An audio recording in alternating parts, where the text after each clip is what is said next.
Renz, dinig ba?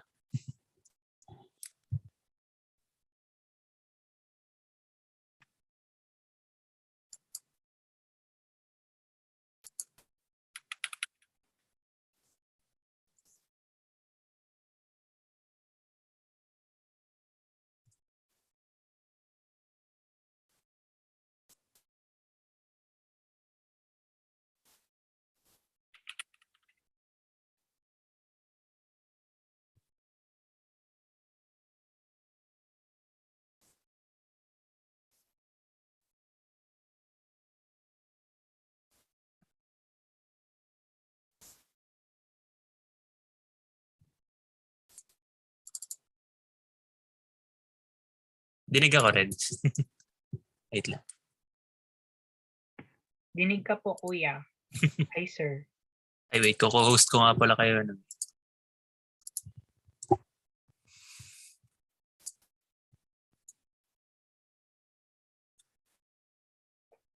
Ayun, tapos...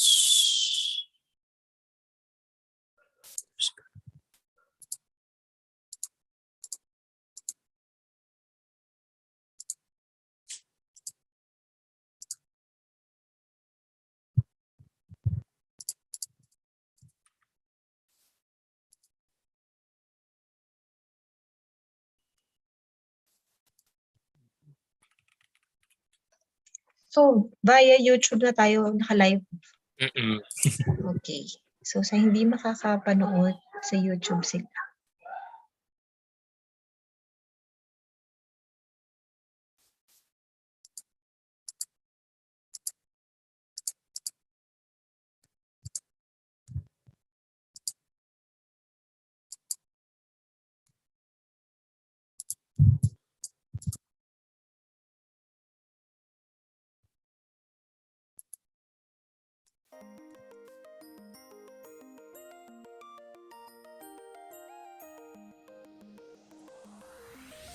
You would not believe your eyes if 10 million fireflies lit up the world as I fell asleep. 'Cause they fill the open air and leave teardrops everywhere. You'd think me rude, but I would just stand and stare. I'd like to make myself believe that planet Earth turns slowly. It's hard to say that I'd rather stay awake when I'm asleep, 'cause everything is never as it seems. 'Cause I get 1,000 hugs from 10,000 lightning bugs as they tried to teach me how to dance. A foxtrot above my head, a sock hop beneath my bed, a disco ball is just hanging by a thread. I'd like to make myself believe. Good afternoon po, Sir D. Pa-sound check lang. Okay, sir. Loud and clear naman po. Sir, we will wait lang po for the participants po. Alright. Thank you.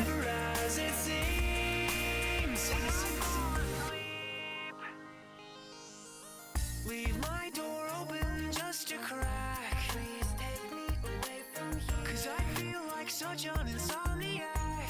Please take me away from here. Why do I tire of counting sheep? Please take me away from here, when I'm far too tired to fall asleep. To 10 million fireflies, I'm weird 'cause I hate goodbyes. I got misty eyes as they said farewell, but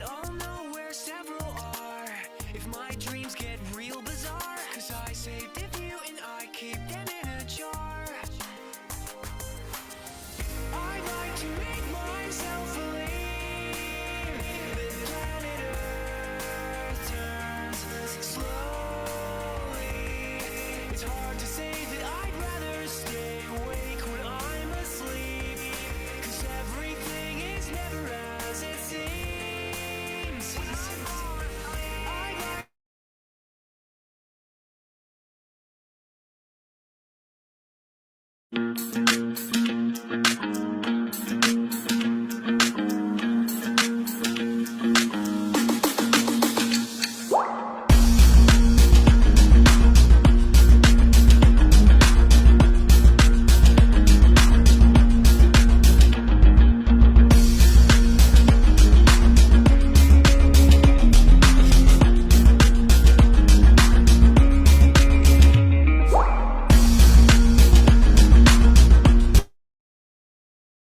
seams.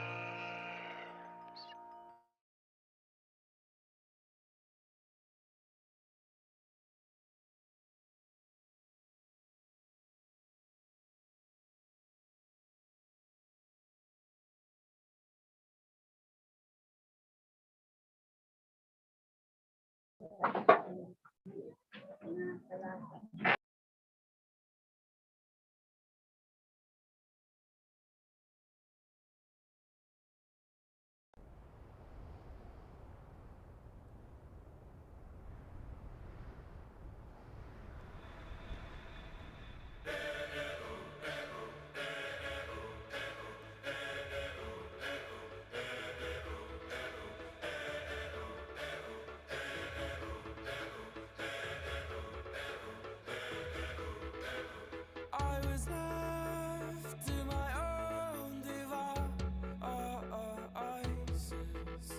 Many days fell away with nothing to show, and the walls kept tumbling down in the city that we love. Great clouds roll over the hills, bringing darkness from above. But if you close your eyes, does it almost feel like nothing changed at all? And if you close your eyes, does it almost feel like you've been here before? How am I gonna be an optimist about this? How am I gonna be an optimist about this? We were caught up and lost in all of our vices. In your pose as the dust settled around us, and the walls kept tumbling down in the city that we love. Great clouds roll over the hills, bringing darkness from above. But if you close your eyes, does it almost feel like nothing changed at all? And if you close your eyes, does it almost feel like you've been here before? How am I gonna be an optimist about this? How am I gonna be an optimist about this?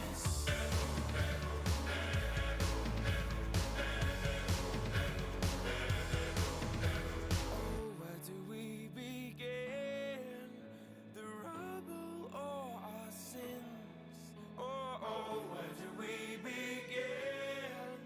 The rubble or our sins? And the walls kept tumbling down in the city that we love.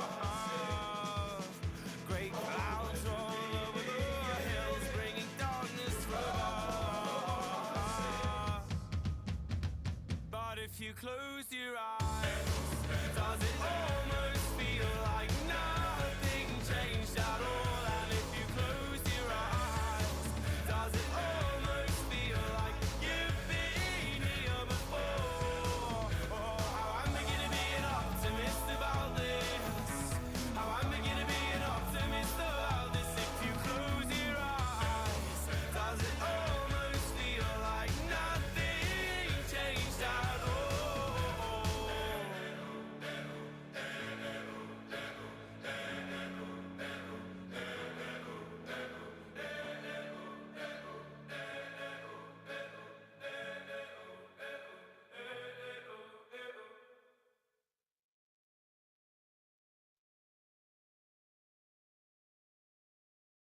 Lately, I've been losing sleep, dreaming about the things that we could be.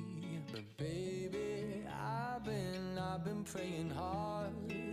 Said no more counting dollars, we'll be counting stars. Yeah, we'll be counting stars.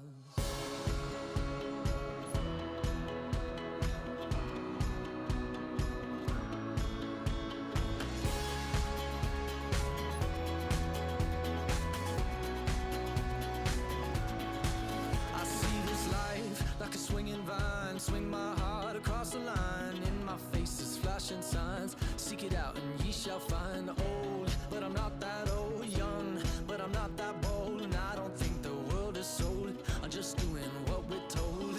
I feel something so right, doing the wrong thing. And I feel something so wrong, doing the right thing. I could lie, couldn't lie, could lie. Everything that kills me makes me feel alive. Lately I've been losing sleep, dreaming about the things that we could be. Baby, I've been praying hard. Said no more counting dollars, we'll be counting stars. Lately I've been losing sleep, dreaming about the things that we could be. But baby, I've been praying hard. Said no more counting dollars, we'll be counting stars. Hey. I feel your love and I feel it burn down this river every turn. Hope is our four-letter word. Make that money, watch it burn. Old, but I'm not that old. Young, but I'm not that bold. And I don't think the world is sold. I'm just doing what we're told. And I feel something so wrong, we're doing the right thing. I could lie, couldn't lie, could lie. Everything that drowns me makes me wanna fly. Lately I've been losing sleep, dreaming about the things that we could be. But baby, I've been praying hard. Said no more counting dollars, we'll be counting stars. Lately I've been losing sleep, dreaming about the things that we could be. But baby, I've been praying hard. Said no more counting dollars, we'll be counting stars. Oh, take that money, watch it burn, sink in the river, the lessons I learned. Take that money, watch it burn, sink in the river, the lessons I learned. Take that money, watch it burn, sink in the river, the lessons I learned. Take that money, watch it burn, sink in the river, the lessons I learned. Everything that kills me makes me feel alive. I've been losing sleep, dreaming about the things that we could be. Baby, I've been praying hard. Said no more counting dollars, we'll be counting stars. Lately I've been losing sleep, dreaming about the things that we could be. Baby, I've been praying hard. Said no more counting dollars, we'll be counting stars. Watch it burn, sink in the river, the lessons I learned. Take that money, watch it burn, sink in the river, the lessons I learned. Take that money, watch it burn, sink in the river, the lessons I learned. Take that money, watch it burn, sink in the river, the lessons I've learned.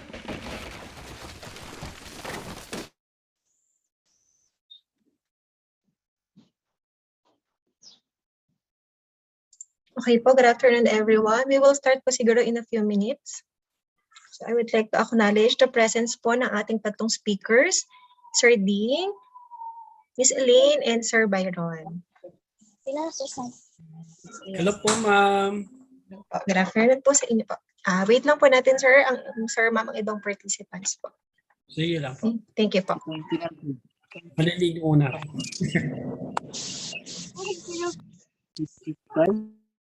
Name mo bayran gitu ta.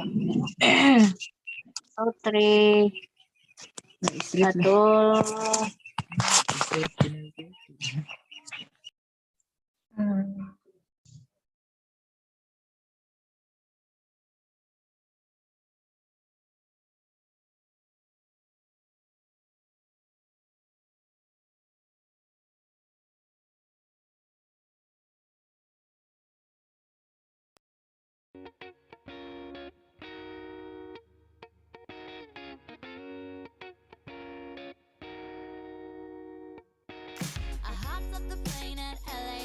with a dream, my cardigan. Welcome to the land of fame excess. Am I gonna fit in? Jumped in a cab, here I am for the first time. Look to my right and I see the Hollywood sign. This is all so crazy. Everybody seems so famous. My tummy's turning and I'm feeling kinda homesick. Too much pressure and I'm nervous. That's when the taxi man turned on the radio and a Jay-Z song was on. And the Jay-Z song was on. And the Jay-Z song was on. So I put my hands up to play my song. The butterflies fly away. Nodding my head like yeah. Moving my hips like yeah. Got my hands up to play my song. You know I'm gonna be okay. Yeah. It's a party in the Turo. USA. It's a party in the USA. Get to the club in my taxi cab. Everybody's looking at me now. Like, who's that chick that's rocking kicks? She gotta be from out of town. So hard with my girls not around me. It's definitely not a Nashville party. Cause all I see is the letters. I guess I never got the memo. My tummy's turning and I'm feeling kinda homesick. Too much pressure and I'm nervous. That's when the DJ dropped my favorite tune. And the Britney song was on. And the Britney song was on.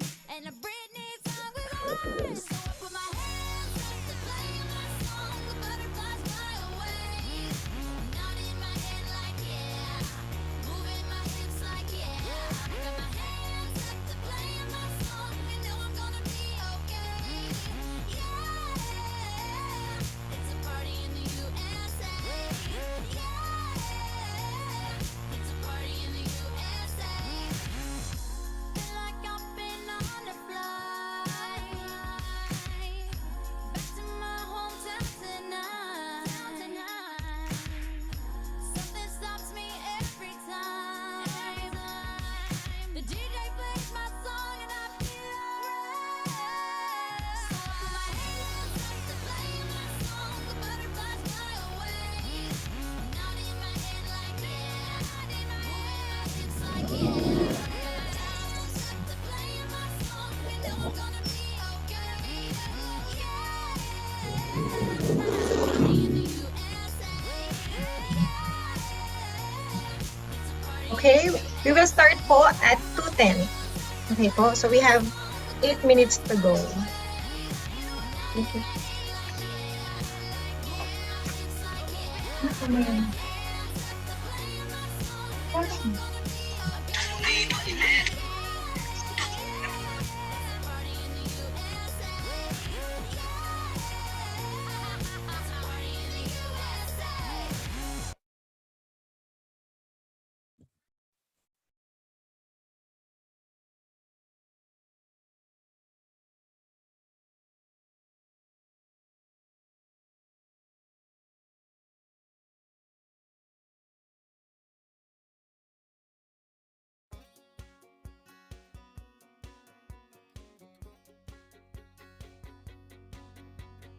You're on the phone with your girlfriend. She's upset. She's going off about something that you said. 'Cause she doesn't get your humor like I do. I'm in the room. So for those po na hindi makaka-join via Zoom, naka-live po tayo sa YouTube. So posted na po ito sa ating private group. You may share din po ito sa ating mga friends na gusto pong maka-attend ng ating free session for today.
like a perfect night to dress up like hipsters and make fun of our exes. It feels like a perfect night for breakfast at midnight to fall in love with strangers. Yeah, we're happy, free, confused, and lonely at the same time. It's miserable and magical. Oh yeah, tonight's the night when we forget about the deadlines. It's time. Uh-oh, I don't know about you, but I'm feeling 22. Everything will be alright if you keep me next to you. You don't know about me, but I'll bet you want to.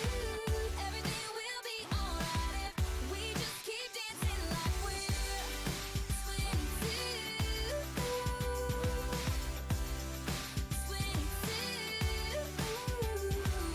It seems like one of those nights. This place is too crowded. Too many cool kids. It seems like one of those nights. We ditch the whole scene and end up dreaming instead of sleeping. Yeah, we're happy, free, confused, and lonely in the best way. It's miserable and magical. Oh yeah, tonight's the night when we forget about the heartbreaks. It's time. Uh-oh, I don't know about you, but I'm feeling 22. Everything will be alright if you keep me next to you. You don't know about me, but I'll bet you want to. Everything will be alright. We just keep dancing like we're 22. 22.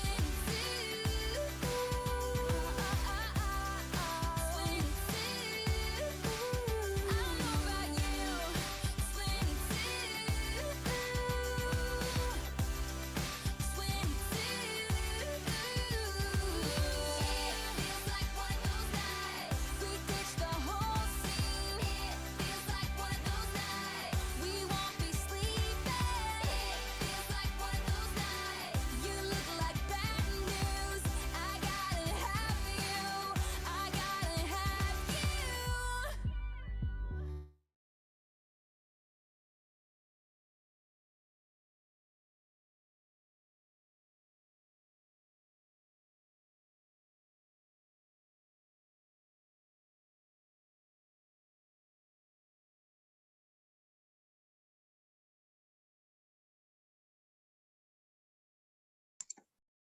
Ayan, good afternoon po sa ating lahat. Good afternoon sa mga makabagong agrikulturista.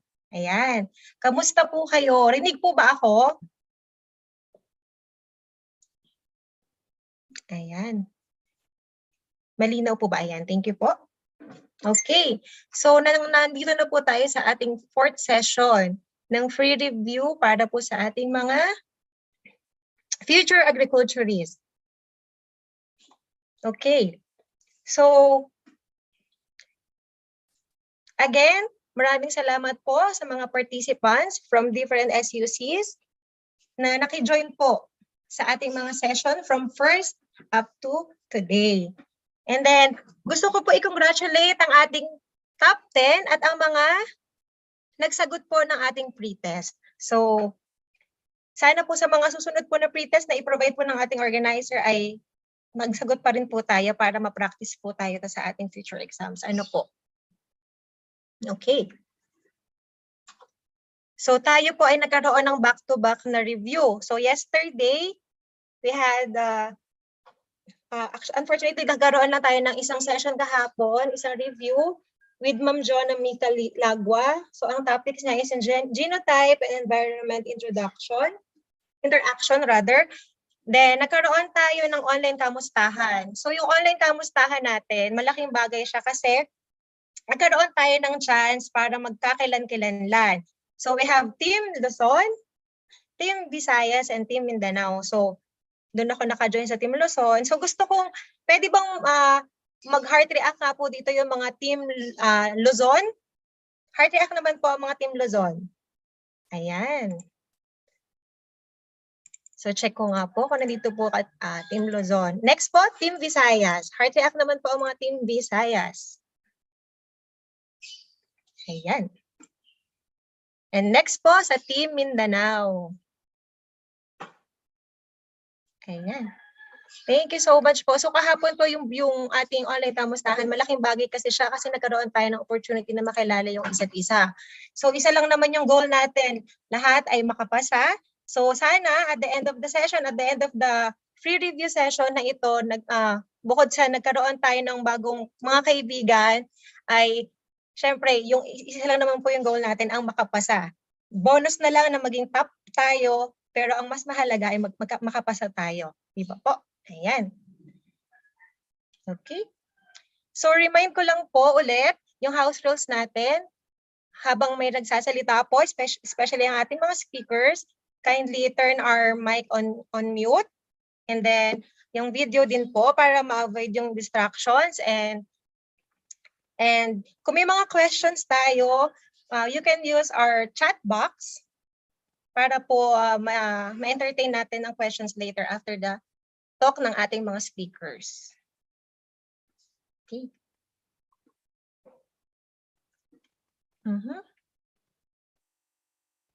Then, wag po natin kakalimutan ang ating evaluation form. Magsagot ng evaluation after the session kasi mahalaga po ito para makapag-provide kami ng mga copy ng materials na ginamit ng ating mga speakers. Okay po?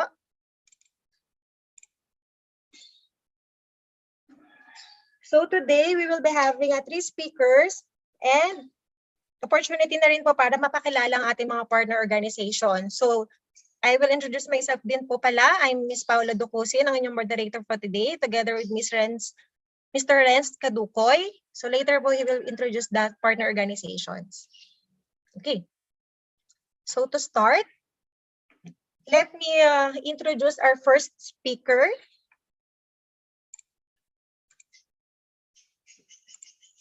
Ay, sorry. So, meron pala ako nakaligtaan. So, since habang fresh pa tayo, makapag-picture taking po muna tayo. So, may I request everyone to please turn on your camera po para sa picture taking. Okay.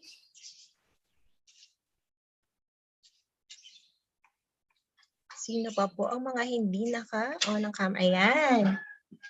So, I have 2 slides po sa aking monitor. Okay. So, mag-open din pala ako. Hindi pala ako naka-on. Okay. So, first slide, please.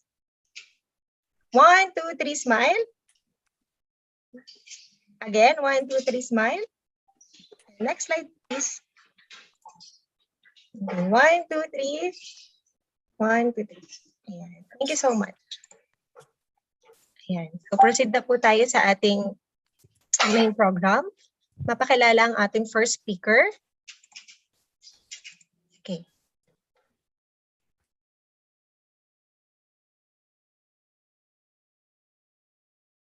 Okay.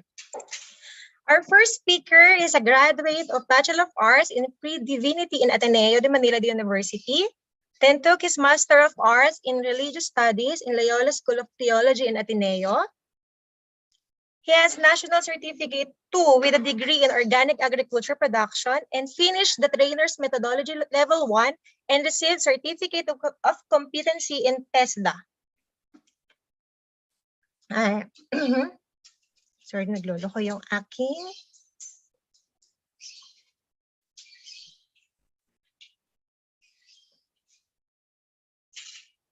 Again. Yeah, just received Certificate of Competency in TESDA. To name of his professional affiliation, so mag-name lang ako ng few since madami pang affiliation si Sir.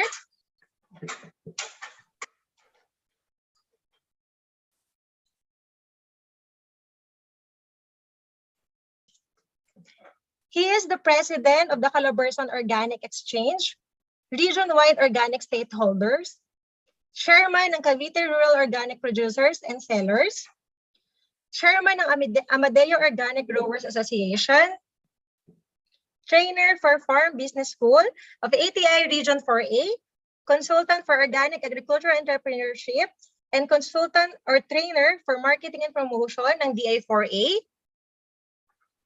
Trainer din po siya for integrated diversified organic farming system and trainer for internal control system ng ATI Region 4A. He also received industry awards such as 2017 Best Magsasaka Scientistas ng Calabarzon, 2016 Most Active ATR Farm Partner in Cavite, and Regional Organic Farmer in Calabarzon. In addition to this, he is also one of our training beneficiaries on High Value Commercial Crops, or HVCC,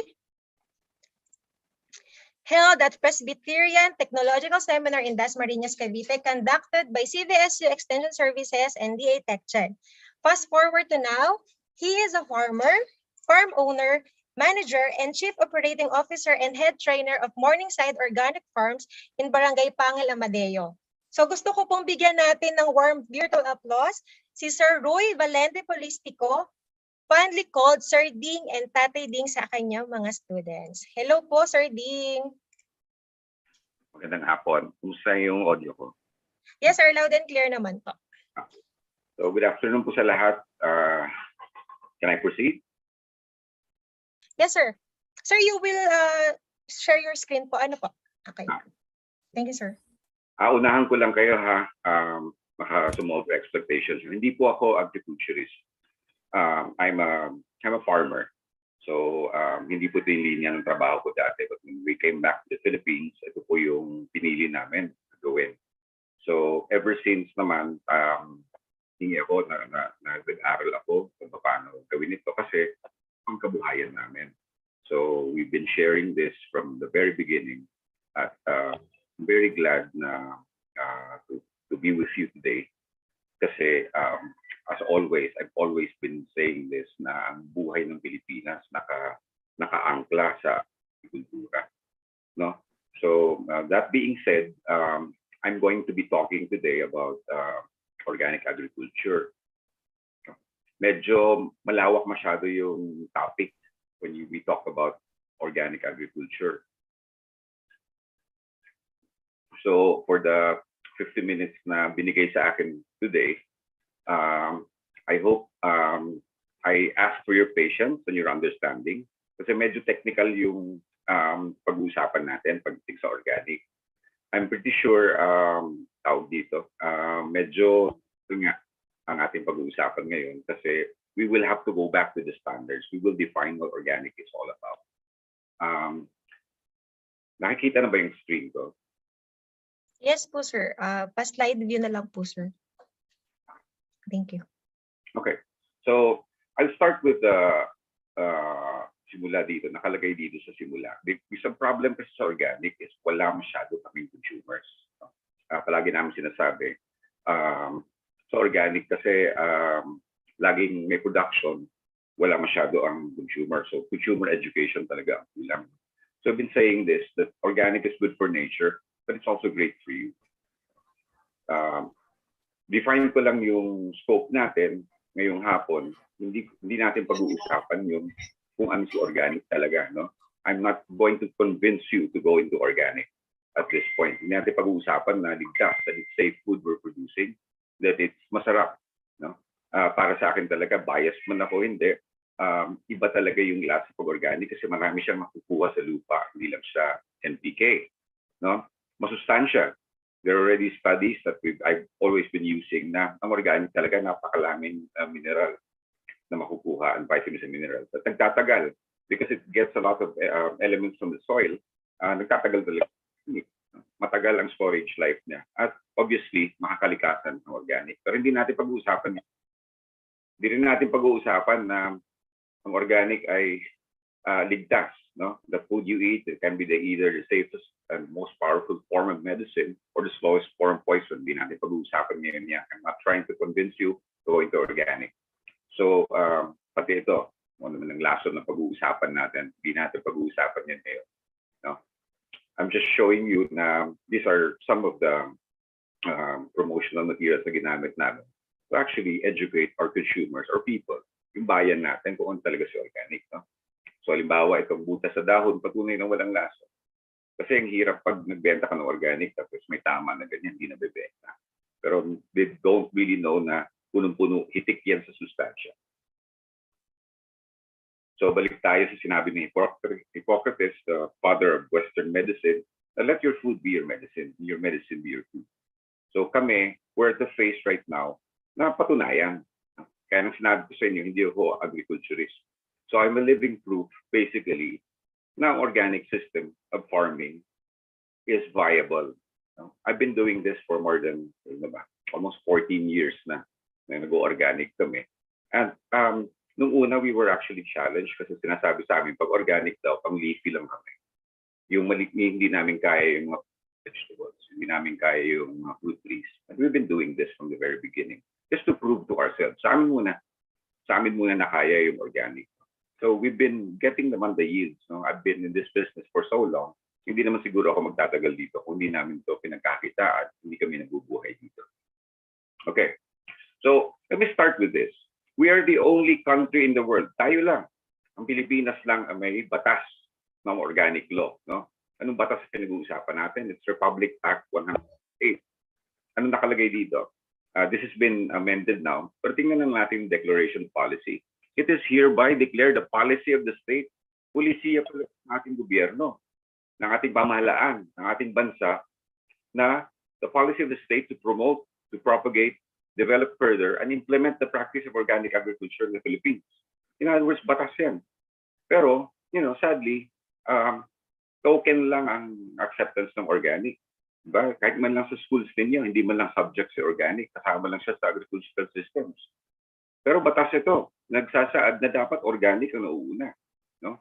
To reduce pollution and destruction of the environment, prevent the depletion of natural resources, further protect the first health of farmers, consumers, and the general public.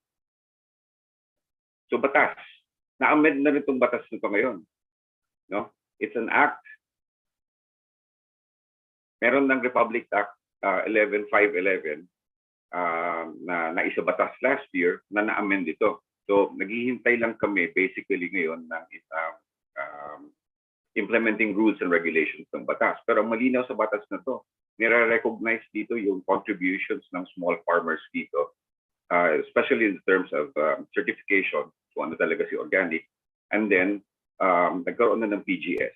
So kahit mga small farmers and stakeholders can actually band together now and certify themselves. That will be a topic for another day. Pero ang babalikan talaga natin, si organic, if you define organic, isa lang ang pagbabasehan natin, which is the Philippine National Standards on Organic Agriculture. Medyo 2016 pa yung huli na PNS. Pero when you say organic, dapat nakabatay ka dun sa Philippine National Standards. Okay, so papasadahan ko sana yung Philippine National Standard. I'm telling you right now, pag nag-lecture ako nito, pang isang araw ito. Kasi talagang hihimayin mo lahat ng kailangan. Pero before we go into the standards, pag-usapan natin, no? Kasi kami, we live by these principles. May 4 na prinsipyo yung organic. No? The principle of ecology, that organic agriculture should be based on living, buhay, na ecological systems and cycles, work with them, emulate them, gayahin, at i-sustain.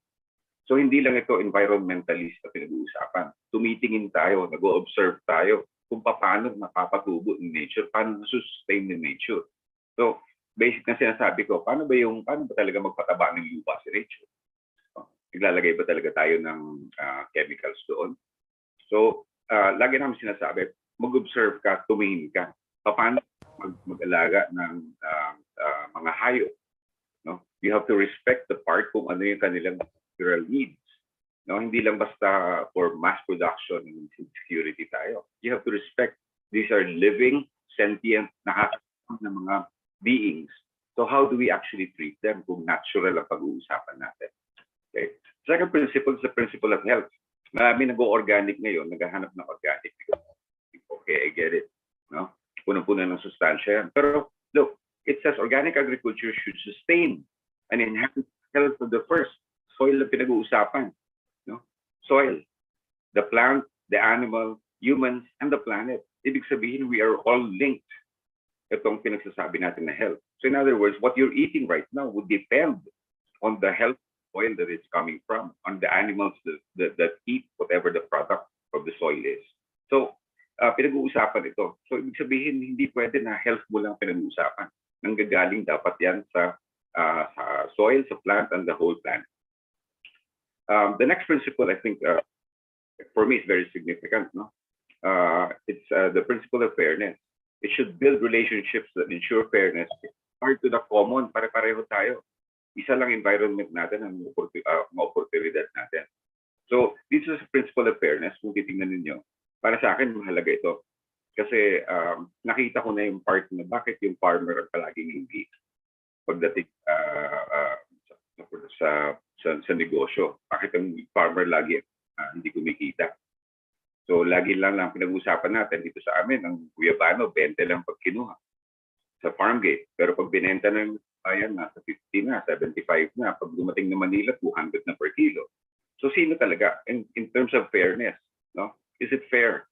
Is it fair na mandadaya ako?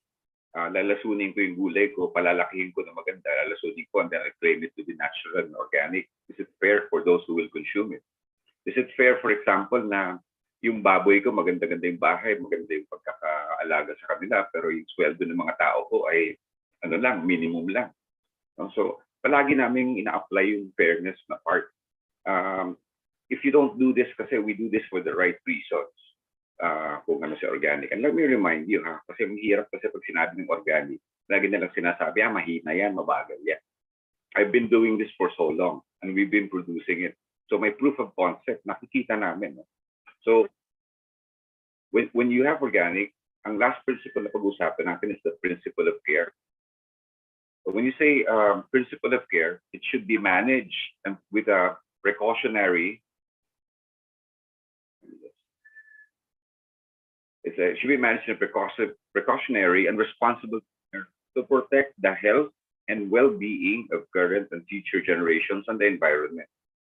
So care, ito hindi yung I care about you. Love you, I care about you. Ito ay care ng pag-iingat.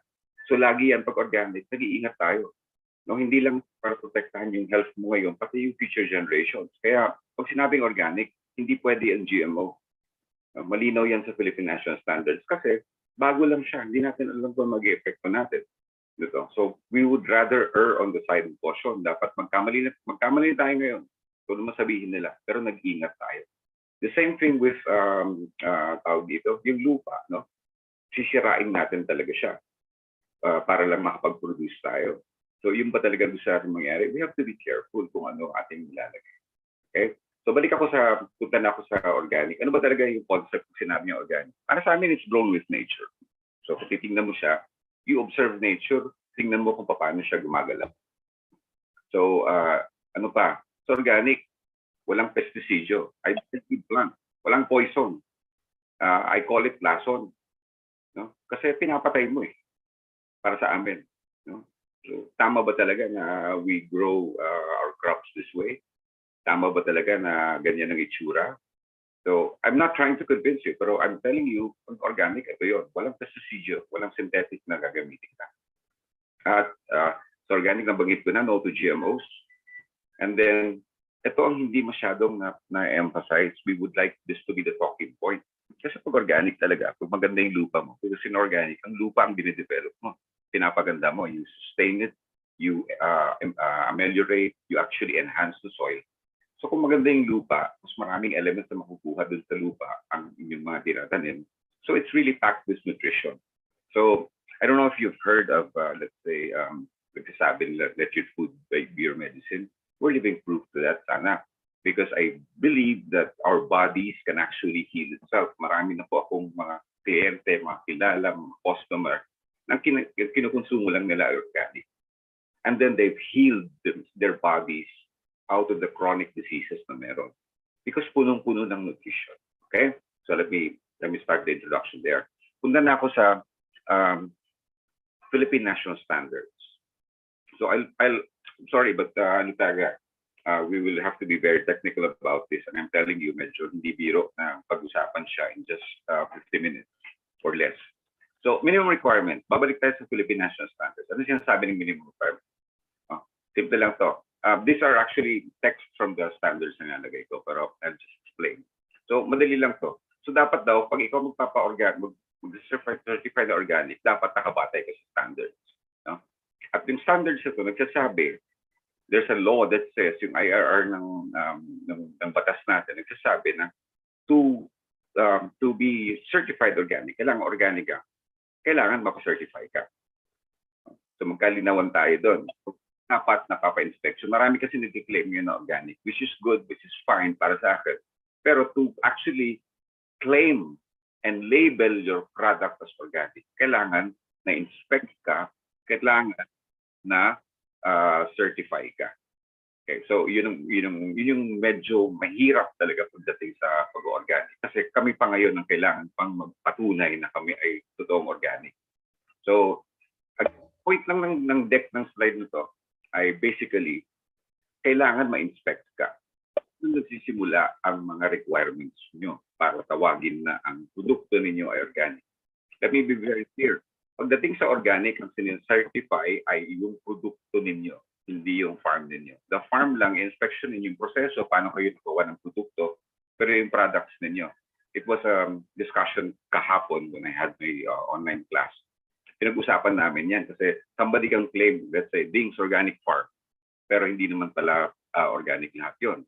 Am I violating the law? No, I'm not. Kasi yung product ang tinitingnan natin. Okay. Ang pinag-uusapan kasi, the following slides, yung pag-uusapan natin are, by the way, I'm going to send you the presentations kaya hindi na ako pupunta masyado sa text. No? So, ang pinag-uusapan natin, unang-una sa minimum requirement, ay may conversion plan ka ba? Ang assumption nito is kino-convert mo yung synthetic o yung conventional na pamamaraan ng agriculture into organic. So, may provision yung Philippine National Standards to convert. No? So kung mag-convert ka, dapat malinaw yung field and farm history. No? Kailangan din nakikita yung action practices, transportation, nakikita ba yan during the conversion period. And then may schedule yan ng time limits for the progression of conversion. Meaning, start ng conversion period mo is when you start your inspection. So ano yung sinasabi sa conversion pagdating sa sinasabi na ano ang provisions for conversion. Pwede ba na hindi yung organic farm ko, hindi siya totally organic? Pwede ba yon? In other words, there's a parallel production sa farm. Pwede ho. In fact, when I teach organic around Calabarzon and even most of the Philippines, kung saan ako nagpupunta, pag sinasabi ko to sa mga magsasaka, sinasabihan ko talaga muna sila, dahan-dahan muna sa organic. Tingnan nyo muna kung anong kaya. Maliit na plots muna gamitin nyo. Ilan muna ng portion ng farm nyo ang inyong i-convert para patunayan nyo sarili nyo. Kasi mahirap na pag mangyari sa kanila ay malugi kung i-convert nila diretso. So may conversion plan na pinag-uusapan. So pwede ho ang parallel or split production sa pinasabi. No? So pwedeng kalahati ng farm mo organic pero merong provisions na dapat demarcated siya. Identified kung alin yung organic at hindi organic at identifiable, and then lahat ng farm records ay dapat nakikita, accountability ito para ma-trace natin kung ano talaga organic. Mahirap na pag, let's say, merong kang kamatis na organic dun sa farm mo, meron kang kamatis na hindi organic sa farm mo. Tapos, ihahalo mo yan para magbenta ka ng organic. So, iniiwasan yan ng ating Philippine National Standards. So, merong provisions. Pwede naman, parallel production or may split production ka. Pero you have to meet this. Dapat may identification, dapat identifiable for certification na farm records and accounting records of both systems. So kung may-ari ka ng farm, dapat inspectioning ko pati yung production records mo at all the records, accounting records, pati yung conventional crops mo. Okay? At pinakahuli, nakalagay dito, hindi pwede na yung lot A mo, organic ngayon, pero next year, yung lot B ang organic, yung lot A naman hindi organic. So hindi pwedeng papalit-palit. Once you convert it to organic, dapat organic na siya diretso. So nakalagay yan dito sa provision. So length, gaano kahaba ba yung conversion period? Pag ako magsisimula pa lang, nagpa-inspection ako ngayon, hindi pwede na yung product ko, let's say, tanim ako ng pechay, automatic na yun after pag-harvest ko. Nag-organic na ako, hindi na ako gumamit ng chemicals. Hindi pwede na after 1 month, organic na yon. So iniiwasan kasi na may residues pa rin doon. So for crops, so lahat ng nabubuhay at na matatapos yung kanilang buhay within 1 year, 12 months. In other words, pag nagpa-inspection ako ngayon, sabihin ko organic na ako. After 12 months pa, magiging organic yung aking produkto. For perennials, so karamihan ng gulay nasa annuals naman. So perennials, may fruit trees ka, at least 18 months kung i-convert mo na siya sa organic. Again, ang pinag-uusapan natin is conversion. So pag hindi ka pa, pag galing ka sa synthetic, galing ka sa conventional, going to organic, hindi ka agad-agad ma-certify. Hindi pwedeng i-claim na organic yung produkto mo. Okay. So, pwede namang mabawasan yung period. No? So, kung 1 year. So, dito kami pumasok. No? Lands which have not been cultivated for the past 3 years. So, 3 years hindi ginamit yan, posibleng hindi ka na mag-conversion period pa. Or, dito nakalagay, areas practicing traditional agricultural practices, pwede naman siyang mapalesen yung conversion period. Again, sinong nagde-determine ng length? It will be the organic. So, ano pa? Dito kami pumasok actually, no? Farms practicing organic agriculture for at least 18 months. So, pwede siya. Mabawasan yung conversion period. So, pwede magtanim na ako more than 18 months. No? When I was inspected and certified, I was actually practicing organic for more than 10 years already. So in other words, walang parallel production during this whole time. So walang kalahati organic, kalahati hindi organic. For more than 10 years na yun yata na organic kami nung in-inspect. So wala namang parallel production doon. So we were given, wala nang binigay sa akin na conversion period. So immediately, pagkabigay ng certification sa akin, pwede ko nang i-claim at pwede ko nang i-label yung produkto ko as organic. So ganun din, pag no conversion period, pag non-cultivated lang, hindi talaga ginamit. Pero meron lang yung evidence. So isa yun, kailangan lang namin kumuha ng from 2 institutions or an authorized affidavit from 2 neighbors na magsasabi na talagang organic ka. So ang ginawa ko, para ma-certify at para mawala na yung conversion period, ay pumunta ako sa DA namin, pumunta ako sa DA provincial at sa regional to attest na talagang organic ako mula noon pa. And then, sinabay ko na rin, hindi lang sinabay ko rin yung authorized affidavit in Tagalog ng dalawa naming mga kapitbahay sa area na nagsasabi na wala silang naamoy na chemical, wala ganyan, na mula noon pa ito yung ginagamit. So, pwedeng mabawasan, pinag-usapan natin rin ako, conversion period, kung meron ka ng mga ganito. Okay. So, let's go to the next slide. So, pwede namang mapahaba. Pag heavily treated naman yung lupa mo, sobra-sobra na ang paggamit ng chemicals, maring mapahaba yung conversion period mo. Again, sino na nag-determine nun? During the inspection. Bakit ka magpapa-inspect? Because you cannot call your product organic if you are not certified. But yun, no? So we can do another session pagdating dun sa mga sa batas na yan, and then for certification, but that's not our topic for today. So conversion period ang pinag-uusapan. So conversion hindi lamang nasa lupa, even your livestock, yung animals, no?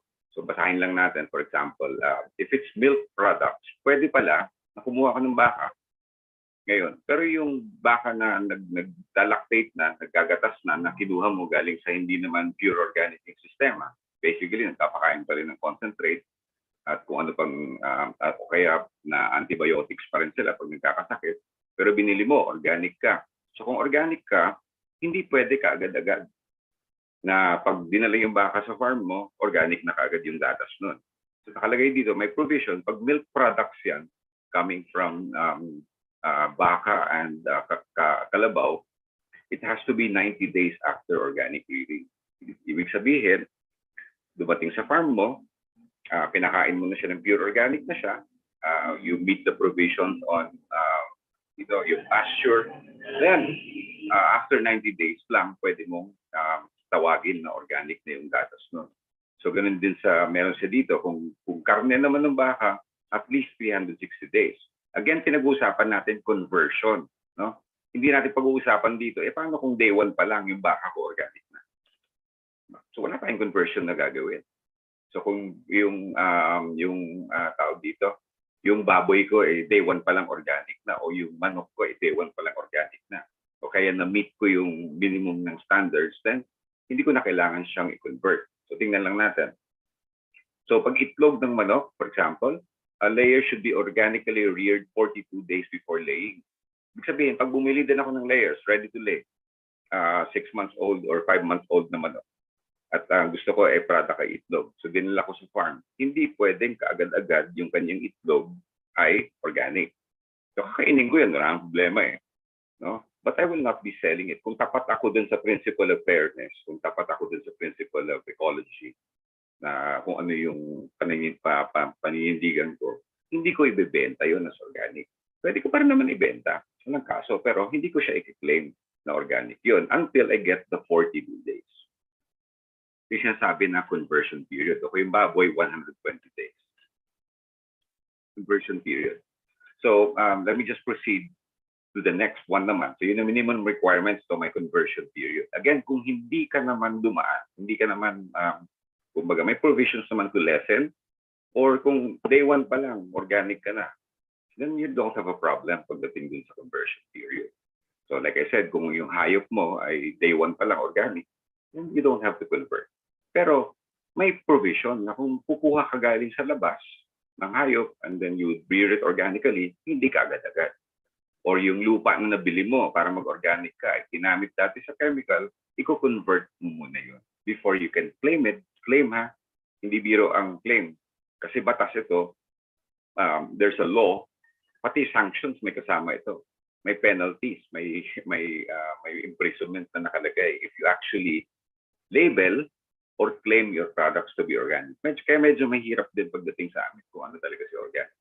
I'm not even going to talk about magkano yung certification cost. No? So dito tayo, punta naman tayo sa minimum requirements. When we say Philippine National Standards, ano yung minimum requirements mo pagdating sa crop production? So,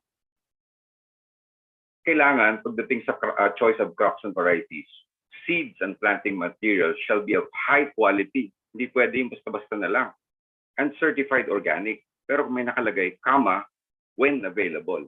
So, nare-recognize ng Philippine National Standards, wala naman tayong mabiling certified organic seeds dito sa Pilipinas. So, ano to? Tigil na tayo. So, hindi tayo magtatanim. So, may provision naman yan, nakalagay when available. Kasi karamihan naman nabibiling seeds sa mga agricultural supply shop ay meron pang coated yun with fungicide. So, recognize niya. Pero mas maganda sana kung organic. But at the same time, so itong picture na kita nyo is actually yung mga binili ko sa States na mga heirloom seeds. So, certified organic yan sa Amerika. Pero it doesn't mean na certified organic yan sa Pilipinas. Mas maganda kung wala talaga. Pero hindi siya, kailangan magpa-certify muna sila dito sa Pilipinas. Again, dagdag na naman na ano yun. So, mas maganda kung actually buto mo. So this one, itong baba, these are my cherry tomatoes na galing Jubilos Baños, na pinasa na how many generations na to, pinasa na sa isang kaibigan ko, parang 8th generation na yun. And then, yun ang ginagamit ko naman sa farm. So akin na yung seeds. Mas maganda kung sa'yo yung seeds. Lagi ko ang sinasabi ito. I'm not that old. I'm only 51. So back then, early on, in the 70s, wala namang agricultural shops na bibili ka ng buto.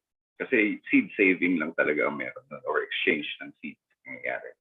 So nakalagay dito, no, na when certified organic seed and planting materials are not available, non-organic seed and planting materials, so pwedeng gamitin yung mga hybrids. Wag lang yung GMO.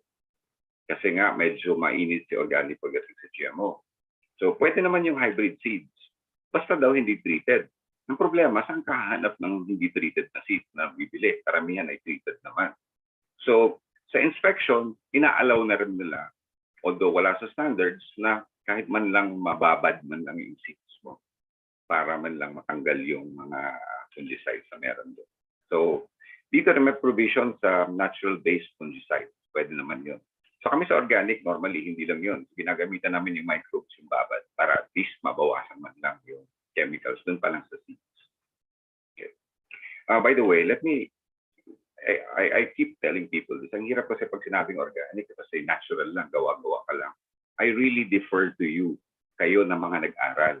Ibig sabihin, mas gusto ko yung scientific base, yung talagang inaral natin. No? Hindi pwedeng basta organic magaling yan. Ano yung ating proof? Ano yung sinasabi ng evidences natin by science? No? In fact, sa farm, I talk to vets kasi may manok ako at may baboy ako. So, yung vets mismo ang nagsasabi. So, palagi yan sinasabi na ito yung science base. Sige. Again, sinabi ko na, bawal sa organic sa ngayon yung genetically modified seeds. Ang problema, nakakita na ba kayo ng may label na seeds ng GMO? Walang batas sa Pilipinas, walang batas sa Amerika na nagsasabi na kailangan nakalagay doon GMO inside or genetically modified ito. So, again, maingat lang tayo pagdating doon. Kasi I remember one time, meron nag-offer sa akin ng talong na hindi daw talaga na yung insekto. No? So, in other words, BT talong yun. Pero walang label na nakalagay. Okay? So, dagdagan ko lang, meron kasing materials allowed for treatment of seeds. Nandun yan sa Annex A. Within the standards, nakasulat doon anong pwede mong gamitin for treating the seeds. So, crop rotation and soil management. Dinawin ko lang ha, ang organic production systems are soil-based and should care for the soil and surrounding systems. Nagpapaganda ka ng lupa lupa ang ating basihan. Kaya, walang hydroponic systems or even aquaculture systems that are certified organic. No? Nagnawin ko lang yan ha. Paano sir pag gumamit kami ng organic concoctions ang gagamitin namin? May vermity pa kami doon na tumatakbo sa hydroponics. Diba? Hindi ba pwedeng tawaging organic yan? According to the standards, hindi. Because soil-based ang organic. No? Diyan, anong gagawin mo pag anong kinalaman mo sa pagpapaganda ng surroundings? No? How do you help nature dun sa part na yon? Anong kinalaman ng sistema ng hydroponics kahit pure organic ginamit mo? Anong kinalaman niya sa labas ng sistema mo? Okay, soil-based si organic. So pagdating naman sa fertilization and growth regulators, pag-uusapan natin, malinaw na nakalagay dito, no? Kung ano yung pwedeng gamitin.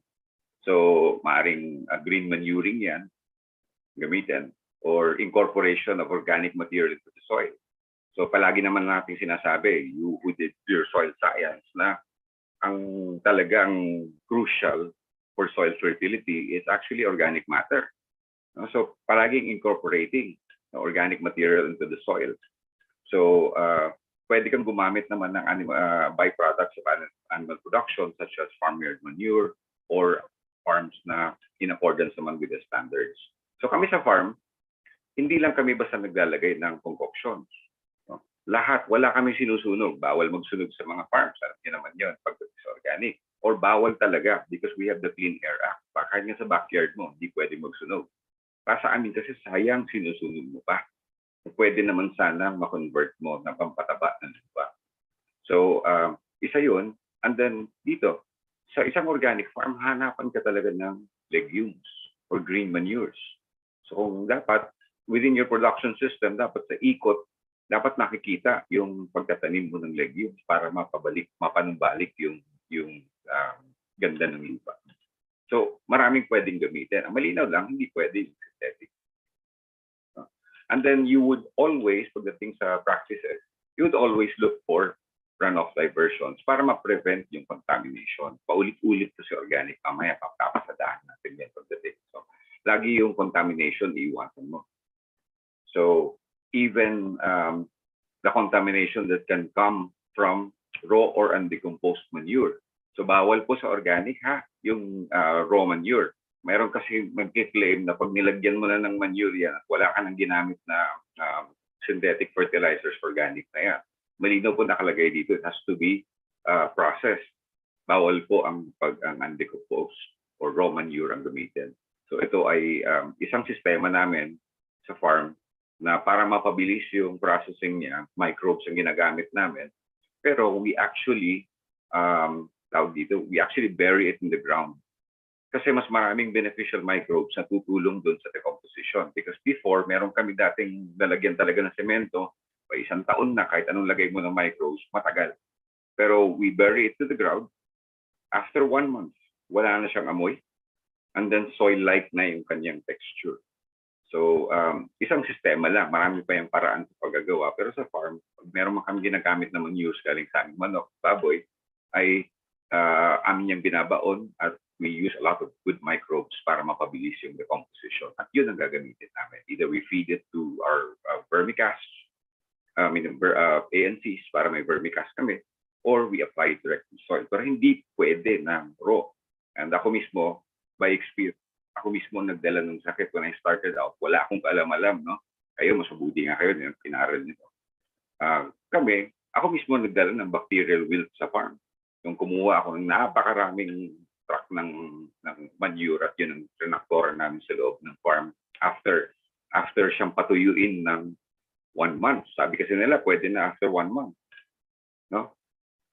Dehydration lang nangyari doon. Wala lang tubig. Natuyo lang yung manure, pero actually dormant yung mga pathogenic bacteria na doon. So when the rains came, yung dumating tag-ulan, patay lahat ng talong, sili, kamatis ko, the whole farm. Kasi ako mismo nagdala, and then we suffered that part kasi more than 5 years after, 6 years after, meron pa rin kami nakukuha bacterial wilt. Okay? Sayang, ako nagdala noon because I used raw manure for that. Okay. Pati heavy metals, pag-uusapan natin, no, hindi pwede naman yung ingredients ka naman heavy metals. Okay. Pasadahan na natin mabilis ito. So pag fertilizer na organic, dalawa lang yan, no? So it has to be, tatlo. Nang dapat sa halaman, sa hayop, at sa microorganisms. Yun lang ang pwedeng gamitin pagdating sa organic. Okay? We'll see if we have time to discuss kung ano yung organic fertilizers. But basically, ulit-ulit yan. It has to come from plant, animal, and microbial sources ang gagamitin. So pagdating naman sa pest disease and weed management, bawal po lahat ng synthetic. Herbicides, fungicides, insecticides, volaticides, lahat yan, bawal. So, sa amin talaga, we've struggled when we started farming dito. But over time kasi, may realization sa amin na actually we're using the field. Hindi naman amin yun eh. Yung mga insekto na nabubuhay doon, sa kanila yung mundo na yun. Kami ay nakikigamit. So, kung ikaw nakikigamit, by the principle of ecology, tingnan mo how nature actually works. So napansin namin na when we were doing this, dumadami yung peste namin. So dumadami din yung aming beneficial insects na kumakain sa kanila. What we strive for is the balance. So ngayon po, sinasabi ko po sa inyo, dati, maano yung infestation talaga. Pero ngayon, bihira na. Meron pa rin naman. Pero bihira na because nabubuhay na, marami na. Whereas if I sprayed pesticides there from the very beginning, magkakaroon ng resistance yun. At ang nabubuhay naman at nagkakaroon ng resistance, mga lang. So nauubos yung aming beneficial insects doon sa farm. So ngayon, marami ko kami doon. So for now, balanse ang hinahanap ko dun sa when we say pest disease and even weed management. No? So nagre-release din kami kung available yung mga, let's say, mga predatory insects. So may earwigs ako na ginagamit sa farm dati. So nag-i-rear ako niyan, and even trichogramma, if you are familiar with this. So ask lang ang questions mamaya, because I really, hindi ko kayo nakikita when I'm talking to you right now. So I don't know kung naintindihan o hindi, but ask your questions, David. So pag organic, let me show you. So ito yung mga early namin na broccoli, no? Pag nagkakaganito. I'll just give you a short story in this one. I planted 400 plots to broccoli, cauliflower, and cabbage. Ang gaganda ng tubo. But 3 days before the harvest, puro uhod. 3 days before the harvest. So, ang sama talaga ng ko doon kasi, di ba, kantsaw sa amin, pang leafy ka lang. Pero nakapatubo ako ng cauliflower na magaganda, na malalaki. At broccoli, and even the cabbage na bumibilog talaga siya. Maganda, pero 3 days before the harvest, punong-puno kami. That was the first time I planted, nauna yung peste. So, andun. So I called Doc Pio sa UP Los Baños. at dumating yung team niya at nag-release sila ng mga beneficial insects, pero kulang yun. So I asked him, tatanggalin ko na ba to? Sabi niya, no, leave it there. Hayaan mo siya. Sabi ko, Dok, pangit eh. Sabi niya, hayaan mo lang. Because by that time, dadating na yung mga kaibigan mo naman. So, true enough. So just to prove to myself, pag inuulit ko sa inyo, pinapatunayan ko sa sarili before I claim it. Just to prove to myself, pagtanggal na namin, after let's say 3 weeks, kami ulit ng the same. Lo and behold, no? Wala kami masyadong damage next planting. So, pwede ho sa organic ang physical methods of pest and disease and weed management. Allowed naman siya, even solarization is allowed. So, ito is one method na physical ang pag-uusapan natin. So, ang palaya namin ay nakabalot lang. So, I have these nets that they've been there for more than 10 years na. Binabalot lang namin. Matrabaho, pero walang lason. Ito pa ang provision pagdating dito sa tools, no? Na farm tools and equipment should be used exclusively in organic farms. So, okay ako kasi exclusive na organic farm. Paano pag nag-parallel production ka, nag-split production ka? So, nakalagay dito exclusive. Pero, para sa amin, masyado naman ito yatang mabigat kasi meron pa tayong mahihirap. Kailangan mo talaga ng dalawang traktora o dalawang, let's say, dalawang set ng tools para dun sa farm. So nakalagay naman dito, kung hindi siya dedicated, hindi siya exclusive para sa organic farm, then properly cleaned and free of residues. No? Kung gagamitin. Ako, maingat ako pagdating sa, I would say, kung gagamit ka na rin lang ng, let's say, sprayer, kung backpack sprayer yan, mas maganda sana nalilinis. Pero kung tutusin, ang hirap linisin yun. I've had some farmer friends na merong natira ang glyphosate, yung Roundup, na ginagamit nila for herbicide. Natira lang na konti, nilinis na. Nag-spray sila sa papaya, nanilaw lahat ng papaya. So, maingat ako pagdating sa glyphosate. Pero may provision naman yung standards na exclusive na nakalagay, pero parang contradictory na okay lang naman na exclusive, pero okay lang naman na linisin na lang. So, ito pag-usapan natin, buffer zones. Buffer zones should be established to minimize contamination from non-organic farms. These may include, but are not limited to, multipurpose trees. So, sa akin, marami akong sa permaculture design. Titignan mo, marami akong yung tall trees, nasa perimeter, marami naman akong medium trees. No? May fruiting, meron namang madre de cacao lang na gagamitin kasi nagagamit naman namin yun sa mga concoctions, paggawa ng mga fertilizers. So, maaari yun. So, even runoff diversions are here. So, as buffer zones, no? Kasi laging question ito, bakit walang organic rice? Paano ka mag-organic rice kung irrigation systems ang pag-uusapan natin, contamination ang pag-uusapan, no? So, pwede naman if you actually create your funds. Pero malinaw na buffer zone. In other words, basically, ang pinag-uusapan natin, buffer para hindi makapasok ang any form of contamination. So, okay yung kahoy. No? So, buffer zones yan. So, bamboo would be really nice kung mapapalibutan mo yan. So, okay yun. But dapat dense siya, no? Na kung mag-spray yung kapitbahay mo ng pesticides na hindi papasok sa iyo. So, dense yun. Sino nag-determine nun? Yung inspector. Na kung sapat na ba? Sapat na ba? So, lagi ko yung example. Paano kung upland kami? Nasa taas yung farm ko. Nasa babang-baba naman yung mga hindi organic. Saan ba talaga ako maglagay ng buffer zone? No? So, depende kung makakaabot ba dun. Kung malayong-malayo naman, wala ka namang mga neighbors na nag-farm, mag-secluded talaga yung organic area, okay lang. I'm telling you all this kasi nagbago din yung standards. Before yung standards may nakalagay, it has to be 3 meters away from from conventional farms. Dapat yung farm mo. The old standards pa nga magsasabi na organic farms cannot be next to the road. Paano yan? Hindi na ako pwede mag-organic kasi nasa tabi ako ng highway. So, that's the old standards. Ngayon, sinabi na ng standards, pwede yan, pero dapat nakakasangga talaga siya ng contamination. Ano pa yung other forms ng contamination? Water. No? Paano kung medyo slanted yung lupa mo? Tapos dun sa taas, yung mga tawag dito, yung mga conventional farms. na nag-spray. Pag ulan, bababa sa'yo. So what do you do pagdating nun? So yung iba naglalagay ng kanal para pag bagsak ng tubig, hindi papasok sa kanila. So again, pinag-uusapan lang lagi when you say buffer zones, how do you prevent contamination? Like I said, paano ka mag-buffer zone? Ikaw naman yung nasa taas. Diba? Paano ka makontaminate ng tubig kung nasa taas ka naman, nasa baba naman? Kailangan ba talaga ako maglagay ng pond? Maglalagay ba talaga ako ng kanal? Hindi na. Pag-usapan natin, buffer zones basically to avoid contamination.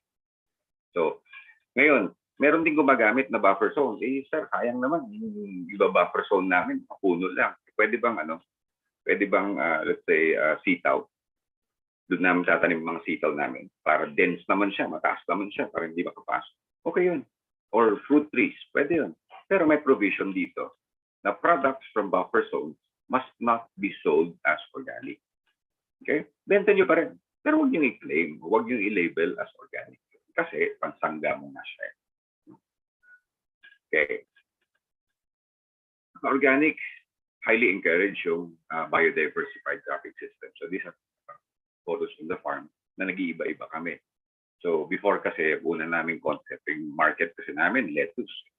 So puro lang lettuce sa farm. So we know, laging lettuce yun din ang kukunin niya sa lupa. Yun din ang insekto niya sa lupa. Ulit-ulit lang yung so sakit sa ulo. Until actually was educated by diversification. Hinahanap pala sa organic, dapat biodiversified ka.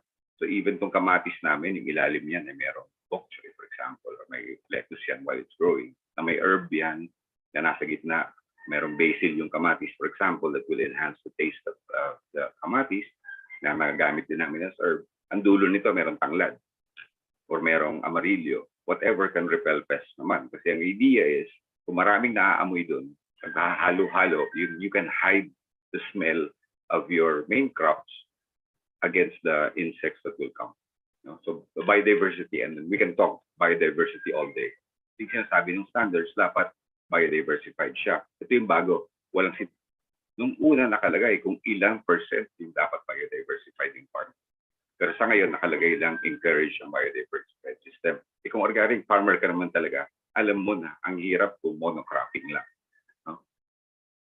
So, next. Harvest and post-harvest. Pag-usapan natin. Again, sinasabi lang natin, minimum requirements. No? So, sa harvest and post-harvest, salang malinaw nito eh. Lahat ng recommendations for GAP, andun tayo na hindi dapat nialagay sa lupa, yung harvest mo, dapat maingat ka na ma-avoid yung contamination dun sa kahit man lang sa mga pathogenic. Hirap na pag nag-harvest ka ng lettuce tapos may E. coli dun sa lupa. So we avoid all that. Pero pagdating sa harvest and post-harvest organic, tandaan nyo lang ng word is commingling. Ayaw mo na naghahalo yung organic sa hindi. No?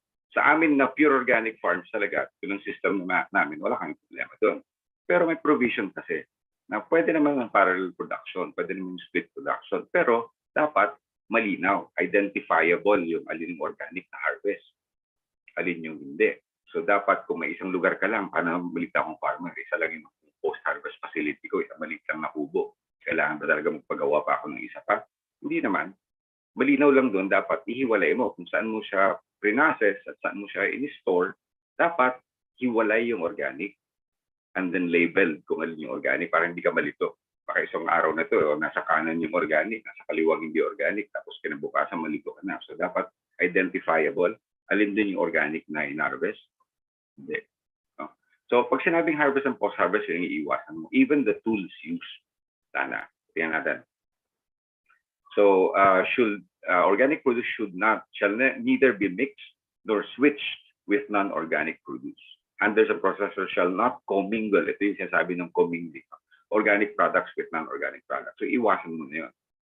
Again, sinasabi ko, kung pure organic ka, wala kang problema. Pero kung may split production ka sa farm, then medyo iwasan mo to. So processing and handling of organic and non-organic products must be done separately in time and even of place. So kung pwede, harvest ka ng organic, hindi organic bukas. Para lang maiwasan yung commingling. So when equipment is not exclusively used for organic products, the equipment should be properly cleaned before processing organic products. Ulit-ulit yan. So all products are adequately identified through the whole process until the final label. Okay, sa post-harvest ang pag-uusapan natin. Again, keyword is commingling. Mamaya pag-uusapan natin even sa livestock, even dun sa transport ng livestock. Maaari kasi may kasabay ka, isang humakot lang. May kasabay yun na hindi organic, then dapat malinaw. Hiwalay din yung transport. So even the storage and processing and transportation pagdating sa organic. So paborito ko tong example, may small farmer. Sir, gusto ko talaga mag-organic pero ang kabuhayan ko talaga ay baka naman masakripisyo para ng production ako. Maliit lang ako farmer. So tricycle lang ginagamit ko magdala sa palengke. So, pwede ho bang pagsabay-sabayin ko na yung organic sa hindi organic doon? So, ako, ang i-recommend ko, pwede, iwalay mo. So, pwede nga, dalawang biyahe. Pero kung hindi kaya yung dalawang biyahe, iwalay mo. Organic sa labas, sa tricycle mo, kung konti lang ang organic mo, sa loob ay maaaring hindi organic. Tapos, i-label mo para hindi ka malito. Kung magbaba ka ng palengke at maraming tao doon, baka malito ka na kung anong produkto. So, lagi yan pagdating, even the storage, the processing, and even the transportation of your organic products dapat nahihiwalay from the conventional. So, pag ito sa storage, itong pag-uusapan, storage areas and transport containers, kung pwede nga sana ay hiwalay talaga yung para sa organic. Okay, animal production. So, pwede ba sa organic yung animal production? I'm telling you right off the bat, ang hirap pag animal production. Kasi nga, GMO. So 95 to 99% of the corn in the Philippines is already GMO. Ang gagamitin mo. Yung soya, 90% of the world's soya is already GMO. Wala namang label yan. So ang hirap talaga pagdating sa animal production. But then again, we still strive. So ako, hindi nagpa-certify ng organic kasi wala pa akong organic sources talaga ng protein at ng carbohydrates. Anyway, so itong basic na pag-usapan natin. Pag animal husbandry ng organic, dapat nagagawa niya ang kanyang behavior. Unang hahanapin ko sa iyo yun pag magpapa-inspect ka ng organic o tatawagin mo yung product ng organic.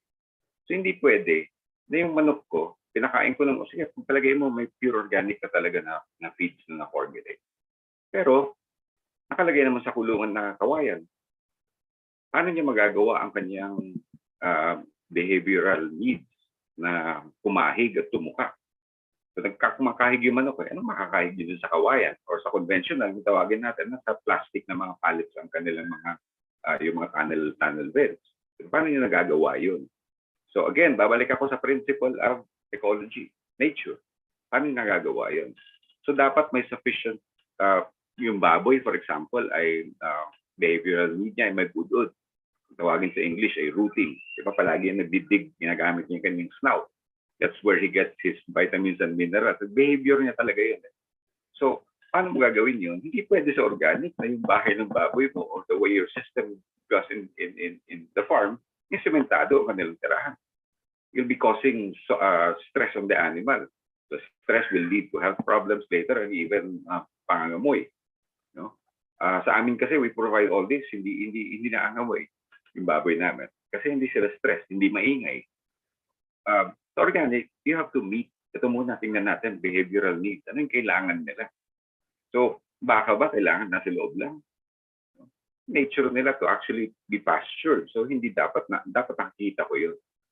So again, dito mga sa bullets na to, dapat may free movement. Dapat may fresh air na daylight na nakakapasok. And they have to be protected also from excessive sunlight temperatures. In other words, dapat mababahay yan. There should be enough lying and resting area. Hindi pwede yung siksikan. No? So nakalagay dito, kung may beddings yan, kung kinakailangan nila ng beddings, dapat beddings yan. Pwede ba yung lupa lang gamitin? Pwede naman. Pero scientifically, mahirap po puro lupa lang.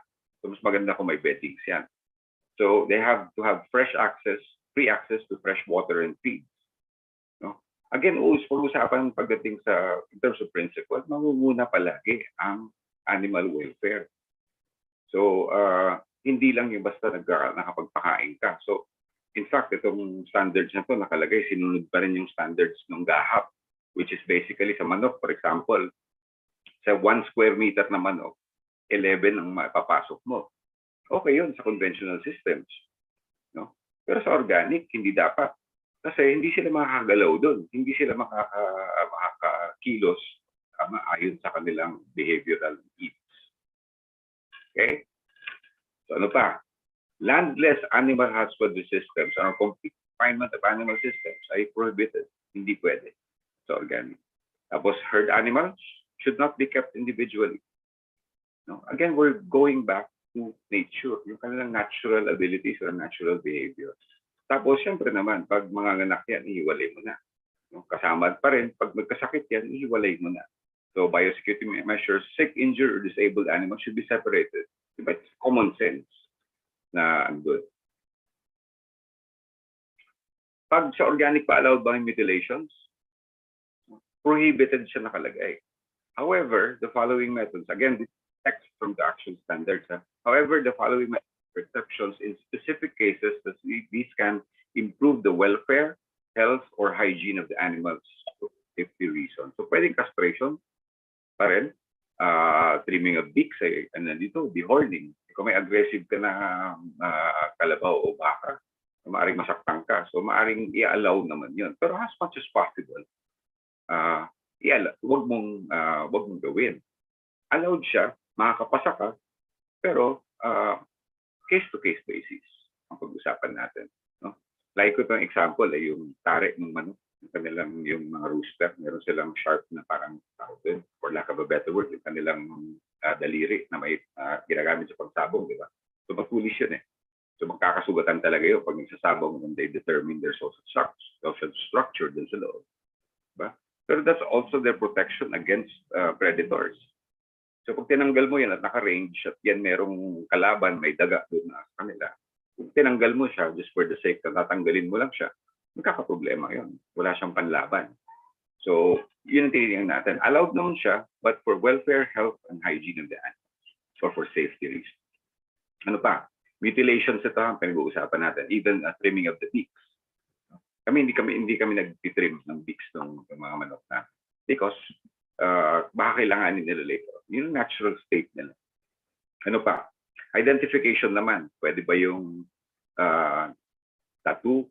Pwede ba yung ear notching, ear tagging, or wing tagging?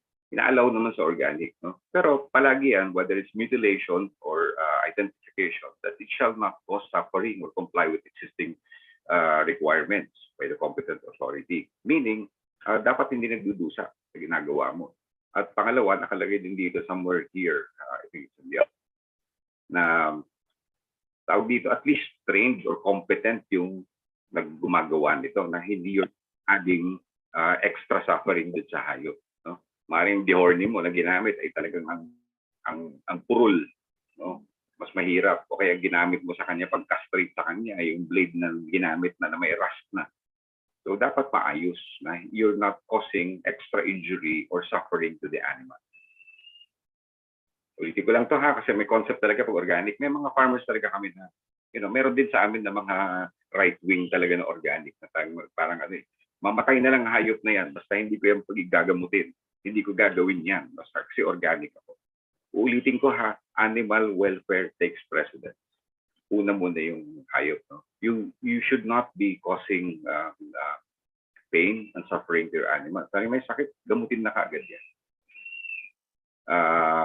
Kung hindi makaya, mamaya, pasadahan ko na lang mamaya.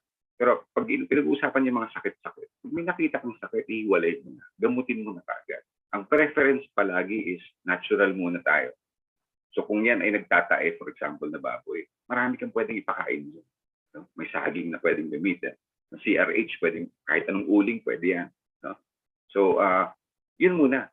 Pero over time, pag hindi talaga nakuha, nagdudusa na yung hayop. Unahin muna natin animal welfare. So, pwede kang gumamit naman ng allopathic, meaning yung synthetic na drugs na gamitin. Huwag mo lang tawagin na organic yung baboy mo pag binenta mo. Kaagad-agad. I'll explain later. So, pwede pa rin sa organic. So, ito, quickly lang. Yung mabigat sa amin, no? para tawagin na organic, year 1, 50% allowed naman na hindi organic feed, 50% yun. Saan ka maghahanap ng organic talaga? Meron ka bang organic soya dito sa Pilipinas? Wala. Meron ka bang organic corn sa Pilipinas? Wala. So, wala. Ito yung problema namin, feeds. Not so much the management system, but feeds. No? Year 2, 30% na lang yung allowed ng organic. When I say non-organic feeds, by the way, hindi ito yung commercial. Ito yung ginawa mong feeds na may, let's say, for example, gumamit ka ng darak. Darak coming from rice bran. No? Karamihan naman ng rice bran, hindi organic. Pwede bang gamitin yon? Pwedeng gamitin yon. Nakalagay dito. Pero 50% lang sa pag-formulate ng feeds. And then 50% organic feeds. 50% naman organic na darak.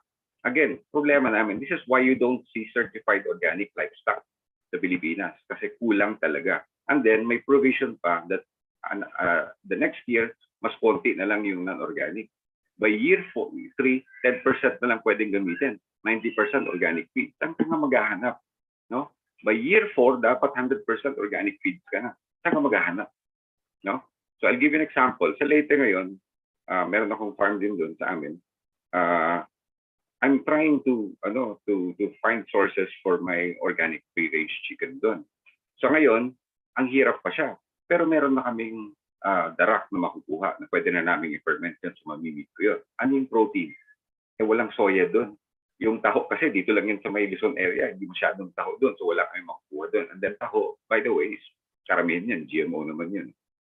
So, ang gagawin ko? So ngayon, I'm experimenting right now in using asola pan. Kasi tabi namin ilog eh. So asola ang gagamitin kong protein. Again, babalik ako. Okay sa asola, mataas yung protein content niya, madali siyang patubuin. May tubig naman kami, pans ang ginamit ko, so maraming pans ang ginawa. Just to supplement, just to actually provide protein sa kanila.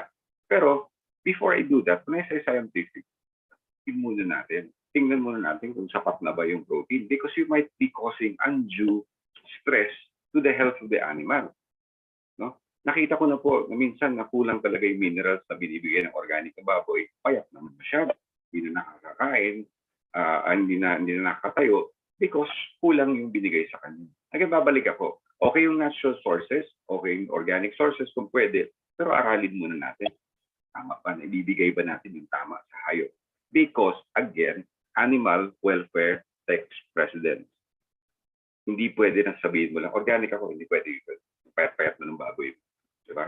Kita mo na, hindi na siya makatayo dahil kulang na yung protein. Yung muscle niya, nagde-degenerate niya kasi wala kang protein na binibigay. So, allowed naman. So, pagdating kasi sa organic, pagdating sa livestock, dalawa lang yan that will determine what is organic. One is the management system, nagagawa pa nila yung kanilang behavior. And 2, it will be your feeds. Ano yung pinakain mo? Hindi masyadong problema sa amin yung management system. Ang problema namin yung pinapakain, which is yung feeds nga. Saan ka maghahanap ng sources? Okay. So, itong deck na to, itong slide na to, sinasabi lang, anong hindi mo pwedeng gamitin. So, nakalagay dito, synthetic growth promoters. Bawal pala talaga dito yung growth hormones na gagamitin mo. Or prophylactic na antibiotics na pag prophylactic naman, hindi walang sakit yan, ay nag-a-act as growth hormones yun. So, bawal yan sa organic, no? Even urea, slaughter waste. So, marami dito ingredients na hindi mo pwedeng gamitin, lalo na yung genetically engineered na products. Okay. So, dito nakalagay sa nutrition, all animals must have access to forage. Dapat nakakalabas. No? Ito pinag-uusapan kasi nakalagay daily. Kailangan talaga daily lumalabas. No? Or may access to daily access pala to forage. So, medyo may gray area na to. No? Dapat nakakalabas daw. Kasi yun yung sinasabi. Pero, medyo ang thought ngayon is hindi naman kailangan araw-araw. May access lang sila kung kailangan sila lumabas. So, again, common sense. Tag-ulan, ulan ng ulan. Palalabasin mo yung manok mo all the time. So, ang mahalaga, may access pa sila. Kung palalabasin mo na, makakalabas sila. Yun. No? So, animal nutrition, the diet shall be offered to them in the form that allows them to execute their natural feeding behavior. Hindi pwede sa organic ang force feeding. So, dapat yung paano sila kumain. Pwede bang vitamins and minerals na hindi natural sources? Pwede naman kung talagang hindi na hindi kakayanin talaga, no? Pwede naman kung kailangan ng hayop. Kami simple lang ang ginagamit namin ng vitamins. Lahat ng concoctions namin, yun ang vitamin sources nila. And we've been doing this for so long. So hindi kami gumagamit. Hindi ako bumibili ng egg booster o anong man ginagamit sa chemicals. Now, synthetic chemical preservatives for feeds are not allowed. Ako, wala akong problema dito kasi lahat ng feeds namin, piniferment namin. Naglalast yan ng matagal na matagal. Pag dumaan, because fermentation will preserve your raw material. Okay. Sige, pasadahan na lang natin ito. Sinasabi dito, ang farm owner or yung farmer talaga dapat ang may hawak ng biosecurity. Pag-usapan natin ito. At lahat nito, balik pa rin naman tayo sa good animal husbandry practices at lahat ng required doon. So, dagdagan ko lang, no? Dapat stocking densities. If you go to the standards, malinaw yung stocking densities doon. No? So, hindi iba-iba. Pasture management. Okay, ito na lang. Animal health should be supervised by a duly licensed veterinarian. No? Sino sa amin talaga mga ordinaryong farmers ay veterinarian? Pero marami akong kinaibigan na vet. Kasi I would differ sa kung anong opinion nila. So, the well-being of the animal is superior to any choice of treatment. Again, unahin ko, hindi for economic reasons, unahin mo muna yung pangailangan ng hayop. So my preference for natural remedies, na nakalagay dito, pwede yan, natural muna tayo. Pero pag hindi kinaya, i-allow mo na yung synthetic na o kaya antibiotics. I-allow mo na yun kasi you're trying to lessen the pain or ma-heal yung hayop mo. So yun mga una muna. So, ano pa? Dapat daw treated when if animal becomes sick or injured, dapat treated promptly and adequately. No? If necessary, dapat in isolation. Okay. Last na point dito. Again, ulitin ko animal welfare. Paano pag organic farmer ako? Ang aking mga inahin ay matagal na sa akin, ang mamahal nun. Diba? Organic lang ako. Magkasakit yan, ayoko na silang i-treat. Diba? Pwede pa rin sa huli. Binigay mo na lahat ng natural remedies, hindi talaga for economic reasons, lugi ka doon. Diba? Second, nagdudusa yung hayop. So, i-allow natin yung synthetic, pero tingnan niyo to, yung last provision. Dapat nakikita yung withdrawal period. So, lahat naman ng antibiotics o mga synthetic, merong withdrawal period na gagamitin. Pero nakalagay dito, dapat doblehin mo. Let's say, nagturok ka ngayon ng antibiotics sa baboy. Yung last na turok mo, anong nakalagay doon sa label niya?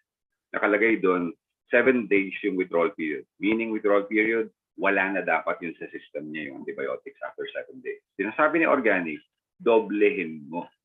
So magiging 14 days. After the 14 days, pwede na ba talaga yun? Organic na uli. Balik ka sa convert period ng hayop. So kung manok yan, after 14 days, hindi pa yun organic yung kanyang itlog. Bilang ka ulit ng 42 days. Balik ka sa conversion period. In other words, na-save mo siya. Hindi mo basta kinatay na lang. Or nilet go na lang siya. Namatay na lang sa sakit. Na-save mo yung manok mo, pwede pa naman maibalik sa pagiging organic yun.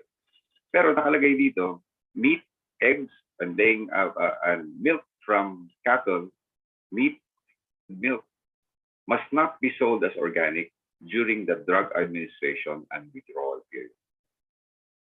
So, almost done na ako. I'm sobrang na ako ng oras. The use of antibiotics for prophylactic purposes, yung wala naman sakit, binibigyan, hindi po allowed yun. So, common practice kasi yan eh. Diba, yung feeds pa lang ng mga manok ngayon, meron na antibiotics yun. So, hindi pwede. Pero, vaccinations are allowed. Kalinawan tayo, allowed pong mag-vaccinate sa organic. Marami sa aming mga kasamahan, ayaw talaga ng vaccines din kasi hindi daw natural. Pero may provision. Diba? Sa amin, may NCD, Newcastle disease. Diba? Pumunta lang yung manok ng kapitbahay mo doon na may sakit, baka madali na yung buong flock mo. Meron kami noon eh. So, ano yan? Magpipilit ako na organic ako, na hindi ko gagamitan, or allowed naman siya. So, vaccinate na rin kami. Para hindi na magdusa yung hayop at hindi kami malugi. Biosecurity, Tulaan na natin. Base na lang. Transport and slaughter. Ganun din, animal welfare ang pag-uusapan natin. Okay, unang-una, commingling. So, bawal yan maghahalo-halo. Yan kung pwede. So, kung ihalo mo man, dapat hiwalay yung may hiwalay na area dun sa transport na pang-organic lang pag hindi. So, and then, tawag dito, meron niyang provisions, lahat ng alam niyo sa GAHAP na dapat hindi non-slip yung floor and everything is there, nakalagay, no? Pero, pagdating sa transport yun. So, ito isang example, nung kinuha yung sa amin, wala naman kaming hindi organic, so hindi na namin siya fix. Pero nakalagay dito, ang ginawa namin, pati yung ilalim ng truck na pinagdalhan, yung kumuha sa amin, ginawan pa namin ng kulungan, hindi yung basta natural siya.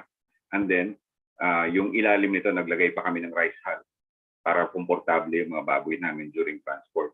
Kahit nga 30 minutes away lang yung farm na kumuha. So, nilagyan pa rin namin yan para naman komportable sila during the transport. Ano pa?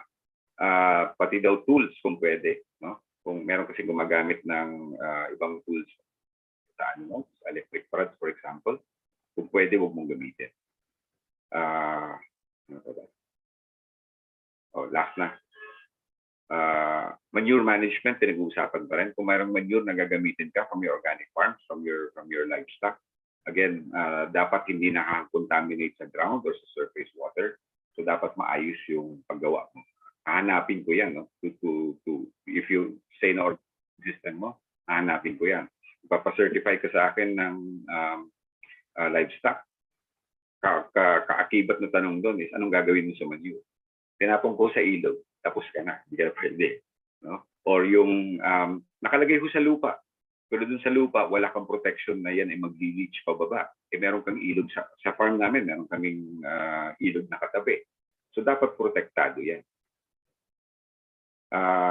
Last na, free-range areas, kalinawan tayo. So, dapat meron provision for pagdating sa free-ranging ng mga hayop. No? So, housing, even yung kanilang behavioral needs pa rin. Okay? Busin ko lang ang ibang ano. Basically, I'm done. Hindi ko akalain matatapos ito ng under an hour. But, Paula? Yes, sir. Sir, thank you so much po. Sir, if given the chance na parang gusto namin magka-part 2. Pag po available po kayo, is for invite po, sana. Libre pa niyo basta pasado na muna kayong lahat, ha? Yun ang gusto natin. Yes, sir. Kasi sobrang sobrang meaty po ng mga information, kaya parang dapat kailangan po talaga natin na ample time po. Pero sir, thank you for sharing the your advocacy in organic farming. Pakalaking bagay po talaga ng mga naibahagi niya po today. Pero po tayo sir mga ilang questions po dito. So let me read it po. Okay. Meron po dito, sir. Hello, sir. I am from Crop Protection Company before. May I know your major problems with regards to your organic production system? Pagdating sa, sinabi ko na kanina, pagdating sa hayop, problema talaga namin yung feed. That's why hindi ako nagpapacertify. I'll call it naturally grown, I'll call it pastured or free-range chicken, but I'm never going to claim that as organic. Because, may soya pa rin kaming ginamit, meron pa rin kaming dara. Sorry, for lack of a better word, kung gago ako, at manggagago ako ng tao, pwede ko na ipa-claim yun as organic. No? Pero ako mismo, di ba? Kasi ang hirap niyan, meron kasing ang clientele namin, yung market namin, may sakit talaga ng dahan. Tapos ito talaga gagawin mo, lolokohin mo lang. Ano yung principle of fairness na mag-a-apply sa ito? No? Problema ko pagdating sa crops, I didn't mention, I started as chemical sa farm. Kasi yun yung tinuro sa amin nung una. Kasi when I came back to the Philippines, after, ang hirap daw, wala pang nakakaalam na ng organic. So kahit DA, hindi nila alam kung ano si organic talaga. Pamali-mali yung mga turo. Nag-chemical kami for a while. So napansin ko kagad 2 years pa lang. Matigas na. Bakit? Yung nilalagay niyo yung urea, nilalagay niyo yung complete. Ang filler nun is gypsum. Gypsum is paggawa ng semento. Kaya may inigas talaga lupa mo, sira lupa mo. So, nakita ko na yun. Pero napansin ko talaga, kahit anong gamit namin ng pesticide, We started with the green label pesticides. Wala nang effect. Ginawa ng iced tea ng mga insekto yun. Walang epekto eh. Tapos dumating yung part na nag-yellow label ka, mag-blue label ka, tatasan mo yung dosage. Mangyayari talaga during that time, ang experience ko is ganito, tumatagal kami gumagamit ng pesticides. Bakit hindi nawawala pesto namin? Dumadami lang, nagiging resistant lang sila, ang namamatay yung aming mga beneficials na dapat kalaban nila. So that's one of the reasons why I switched to organic. Pero pagsimula talagang hirap. Kasi ang daming peste na andun. Over time, pag na-develop na andun na, may habitat na yung mga, yung mga kaibigan mong kulisap, then makukuha na. Pero even, I'd be proud to say, as of now, hindi kami gumagamit ng mga, kung alam niyo yung OHN, ibang sources, halos bihira namin gamitin. Sa labas, wala kang problema masyado, pero sa loob ng greenhouse, doon nakapasok kasi aphids. Pag pumasok ang aphids mo sa loob ng greenhouse, wala namang lady beetles, wala namang praying mantis, wala namang dragonfly na nakapasok ng greenhouse. So, doon kami nag-spray ngayon ng aming mga biological formulations. Okay, I hope I answered that. Yes, sir. Thank you, sir. Actually, mukhang nasagot naman po yung tanong. And sir, additional questions po. Good afternoon, sir. Ang nakikita ko pong problema sa organic certification ay hindi po ina-acknowledge ng ibang countries ang organic certification po ng PNS. So need pa din po ba kumuha ng certification from US, Europe, Japan, etc. Kasi doon naman po madaming consumer. Meron po bang pwedeng answer or solution po dito? Okay, ang PNS natin ay para sa atin. Yung sabi ko sa inyo kanina, yung binili ko sa American na seeds na organic, hindi yun organic dito. Right? Bakit i-require nyo kami na kailangan kami ay So PNS natin is for us. Ang certification natin is for us. Okay? The best solution, I think, kung market mo sa labas, get the certification from there. I've been to Davao, no? Ito, I'll just to make kwento. So Davao, meron doon isang mga indigenous people. No? Pagdating namin, naka-aircon yung classroom sila. Ang gaganda ng mga bahay nila. It turns out, yung kanilang tribo, ang market nila is Japan for yung bananas. Hindi sila nagpa-certify sa Pilipinas. Ang nag-certify sa kanila is Japanese Agricultural Standards, which is actually mas mahigpit yun. Pero they came, yung market nila mismo, pinadala yung inspector dito, sila nag-inspect, tinulungan sila na ma-meet yung standards na yun para makapagpadala sila sa Japan. Now, ang tanong, okay sila sa Japan, pero pag binenta nila yung produkto nila sa Pilipinas, kailangan nagpa-certify din sila sa Pilipinas. I'm not even going to talk about how much yung mga certifications na yun. Did I answer your question? Medyo challenge talaga, no? Mas marami pa tayong problema pagdating sa certification. Okay, sir. Thank you so much po. May mga incoming questions pa po tayo, sir. Ano po? Sir, ano po ang kadalasan nagiging problema sa pagpapa-certify as organic ng isang farm? Unang-una, ganito yun. Unang-una, pera. Dahil mahal eh. Sa amin talaga, kung pwede lang sana, kung pwede lang. Bakit hindi na lang soil test ang gamitin natin? Kasi pag nagpa-certify ka, hanapan ang records mo. Ano ibig sabihin? Gaano karaming vermicast ang ginamit mo? O sinabi mo, pag ako nagtanim dito, 1 square meter, 1 kilo. Okay, patingin ako saan mo kinuha yung vermicast ko. Titingnan ko yung vermicast production mo. Asan yung nilagay? Saan yung production mo? Asan ang records mo na nakalagay dito? Dapat may 10 tons ka dapat sa isang hektarya, may 10 tons ka na ginamit. Patingin ako nun. Nasaan yun? Kailan yun? Pagdating ng inspector doon, nakita 2 lang yung vermi bins mo. Saan ang galing yun? Diba? So, ang daming documentation. Sinabi mo, gumagamit ako ng fish amino acid. Wala ka namang record ng fish amino acid. Ano nilagay? Pagdating doon, walang nakitang fish amino acid.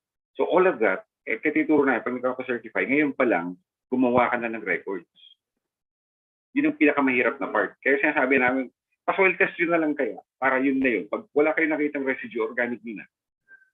Mas madali sana yun. Pero hindi yun ang makalagay sa standards natin and the current practice. So, ito say, para sa amin, kumikita lang talaga dito yung third-party certifiers. Mas maganda naman ang ginawa ng bagong batas, yung amendment ng RA 11511. Inanod ng PGS. So, maaari kaming 5 farmers, 10 kaming farmers, nag-usap kami. we will put our own ICS, internal control system. Kami mag-i-inspect sa bawat isa. At kung sino makakapasa na sa amin, pwede na yung mapacertify. Recognized na kasi ngayon sa bagong batas, sa amendment, na pwede na yung PGS. Nung kami lang magsa-certify. Pero syempre, may yan naman yun. May regulations yun. Na kami, let's say 10 kami. 3 lang kami na nakapasa sa lahat. Di kaming 3 ay pwede na magbenta ng certified organ. Mas madali yun kasi kami na nag-uusap. Wala nang third party na pumapasok. Thank you, sir. So we have 2 more questions po, sir. Question, sirs. Sir, paano po ang buffer zones nyo sa animal production and crop production? Again, contamination pinag-uusapan natin. The buffer zones. Do you really have to? Kung dun naman sa area na yun, puro baboy. Wala namang ibang nagbababoy. Kung meron nagbababoy na iba, biosecurity pag-usapan natin, no? ASF, for example. Anong gagawin mo? So, hindi na sapat yung puno. Tama ba? Hindi na sapat yung kanal-kanal mo. So, again, buffer zones ay more relative yan. Ibig sabihin, depende sa sitwasyon kung anong ginawa mo sa animal production. But obviously, let's say for example, bird flu, pag-usapan natin. Paano mo prevent yun? No? Or sakit na pumapasok. Kaya said kanina, yung NCD. So, dun mo na siya daanin. Sa crops kasi madaling i-define yung buffer zone. Pero pag animal production, more or less, I would defer to you. Baka mas marami kayong alam dyan. Kasi pinag-aralan nyo to pagdating sa gahap na yan. So, babalik pa rin kami sa gahap. Except that, hindi kami gagamit ng chemical. Okay, sir. So may mga incoming questions pa po. Additional question, sir, is, sir, are you open with the usage of organic insecticides? Okay, let's define it. When you say organic insecticide, dapat napa-certify yan. No? Let's say, nagpapa-certify ako ng farm. Sinabi ko, gumamit ako ng free grow. Okay, free grow, hahanapin sa inspector. Yung bang ginamit mo yan ay certified organic. Kasi commercial product yun. Nakalagay doon, may certification ng certified organic. Dumaan sa inspection yun. So, pwedeng gamitin yun. Pero yung gawa-gawa lang natin, as a general rule of thumb, kung ikaw ang gumawa, diba? Inaalaw naman nila. FPJ mo, OHN mo, for example, or EM5 mo, yung mga sili, tawag dito, o sili at for soft-bodied insect, ang ginagamit ko lang, simple lang, kung gumagamit man kami. Yun plus perla. So, yan ay okay siyang gamitin para doon. Perla naman, perla lang ginagamit namin because it's made from coconut oil. So, pwede yung natural ang source niya, hindi petroleum oil ang ginagamit. So, okay siyang gamitin. Pero, like I said, tingnan mo muna yung kabuuan. Unang-una, the realization na tayo ang nakikigamit sa mundo nila. So, with that in mind, pagdating sa pest control, yun muna inuuna ko. Na isa na doon ang tanggapin mo na mundo nila yan at doon sa mundo nila may kumakain din sa kanila. So, may mga kaibigan ka na they would prey on them. So, nangyari ngayon sa farm, we achieved at least that part. Meron pa rin siyang damage. Hindi mawawala yun. Ano na lang yun, pagdating sa marketing, like I said, naglabas na ako ng posters ng butas sa dahon, patunay na walang lasa. Because I'm trying to educate my consumers, no? Nasanay na may ang hanapin nilang petsa ay may butas. Diba? Proof na yun nasanay na. May mga times talaga na walang butas no? Ako pa ngayon ang pagdududahan ng consumers ko, sigurado ka ba talaga yung organic yan? Ang ginagamit mo kasi walang butas May mga times talaga na walang damage because maganda na yung ang biodiversity doon. Maganda na yung balance. Pero granted na yan sa amin. Meron yung mangyayari. Mundo nila yan Diba? Ano yung concept ng conventional? Lasunin mo lahat yan. At dati, ng conventional lang, makikita ka lang ng 4 na uod. Spray mo ng buong farm. Lasunin mo talaga. Nakita ka, 4 lang na kamatis. Yung fruitworm lang naman yun. Mukha lang madami. Tanggalin mo lang yung may damage. Andun sa loob yung worm. Pakain mo na sa baboy mo. So, yung integrated na setup.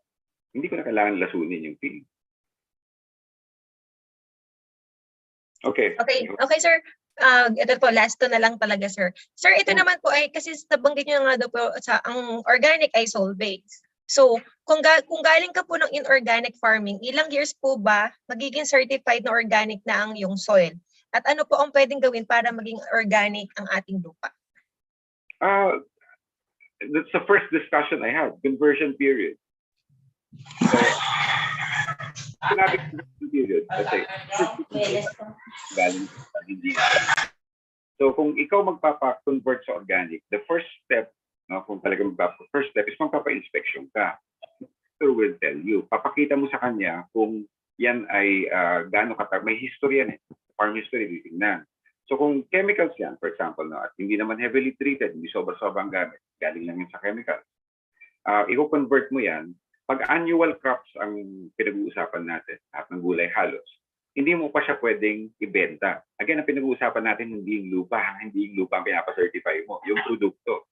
So yung produkto mo, after 1 year pa, pwede mo na siyang tawagin organic. Yung mga prutas mo, which are perennials, after 1.5 years pa siya pwedeng tawagin organic.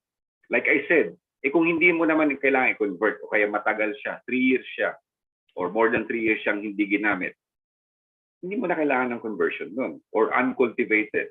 Or in my case, 10 years na akong organic. Diba? So, hindi na kailangan siyang i-convert. Pinag-usapan lang natin conversion para tawagin organic kung nagpapalit ka ng system. Thank you so much, sir. And for the last question po, sir, may possibility po bang mapa-certify ang farm na nagpa-practice ng organic farming pero napapagitnaan ng synthetic? Ano po kaya pwedeng gawing intervention po dito? Kasi gusto po nilang mag-change to organic talaga po. Buffer zones pa rin ang pag-uusapan natin. So buffer zones are relative. No? So ano yung location mo? Let's say, nabanggit ko na yung kanina, no? Napapagitnaan ka. So dapat protektado ka from wind drift. Diba? Kung napapagitnaan ka. Ano pa? Water contamination. Ano pa yung contaminants na meron? Even smoke pollution, no? All of that. So kailangan protected ka from that. Ganun lang kasimple yun. Tingnan mo kung paano mo ma-avoid yung contamination. And then be ingenious enough. Be innovative para tumingin kung ano pa yung kailangan gawin. Ako, I would recommend talaga bamboo. Kasi sa tagal ko na nagpa-farm, palagi pa kami naghahanap talaga ng bamboo. Kung mag-perimeter ka na ng bamboo, marami kang magagamit na bamboo sa farm mo at then bamboo will just keep growing naman eh. Meron kang pangsangga or gumamit ka ng, like I said, pwede namang live mulch eh. Pwedeng dragon fruit, ano yan, or with sitaw and everything. Anything that will contain the contamination. So kung water and contamination, then you'll have to be innovative kung paano mo maiiwasan yung contamination coming from water sources. Yun lang po, kaya po yun. I've seen farms who've been, ingenious to try to avoid contamination. As an example, ako napagalitan ng asawa ko kasi yung farm ko, yung harap puro pine trees eh. Ganda tingnan eh. Nung mag-inspection, ano yung fast growing, kukulangin ako ng makikita yun eh. Kasi yung barangay namin, tabi ako ng kalsada, yung barangay namin, hindi na nag-grass cutter eh. Ang ginagamit is a glyphosate na. So kailangan may pansangga talaga ako agad. So anong ginamit ko para mapabilis yung tawag dito, mapabilis yung aking buffer zones? Pagtanim ako ng napier grass. So sabi ng asawa ko, ba't ganun? Pinaganda-ganda mo yung farm ng gandang tingnan, tapos ngayon puro damo. No? Because I had to put the buffer zone. Kung mayaman ka, di mo pader ka. Di ba? Pero otherwise, pwedeng ibang farmers na kilala ko, sako. Anything that would prevent the contamination, yan ang tinatawag natin na buffer zone.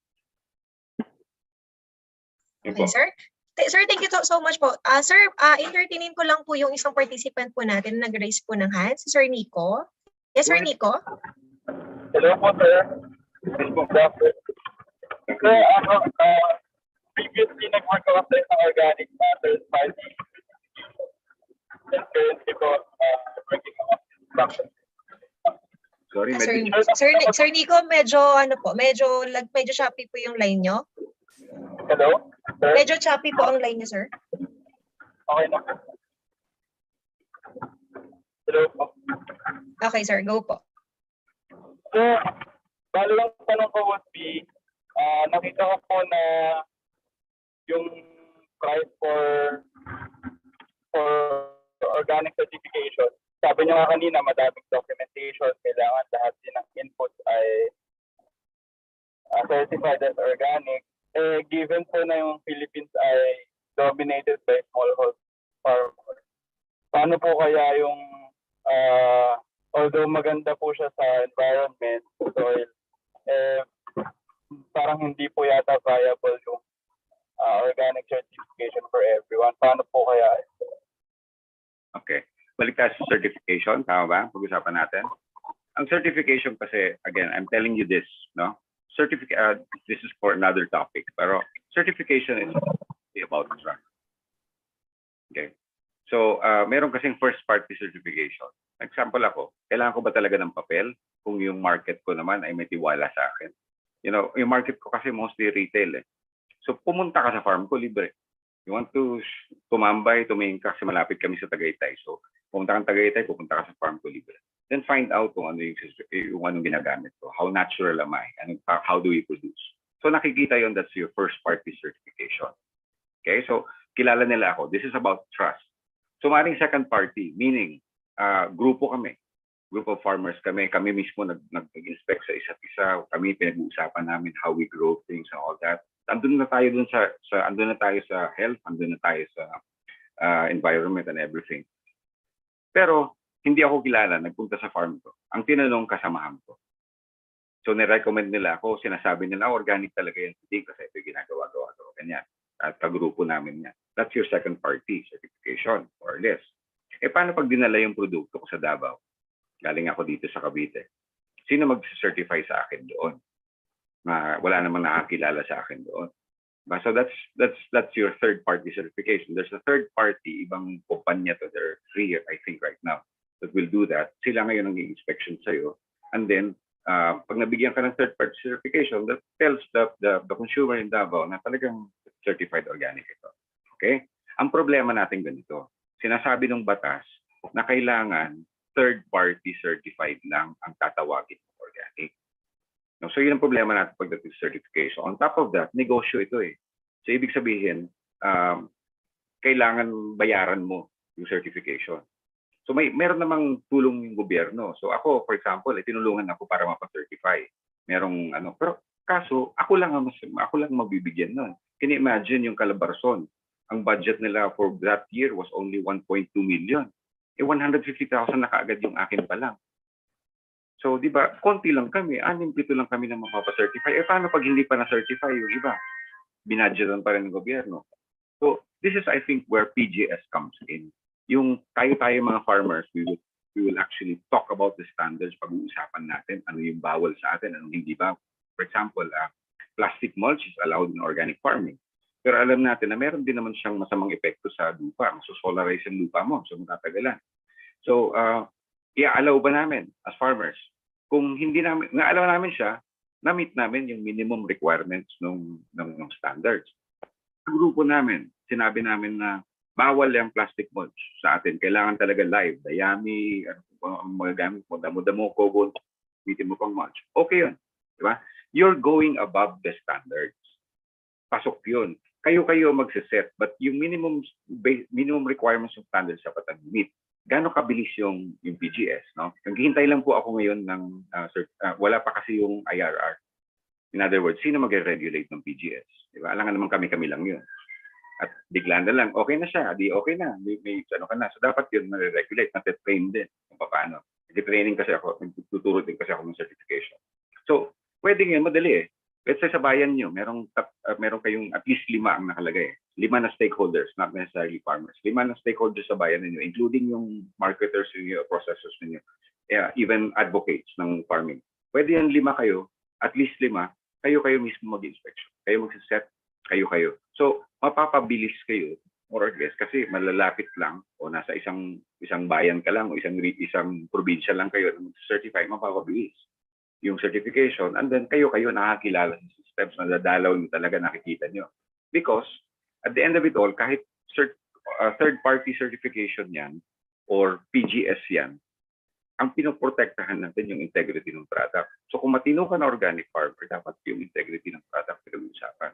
So pagdating sa contamination, pagdating sa commingling and everything, buti ng product na pinag-uusapan natin. Mahirap pa sa ngayon. Pero I'm hoping na pagdating ng PGS at malinaw talaga ano yung PGS, mas marami ngayon na farmers, na ordinary farmers ang makakapasok. Again, certification pinag-uusapan na hindi yung production part. Kasi palagi yan, mahirap talaga si organic sa simula. Yun, walang inputs na organic na ipoproduce. Kung papansin niyo, DA, namimigay na lang namimigay. Sustainable ba yun? Namimigay yung vermica? Isang taon, bibigyan ka ng 3 sako. Sustainable ba yun? Or turuan nyo kaming gumawa niyan, bigyan nyo kami ng facilities para makapag-produce kami ng maramihan. Kasi yan palaging problema eh. So organic kasi so laborious, masyado siyang matrabaho, ikaw kasi gagawa sa sarili mo. E paano pag yung hindi certified yung mga gagamitin mong inputs? Ano ka na kaagad? Lagpak ka na pagdating doon. So I hope that solves it. Okay naman certification, ang akin lang medyo matrabaho, makakapagod pagdating sa farmers na ordinary. Remember, we are farmers. Trabaho namin to. Nasa lupa kami most of the time. Nasa arawang kami. Tapos gagawin mo pa yan. So we're not really that prepared pagdating sa certification. Okay, Sir Dean, thank you so much. I hope nasagot ko yung tanong ni Sir Nico. Okay po. Sir, last na po talaga. May sumabol po. Ano po yung ginagamit yung feeds na pinapakain, especially sa livestock? Since nabanggit niyo po na ang ingredients on making feeds is meron ng GMO. Okay. Ganito yan. Dapat scientific yung approach, ha? Meaning, hindi pwede nagawa-gawa ka lang. Pag sinabi na grower stage yung baboy, merong libro tayo niyan. May standards 5 kung gaano karaming protein ang kailangan niya. No? Hindi pwede nagawa-gawa lang. Ito yung malaking misconception na pag-organic, pakainin mo lang pakainin. Paano lalaki ang baboy mo kung walang protein na yan? So, at that stage, ito ang requirement niya. Let's say, for example, 25 kilos ang kailangan niya sa feed formulation. Kailangan niya ng 25 kilos ng protein. So, okay yon, i-meet mo siya. Kung pag lumalaki yan, mas lalong mas kailangan niya ng carbohydrates, ng protein. Ano yung dating dun sa feed formulation, babalik ka pa rin sa kung ano yung standard. Kasi yun ang pinag-aralan eh. Yun ang kailangan. So, let me get that off first. Second, ang tanong kasi niya ay anong gagamitin raw materials. Okay? Like I said, hindi ako nagpapa-certify because ang hirap nung maghanap ng organic na carbohydrates. So, anong carbohydrate sources? Corn, sarap, pollard, di ba? Or mamatay ako ng maraming root crops at lulutuin ko pa yon. Maliit lang naman akong farmer, no? Kailangan ko ba talaga ipa-dry yun? Hindi. So, magkakanim ako ng marami. Gaano kahirap ito? Kung gagawa ka daw, sabi ng aral ng UP Los Baños, ng pakain mo, for a 10-sow level na baboy, kailangan ang 1 hektarya mo na taniman ng pakain, pang 10-sow level lang yun ng baboy. So, medyo mahirap pagdating maghahanap. So, ang tanong, anong ginagamit ko? Ang ginagamit ko, kung may available, ang hirap na kasi maghanap ngayon, ng D1 na darap. Yung rice bran talaga, yung D1, yung talagang parang gatas, yung pinong-pino. Ang hirap maghanap niyan kasi marami na rin farmers, kung nagpapagiling, kinukuha na rin nila kasi may livestock sila. So, ang hirap niyan. So, ano yun? Animal welfare, hindi mo nabibigyan ng carbohydrates. So, kung hindi mo bibigyan ng carbohydrates, you're not giving the animals what they need. So, kailangan ba talaga purist ako na organic? No, kailangan scientific ka. So, this is why hindi certified kasi gumagamit pa rin ako ng corn. Sinabi ng mga experts natin, 90 to 95% of the corn in the Philippines is GMO. So, magawa ko. So, ngayon, nagsimula ako sa Leyte, gagamitan ko siya ngayon ng rice bran. Kasi, turns out, lucky lang naman ako, dun sa harap ng farm namin, may rice mill. Tapos, mura yung rice bran. So, yun ang gagamitin kong carbohydrate source. But that doesn't stop me kasi marami din sa amin kamote growers. Kamote growers doon, pwedeng bilhin ko na sa kanila yung mga reject kahit pa paano. Diba? Hindi pa naman natin pinag-uusapan libo-libo mo na. So, kung may mga gamit ako. So, pag protein, usual talaga niyan, ang pinaka-ginagamit talaga is soya, yung soya meal. Nag-try kami ng fish meal eh. So, may fish meal kasi pero meron dito sa Cavite na nagbebenta ng mga daing, saka yung mga tuyo. Meron pala yan sa kanila, yung hindi na nila binibenta sa market. So nabibili namin yun, ginigiling namin, maganda yung resulta. Ang problema, hindi sustainable, hindi palaging meron. So, balik ka naman, anong gagawin mo? Hindi mo nabibigyan ng protein yung ngayot mo. Balik ka na naman ulit. So, soya kami. So ngayon, nagkukulang yung soya. Grabe ang soya. I'm telling you this, ha. Ang soya ngayon, nasa 59 pesos per kilo na. It used to be 24, 25 lang. Dumoble na. So, maalaman nyo na tataas lahat yung meat products natin because of that. Or mag-import na lang tayo mag-import, no? Huwag na lang tayo mag-farm. Yun naman yata yung takbo ng DA ngayon. Akin lang is ganito. Gagamit ka nun, isipin mo kung ano yung sustainability. So, before ako nag-livestock ngayon sa Leyte, hinanap ko muna kung anong sources. Wala kaming problema pagdating sa lipids, so yung fats, kasi punong-puno kami ng. So, kahit nga nyog, hindi na namin nagamit. Kayurin ko lang yung nyog o kaya yung coconut meat mismo, may lipids na ako. So, hinahanap ko kung paano. Again, pagdating dun sa usapan ng certification, mahirap pagdating sa feeds. So, naghahanap ako ng paraan kung paano. So, just to give you a last example, may inspection ako dati na farm sa Nueva Ecija, 14 hectares. No? Ang tanong ko, gaano karami baboy nyo? 300 po. Okay, kaya, sustainable, di ba? Ang tanong ko, mali pala sir, sabi sa akin, 300 soul level. Ibig sabihin, 3,000 mahigit yung baboy niya doon na native, ha? Kasi nakakalat. Kalat talaga sa 14 hectares. So, ang tanong ko, hindi ka makakapasa. Ano yung carbohydrates mo? Sir, meron ko kasi nabibili sa Manila, yung gumagawa ng mga factories ng siomai, yung kanilang mga fillings, di ba? Wheat yun. Yung mga fillings yun, nabibili namin yung sako-sako, truck nabibili. So may carbohydrate source siya, kahit paano. So, okay. Sabi kayo, paano ka? Protein, wala kang protein source kasi soya. Sabi ni sir, may asola kong ginagamit namin. Sabi ko, sa 3,000 na baboy, gano'ng karaming asola kaya? Dinala niya ako sa likod. There were 14 Olympic size na ponds. Puro asola. So sabi ko lang, pwede ka magpa-certify. Kasi may paraan siya para makuha yun. Otherwise, magkakaproblema tayo kung babalik lang tayo palagi sa sources ng regular natin, which are mostly GMO. Okay po? Thank you so much, sir. Siguro, sir, yung mga additional questions po, may mga gusto pong katanungan, since meron po tayong GC, pwede nyo po siguro ilagay doon, then we will coordinate to Sir Ding para po masagot nyo po yung mga questions. Sir, para naman po sa gusto mag-visit sa Morningside Farm, so pwede po, kailan po pwede mag-visit or ano po ang inyong requirements po? Sa ngayon po na pandemic tayo, nagsara muna kami. Nagsara muna kami sa visitors. Mahirap yung walang protection sa farmers. Sir, so ang ano na lang, okay sir. If you get me, pag nagkasakit yung tao namin doon, nagkasakit kami lahat. Paano yung mababoy namin? Yes, sir. Understandable naman. So, pwede po siguro, sir, visit na lang yung FB page po ng Morningside. Ano po? So, Paula? Yes, sir. Let me just end here. No? I'm going to just, very quickly. Hindi po ito linya. Hindi ko po linya ito. Asa abroad kami, I was a producer for TV and director for TV, editor din ako ng dyaryo. As a media ako mostly. Pag pupunta ka sa abroad, palagi yun ang mga pangarap ng mga andun sa abroad ay uuwi din kami, mag-retire din kami sa Pilipinas at magpa-farm kami. Diba? So at 37 years old, na kami mag-asawa, we had land, we decided to actually farm na ngayon na hindi pa kami uubod-ubod. Kasi yung iba, uuwi ka sa Pilipinas, makakapagtrabaho ka pa talaga. Kasi pato naman na. Just to show you na, at bakit pinili namin to? Because we could have gone into another business. Nakita namin kasi na ang pinakamahirap talaga farmers. So bakit ganun? Sa ibang bansa, ang farmers talaga respetado. Bakit dito sa Pilipinas, tayo pinakakawawa? Tayo pang kinakawawa.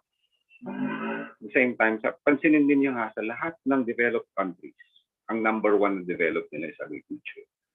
So, sana pag-isipan niyo yan kasi ang dami nang duman sa aking bata agriculture, OJTs and everything. Pero ilan talaga nasa field. And then, iba essential yung pagkain na pansin nyo ngayong pandemic yan. Tapos, baba pa rin ang tingin sa farmers. I hope you can lift up the lives of farmers later on. Hopefully, you can farm also and see this. It's a struggle for now. Pero it's always going to be a need. Kailangan kumain, basic needs natin yan. Sabi sa akin ng mga kaibigan ko, magbukas ka ng restaurant kasi food business na magaling ngayon. Saan nagagaling ang food mo kung hindi galing sa farmers? So, I hope you realize that na kayo talaga, malaki, saludo ako sa mga nag-aaral ng agriculture. Ay, pagigihan niyo pa. So, maraming salamat po sa oras ninyong lahat. Yes, sir. Thank you po. Thank you so much, sir. Sir, actually, ang isa nga sa takeaway ko dun sa interview namin sa inyo, na dinedevote niyo yung farm or yung morning side to produce healthy, delicious, and safe food. So, yan talaga yung pagsisarding niya talaga yung ano niya. Ayan. So, Sir Ding, bago ko po i-present po yung certificate, pwede po tayo mag-request ulit for photo opportunity since marami po tayong hindi nakuha kanina ng mga participants. Sige po. Pa-stop share na lang po, sir, siguro po. Thank you, sir.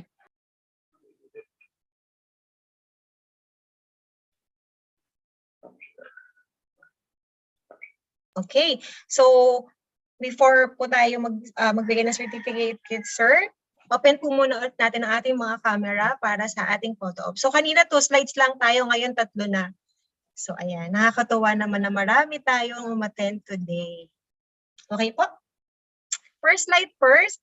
Okay po. 1, 2, 3, smile. Next po. 1, 2, 3, smile. And third, 1, 2, 3, smile. Okay, ayan.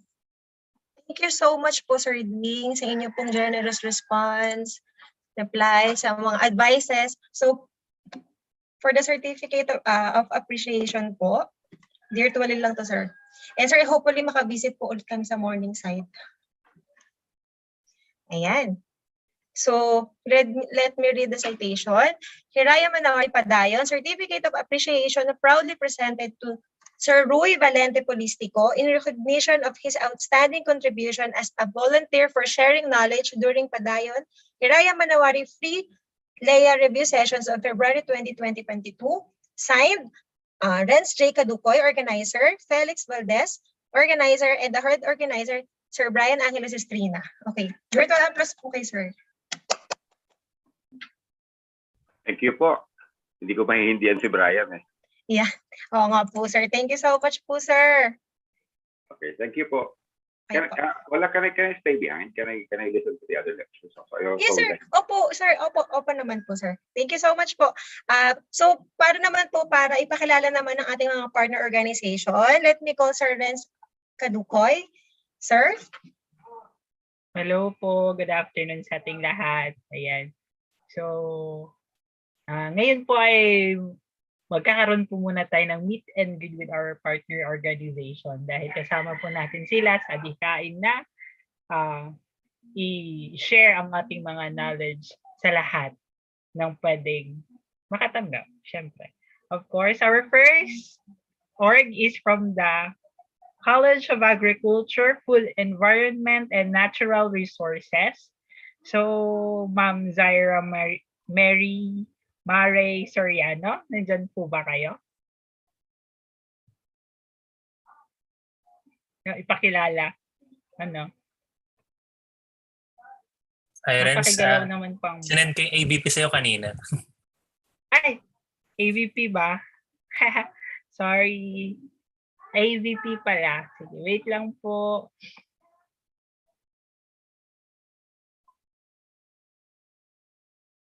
Hanapin ko pa po.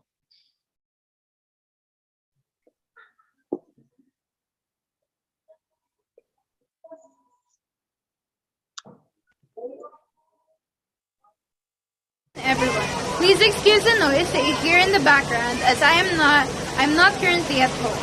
So, hi, my name is Zaira Marie Soriano and today I'm going to represent the Kaifinar Student Council. So currently, I am the CAS representative under the council and also the vice chairperson of Business and External Affairs Committee. So the Kaifinar SC is a recognized organization under Cavite State University, which mainly represents the student body under the College of Agriculture, Food, Environment, and Natural Resources. So our constituents are the Kaifinar students, namely first, the 4th year BS Agriculture students, BS Food Technology, BS Environmental Science, and B Agricultural Entrepreneurship students. So our organization is committed to serve the needs and support the Kaifinar students to our utmost extent. So we conduct webinars, post publications, and hold events to create an open and sociable environment for everyone in the college, which serves as a support system and sort of entertainment at the same time. So we also provide trivias, announcements, informative publications, and recognitions to the students. So basically, we're always trying our best to make college life a really memorable, wholesome, knowledge-filled, and exciting experience to our constituents. So we would like to extend our gratitude to the organizers of this event because it is highly evident that students, especially the BS Agriculture students, would greatly benefit from the free licensure examination review sessions.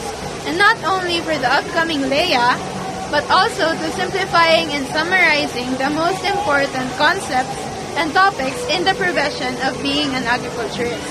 So, thank you very much, and I hope everyone is doing well. Bye!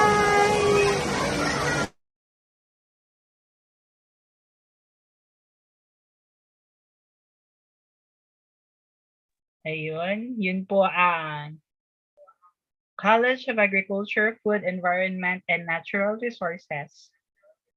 And ang nagsalita po ay si Ma'am Zaira Marie Soriano. For our next partner, the Matayuyon Crop Science Society. And it will be introduced by Baby Erica Tanaw-Tanaw. Ma'am, andyan po ba kayo? Ayun, nakikita ko siya. Good afternoon po. Yeah. So, I am Baby Erica P. Tanaw-Tanaw po, the president of Matayuyon Crop Science Society, and nandito po ako to introduce our organization. So, before everything else po, gusto ko magpasalamat sa inyo, especially po kay Sir Brian sa napakagandang opportunity po na ito na makatulong kami as a partner. Dahil po dito, marami po kami sa mga experts sa iba't ibang field ng agriculture na magagamit po namin sa aming course, and of course nakakatulong po sa mga LEA takers natin. So ayan po, Matayuyon Crop Science Society. MCSS. Then we are a recognized academic organization in Cavite State University. Specifically po sa College of Agriculture, Food, Environment, and Natural Resources. And yung Matayuyon po, it came from Makinaray Award from indigenous language in the Philippines, specifically po sa Antique. So yung Matayuyon po, it means sustainable or to sustain. So most po of our members are crop science majors and students of Certificate of Agricultural Science, but we are open po for all interested students under our college. So ayan po, short trivia lang po about sa logo namin. So yung seedlings po, nire-represent niya po yung growth and development. Then the soil naman po, it represents nourishment for every member. Then the shovel represents the desire to delve deeper into the field of crop science. Then the curved lines po, it represents the comfort and relaxation that this organization brings to its members. And the green color po, of course, it gives the view of agriculture, life, fertility, and growth. Then lastly po, yung colors po na yellow to orange, it represents the sunshine of hope that this organization brings to its member. So yung primary purpose po ng Matayuyon Crop Science Society is to develop an organization that shall integrate the ideas and combine principles of the students under the fields of agriculture. In addition po, aim rin po ng aming organization to promote advancement in the field of agriculture, specifically po sa crop science. Next po is to host student leaders promoting skill competencies, academic excellence, and academic liberty. The next po is to coordinate with other organizations for student development programs. And lastly po is to be a vessel in helping students in their academic pursuit.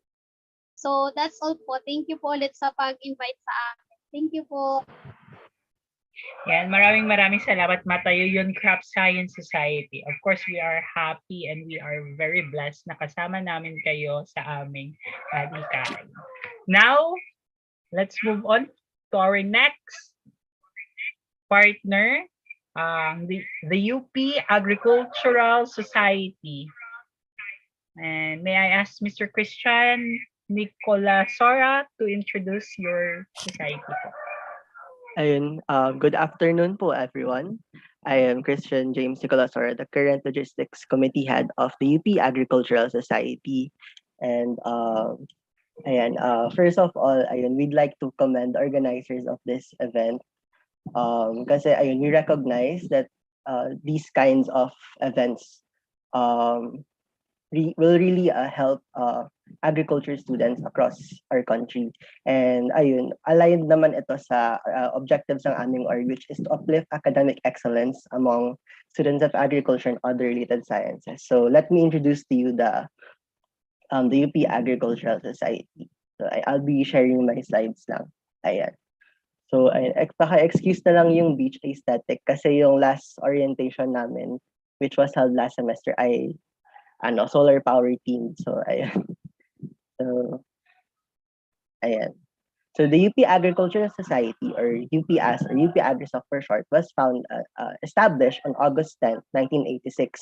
So we are a duly recognized academic organization under the UP College of Agriculture and Food Science. So umbrella org kami, which basically means we accept all students under our college, and as well as students taking agriculture-related sciences, so agricultural business, agribusiness and management and entrepreneurship, applied agricultural economics, agricultural chemistry, and we also even accept development communication students kasi nagtitake sila minsan ng agriculture as their electives.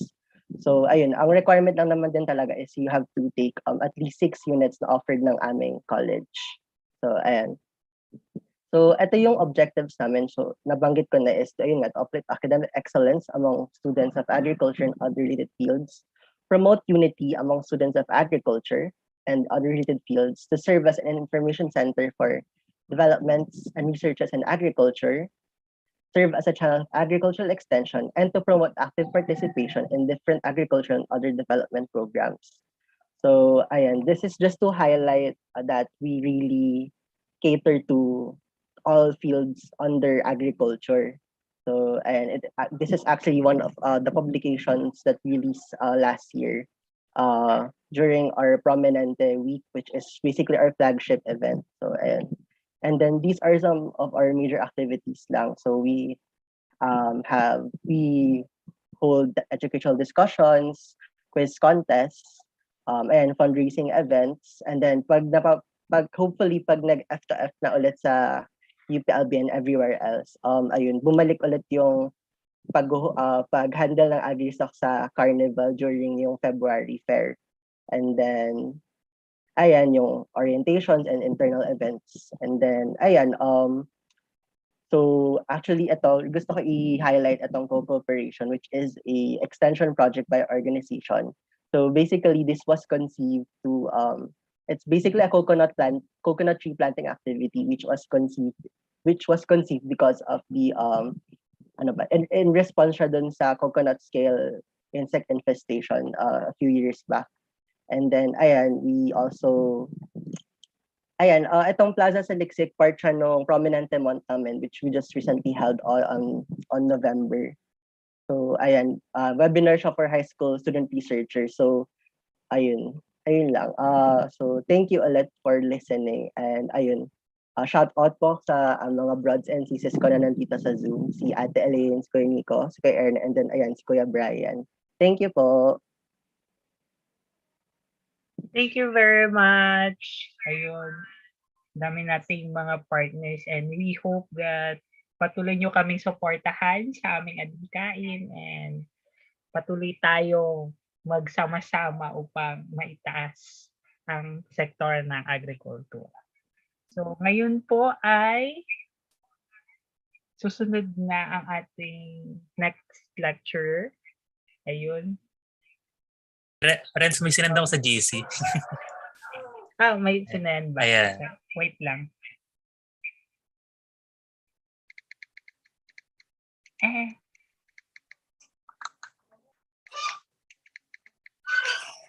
Wait lang po. Ayun po.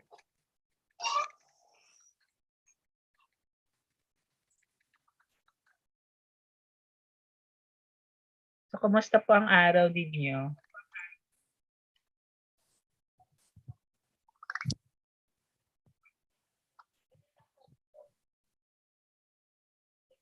Paki-type naman po sa chat para malaman kung masaya po ba kayo ngayong araw, kung malungkot kayo ngayong araw. Ako kasi ngayon nilalamig ako kasi umuulan dito sa aming lugar. So, cold po ako ngayong araw. Cold. At feeling ko naman medyo okay ako ngayong araw kasi wala yung kasama nating taga-ibang bansa at hindi ko po kailangan mag-English. Yes.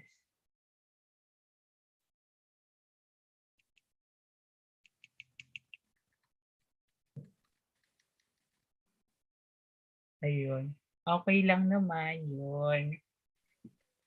Ano pa ba? Madami natitinan. Coffee. Natitinan. Ano pong natitinan? Natutunan yan, sir. Madaming natutunan. Ay, natutunan. Ah, madaming natutunan. Yun. Ang dami ko ring natutunan actually. Bilang isang teacher na nagtuturo ng organic agriculture. Dami ko natutunan. Ay, baka nagtatanong ka, nagtuturo ako tapos hindi ko alam. Ganyan po kasi sa DepEd. Kung ano po yung ibibigay sa iyo, ay tatanggapin niya. Yun po. So, kaya may bibigay na naman akong mga info sa aking mga estudyante. So, maraming salamat pong mali kay Sir Ding Polistico. Thank you po.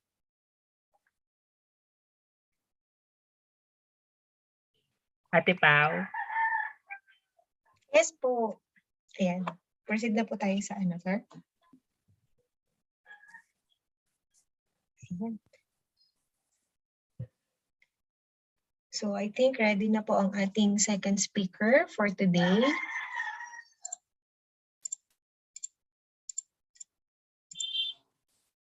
Ayan po.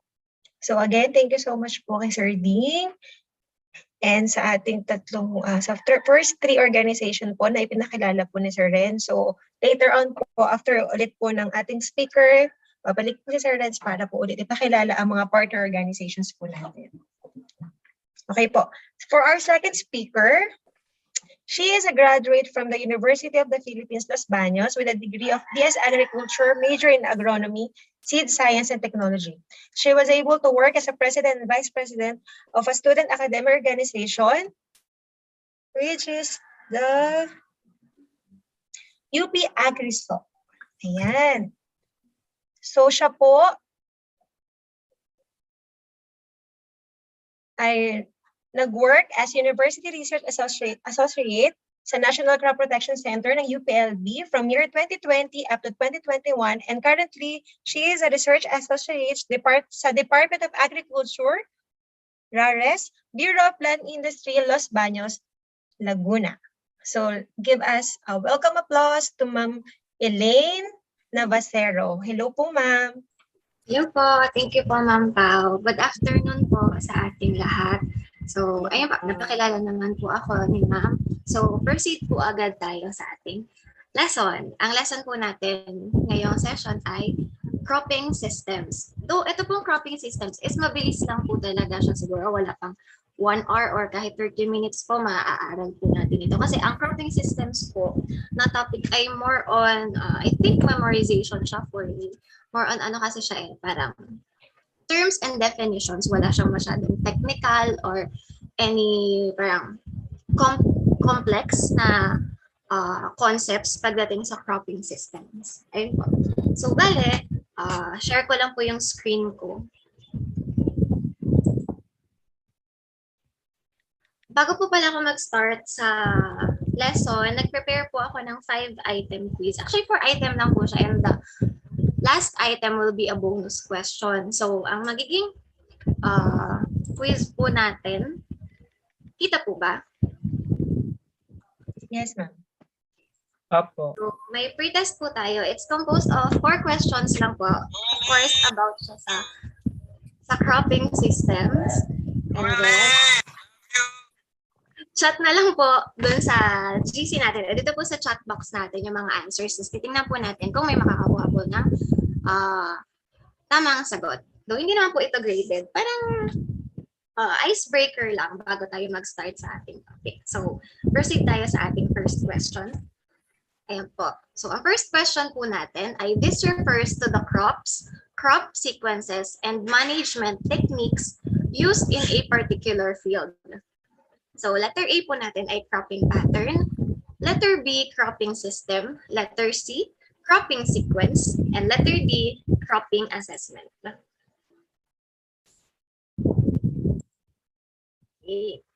So, ang dali ng question, di ba?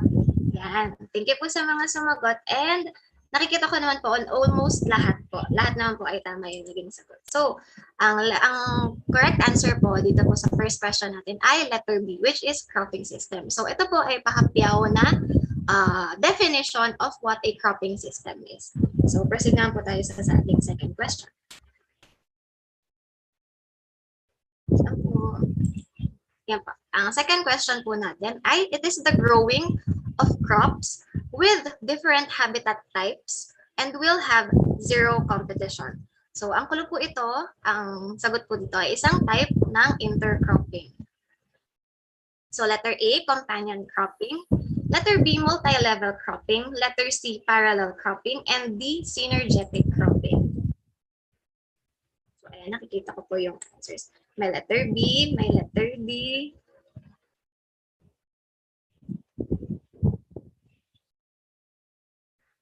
Okay.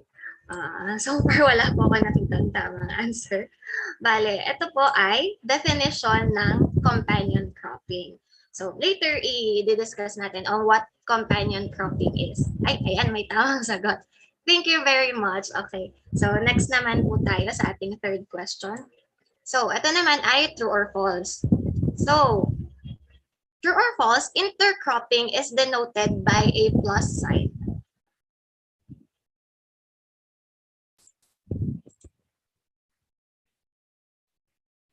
Very active ang ating Sir Renz. So, bakit ang bilis, Sir Renz? Ayan. So, pinrovide na ni Sir Renz ng ating tamang answer. Yan. Thank you po sa sumagot. Ang correct answer po natin ay true. So, yung mga cropping systems po, gumagamit niyo po sila ng symbols which will be discussed later on pagdating po natin sa part na yun. So, number 4. Last na po ito and then yung pang-5th po ay ating bonus question. True or false po ulit, in routine cropping, a new crop is planted in the same field that already has a standing crop.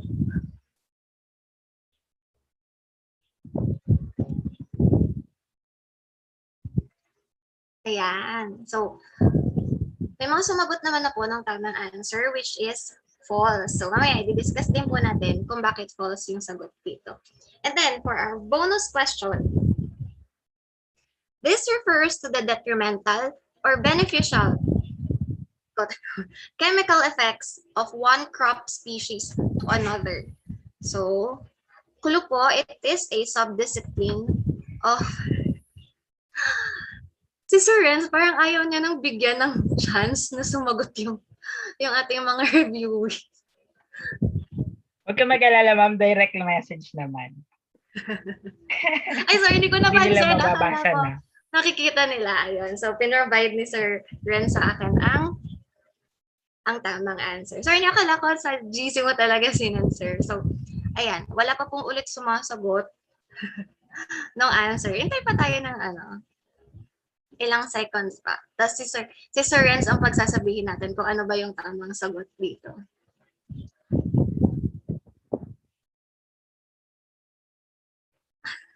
Ayan. So, may sumagot na po. And tama po yung sagot ni Mr. Christian Nicola Sora. Ayan. Proud or made. So, Sir Renz, ano po ang sagot sa ating bonus question? Allelopathy. Yan. So, allelopathy. Parang feeling ko kasi sa topic na to, siya na yung pinakamahirap na word na in-define. Kasi nga madali lang tong topic na to. So, siya yung ginawa kong bonus question. So, itong allelopathy, ay pahapyawan natin. Medyo patapos na siya ng cropping system. Okay. So, thank you po sa pag-participate sa ating quiz. Congrats, Christian. Ang galing mo naman. Ayan. So, move na po tayo sa ating, sorry po. Wait lang po.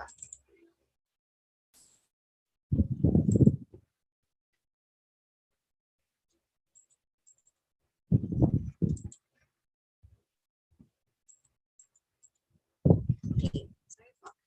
Move naman po tayo sa ating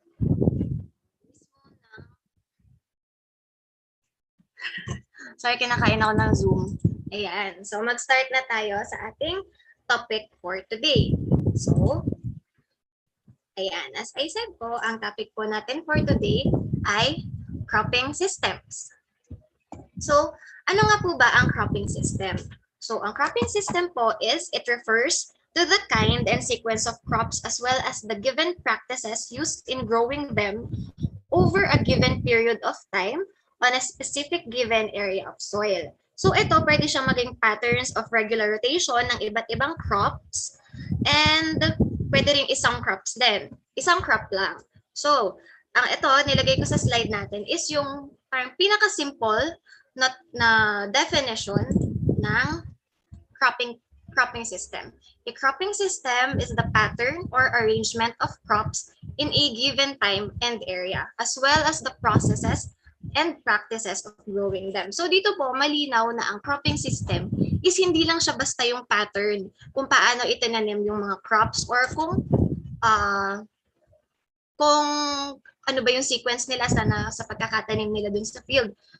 Excuse me. Bale, ang cropping system is also refers dun sa processes and practices na ginagawa para palakihin yung mga crops na yon. Malinaw po ba?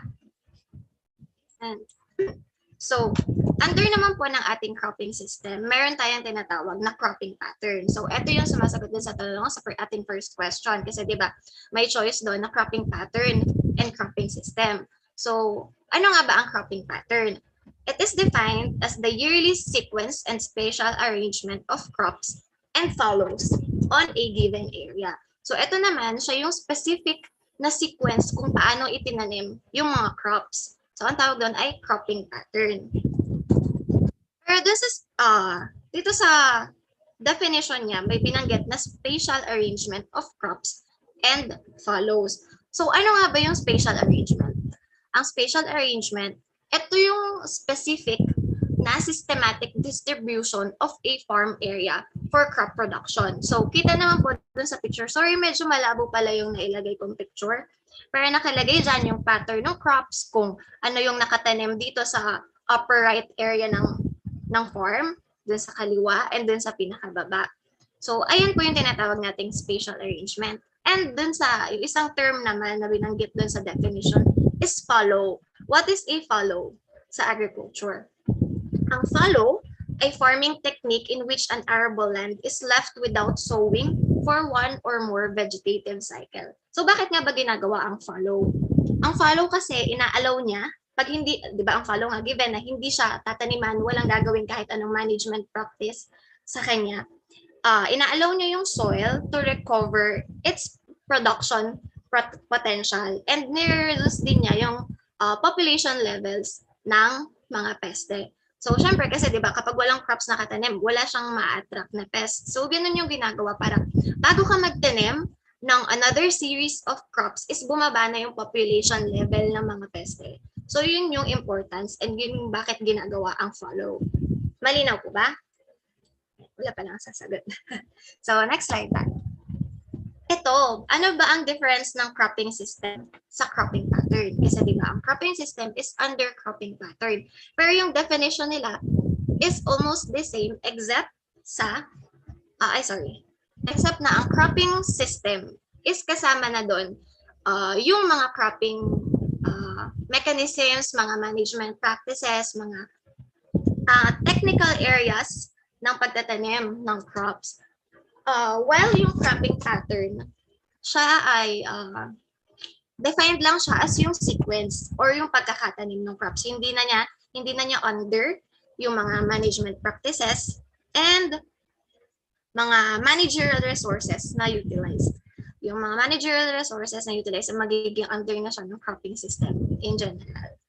Ayan, yun lang po yung difference ng cropping pattern and cropping system para sa ibang nalilito or baka lang may malito sa meaning ng cropping pattern and cropping system.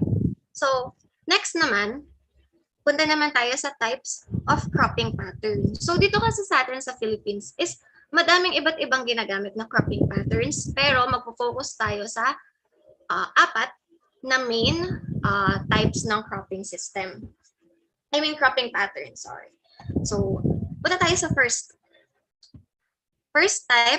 major type ng cropping pattern is monocropping. Monocropping from its, I think, root word, mono, which means one, given naman na siya. This refers to the practice and growing of large amounts of only a single crop in a given area or land. So, given na as in monocropping, isang crop lang yung minamanage ng isang farmer. So, yung nilagay ko din dito sa slide na to yung most simple na definition ng monocropping. Monocropping is a method in which only a single crop species is grown in the same area of land in each growing season. So, ayan. Basta ang monocropping, given naman na yan, feeling ko wala nang malilito sa atin, is isang crop lang ang itinatanim sa isang piece of land. Doon din papasok yung isang term na monoculture. Meron kasi mga references na ang monocropping ay tinatawag din nilang monoculture. Pero dun sa, I think sa former resources ko nung college, ang monoculture is a single crop species is grown in the area throughout the year. And then, meron tayong dalawang kinds ng monoculture. Meron tayong annual monoculture and perennial monoculture. And sa annual monoculture, since given na dun sa name, ang itinatanim sa isang taon or isang growing season ay upland and lowland crops lang. And isang upland and lowland crops lang. Since mostly sa ating upland and lowland crops ay annual crops lang sila. And then, next naman is yung perennial monoculture. Dito naman sa perennial monoculture is growing of trees, especially on steep slopes and heavy clay soils to avoid soil erosion. So, ito naman yung mga crops na more than a year yung lifespan nila. Malinaw po ba? Okay. So, next naman tayo. So, ang monocropping, parang nabanggit ata ni Sir Dane kanina yung about sa monocropping din. And ang monocropping kasi is may consequences sa land and pati na rin sa farmer na nag-grow ng crops. So, monocropping kasi, di ba, given sa definition niya is isang crop lang yung minamanage mo all throughout the year or all throughout the given vegetative cycle. So, ang nagiging consequences ng monocropping is nagde-deplete yung soil ng nutrients. Tapos, nagiging less productive yung soil over time. Bakit? Kasi yung monocropping, it also reduces organic matter and can cause significant soil erosion. Bakit nangyayari yun? Since only one crop is being grown dun sa area, may specific nutrients lang siya na kailangan kunin dun sa soil. So, kapag yun yung tinanim mo, paulit-ulit, kukuha lang at kukuha siya ng nutrients dun sa soil. Walang magpapalit dun sa nutrients na kinukuha niya kasi wala nang ibang nakatanim na plants doon, wala nang ibang nakatanim na crops. So, kuha lang siya ng kuha ng nutrients. Sooner or later, magde-deplete yun, organic matter, and ng nutrients na kinukuha niya. For example, kapag yung crop na itinanim mo all throughout the year ay kailangan naman ng maraming nitrogen. So, pag kuha lang siya ng kuha ng nitrogen, walang nag-fixate ng nitrogen sa lupa, hindi mo siguro mauubos, pero uunti na uunti yung nitrogen na present dun sa soil. Also, it can lead to a serious pest problem since only one crop is grown through different cropping seasons. So, hindi nagpapalit ng pest, hindi nawawala yung mga pest, doon na sila magsistay. The host plant's pest will have the tendency to remain in that same type of environment throughout the whole planting year. So, di ba, yun pwedeng tumaas yung pest population or throughout the year, which is magiging problem sa farmer. Yun. So, kahit for ibang farmers, okay yung monocropping, meron din siyang consequences na nagagawa dun sa soil. Ayun. And next naman po tayo, punta tayo sa pangalawang type ng cropping pattern. So, ang second major type natin ng cropping pattern is multiple cropping. This refers to the intensification of cropping in time and space dimensions. It is the growing of two or more crops on the same field in a year. So, given naman sa name din ng ating cropping pattern is multiple. Multiple cropping, ibig sabihin, hindi siya isa. It means more than two or more than one. So generally, this cropping pattern refers to the planting and growing of more than one crop on the same piece of land in a given year. So itong multiple cropping is meron siyang dalawang kinds under it. And, sorry, medyo text heavy ba yung ating slide? So ang first type under ng multiple cropping is sequential cropping. It is the growing of two or more crops in a sequence on the same field within a 12-month period, with the succeeding crop planted only after the first planted crop is harvested. So ang paggagawa po natin ng sequential cropping is magtatanim lang tayo nung pangalawa nating pang multiple crop kapag na-harvest na natin yung unang crop na itinanim natin. Malinaw po ba? Malinaw na po yung meaning ng sequential cropping. So, ito naman po, yung next naman is, hindi ko pala nabigay. Yung sequential cropping ay pwede siyang maging double cropping or triple cropping. So, ang double cropping, given as double, dalawang crops yung itatanim mo for that 12-month period. So, after harvest nung first, saka ka magtatanim ng second. And yung susunod naman is triple cropping. So, kagaya lang din nun, kada after harvest, is magtatanim ka ng panibagong crop, pero this time is tatlong crops yung itatanim mo for that whole year. And then, punta na po tayo sa ratoon cropping. Ratoon cropping is the development of a new crop without replanting. So ito po, ginagawa siya through the growing of new crops from the buds on the root systems or from the stubbles or stems of the preceding crops. Ibig sabihin, hindi nyo kailangan mag-replant para mag-multiple crop ka. So yung first crop mo is, yun na din yung ipang-multiple crop mo dito sa nauna. So ito pong example sa tabi na picture is sugarcane. So sugarcane, ika-cut siya after ng harvest, dun sa part na may bud pa, which is magiging capable pa siya to grow into another plant. Malinaw po ba? Dun po nang gagaling yung ratoon cropping, yung pagde-develop ng panibagong plant na hindi kailangan mag-replant. Ginagawa rin po siya sa rice, pero only under special conditions lang. Ayan po. So, kagaya ng sinabi ko po kanina, sorry, hindi ko pala ba yun, ang ating mga cropping patterns ay denoted ng mga signs. So, ito po kasi, ginagamit yung signs pag isusulat mo siya, pag ipapakita mo siya in words na, example po nito natin sa sequential cropping natin na rice dash wheat. Ibig sabihin po ito, yung wheat po ay naka-sequential crop sa rice. So, ibig sabihin, after mong i-harvest yung rice, yung first harvest mo ng rice, wheat naman yung itatanim mo. So, kapag isusulat mo siya, and ang gusto mong sabihin sa magbabasa nun ay naka-sequential cropping itong wheat dun sa rice. So, ilalagay mo siya as rice dash wheat. Yan po ang magiging symbol. Pag po nakakita po kayo nan, kung saan man, ibig sabihin lang po nan is naka-sequential cropping yung wheat dun sa rice. Okay po ba? Yan, proceed po tayo.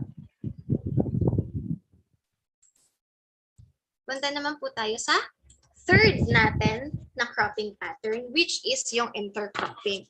So, maganda po dito is, tawag ito ay, maintindihan natin by heart kasi mostly dito, ako honestly nung college is nalilito ako sa mga intercropping, sa multiple cropping, or sa iba pang cropping pattern kasi almost nakakapareho sila ng definitions na marami kang crops na itatanim sa isang field, pero nagkakaiba sila doon sa way ng pagmamanage sa kanila. Yun po natin laging tatandaan. Tandaan po natin na hindi lang po by definition yung mga cropping patterns na dinidiscuss po natin ngayon, kundi kailangan nyo din pong tandaan kung ano ba yung mga managerial processes na ginagawa sa kanya habang nakatanim sa isang field. Okay po ba? So, ito naman po intercropping. growing of two or more crops simultaneously on the same field, such as that the period of overlap is long enough to include the vegetative state.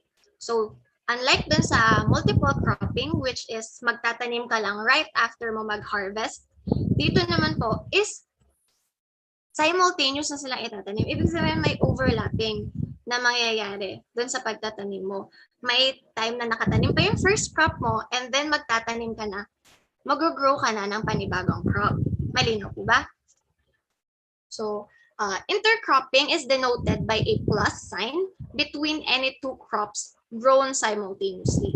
So, ito pang nasa example po natin is maize or corn plus pigeon peas. Ibig sabihin po, naka-intercrop yung dalawang crops na yon, yung maize tsaka yung pigeon peas. Tandaan po natin na plus sign po ang ibig sabihin ng intercropping. Gets po ba? Tapos, ito naman pong intercropping ay ginagawa ng mga farmers kadalasan with the goal of producing a greater yield from a piece of land by utilizing the resources na hindi ginagamit ng first crop na itinanim. Ibig sabihin, di ba, para hindi masayang tong resources or tong space na to sa land mo, mag-intercrop ka ng another crop para magamit yung resources na may iwan doon. So, dito I think papasok yung nabanggit about monocropping. Example is yung planting ng legumes kasama ng mga crops na malakas sa nitrogen. Malakas gumamit ng nitrogen, malakas mag-absorb ng nitrogen. And alam naman po natin ang legumes ay nakaka-help to fixate yung nitrogen na mayroon yung soil. Intercropping din naman po, ito medyo nakakalito na to. Meron din kasi tayong 4 types ng cropping pattern under ng intercropping.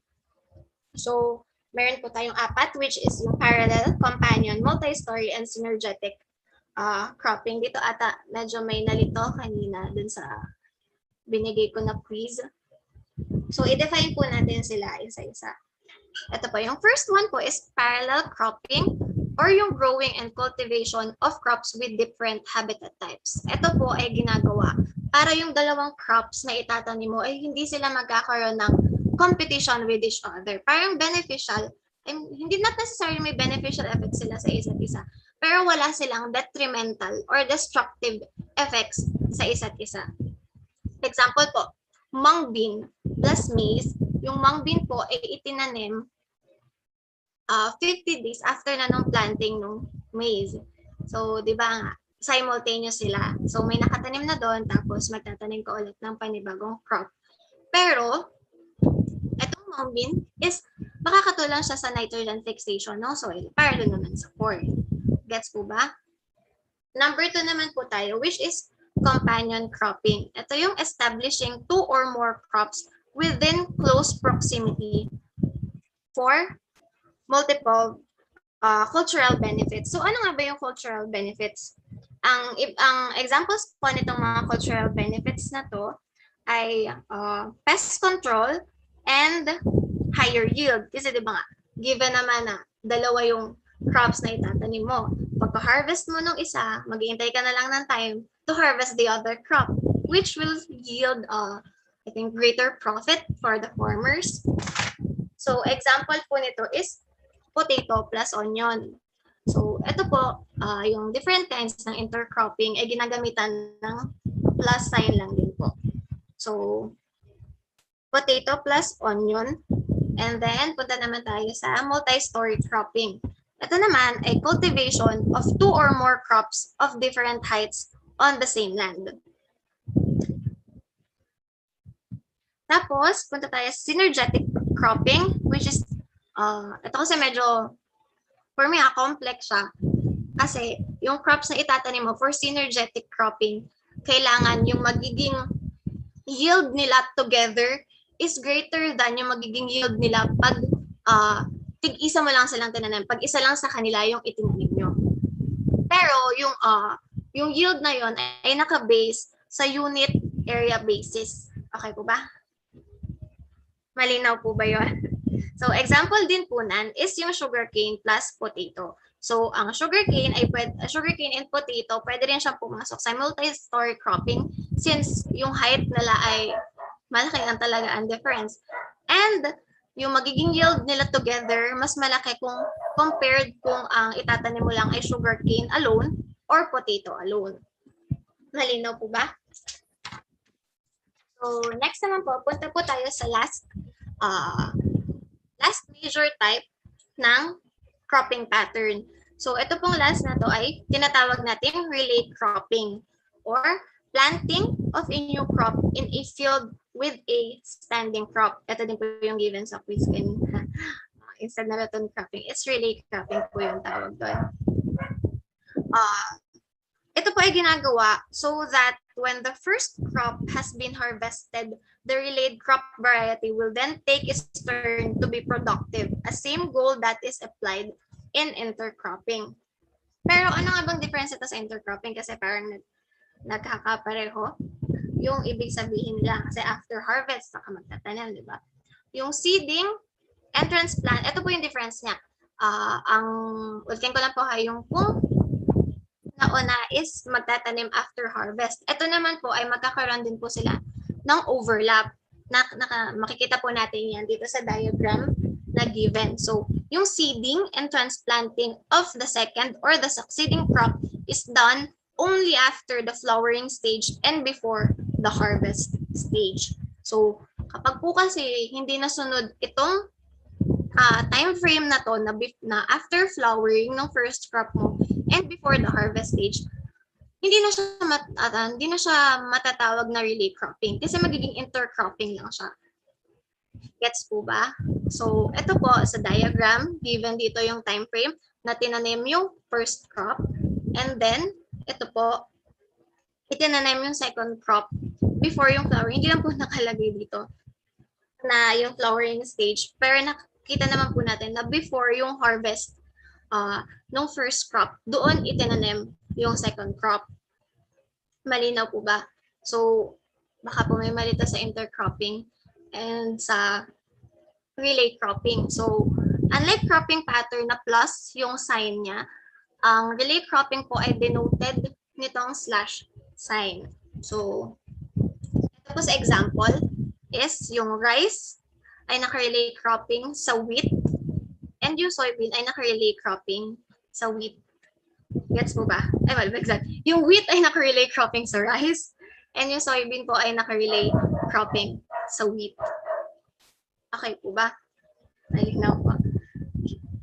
Proceed po tayo sa, ito na po yung sinasabi ko na since madami naman pong ibang types ng cropping patterns, yung nauna po natin is yung 4 major cropping patterns. So punta po tayo dun sa other types ng cropping patterns. So meron po tayong tinatawag na strip cropping, given dun sa word na yung crops ay planted on strips. It is the growing of 2 or more crops simultaneously in different plots, arranged in strips that can be independently cultivated. So ito po ay kadalasang ginagawa sa mga sloping areas kapag masyadong steep yung slope or masyado siyang mahaba. Ang strip cropping ay isang technique to reduce the soil erosion dun sa sloping area na yun. Gets po ba? Napunta naman po tayo sa number 2, which is yung alley cropping. Ito pong cropping pattern na to, meron siyang alternate succession of strips or hedgerow croppings of perennial crops established along the contour of the slope in an open space or alley that is devoted to annual agricultural crops. So, ibig sabihin lang po ng alley cropping is gumagawa tayo ng alley ng perennial crops sa paligid ng isang land na dedicated sa annual crops. Para siya nagiging border ng annual crops dun sa field na yon. Tapos ginagawa siya din sa mga sloping area as contour para din, mostly naman kasi ang goal nito is to prevent soil erosion sa mga sloping areas. Kasi ang sloping areas compared sa mga, sabihin natin, flat na area, flat na field, mas mataas talaga yung chance na magkaroon ng soil erosion doon. So, itong mga techniques na nauna po ay ginagamit para makontrol yung soil erosion sa isang lugar. So, punta na po tayo sa ating third, and I think it is the last cropping pattern, sorghum cultivation po. Dito naman po, mayroong nakaprepare na beds and sinks para sa specific na types ng crops. So, dito sa sorghum cultivation, itinatanim po dito ay upland and lowland crops. So, given crops are cultivated in parallel beds and sinks with the upland crops in the beds and the lowland crops in the sinks. So, dito po, sa example natin sa picture, is meron tayong bed na nakataas and nandun po natin itinatanim ang ating upland crops. While dun sa medyo mas mababa, which is the sink, doon naman po natin itinatanim ang ating lowland crops. Okay po ba? So, dito po, just like monocropping, ang multiple cropping, intercropping, relay cropping, and yung mga cropping patterns na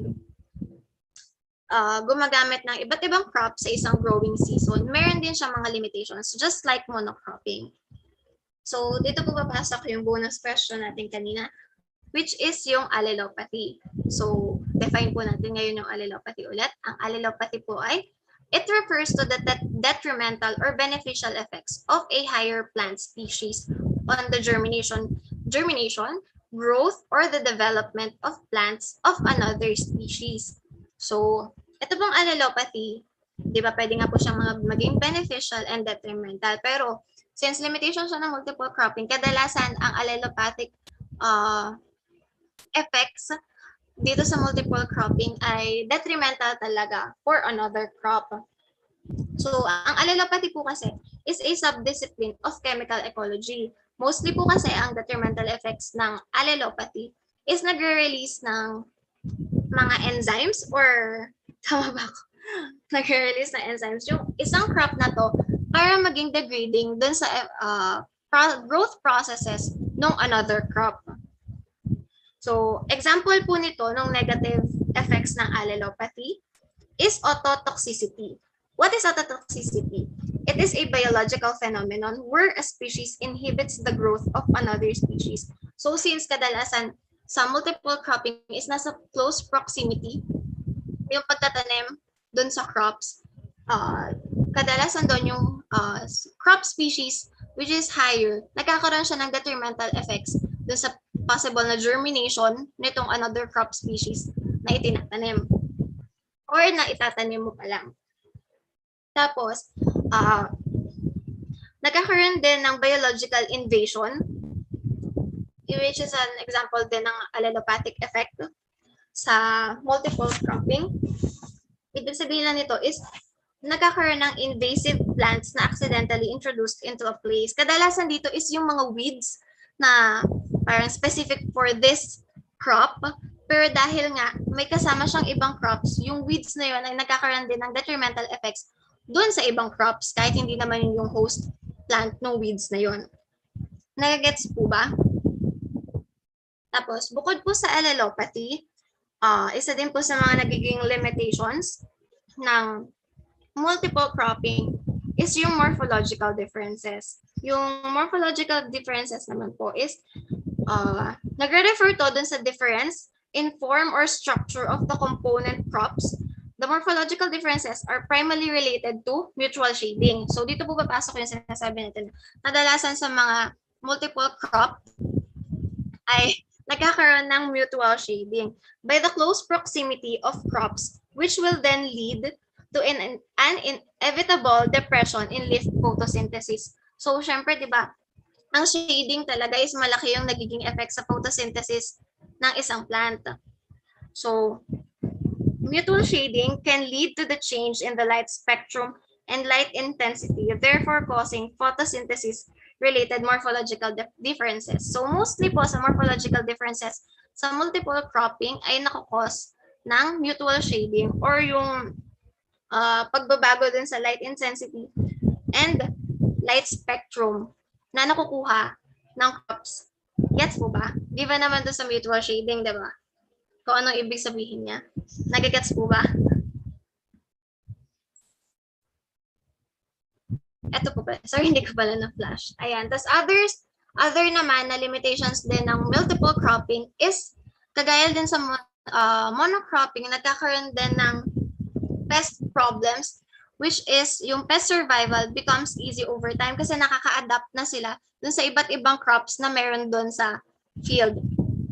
Tapos, kagaya nabanggit ko sa alala pati, yung weed management problems din kasi since marami yung crops mo, marami din yung iba't ibang weeds, klase ng weeds na mag-emerge doon sa specific piece of land. So, I think given din naman tong pest problem and weed management problem sa ibang cropping patterns, hindi lang sa multiple cropping. So, ayun po.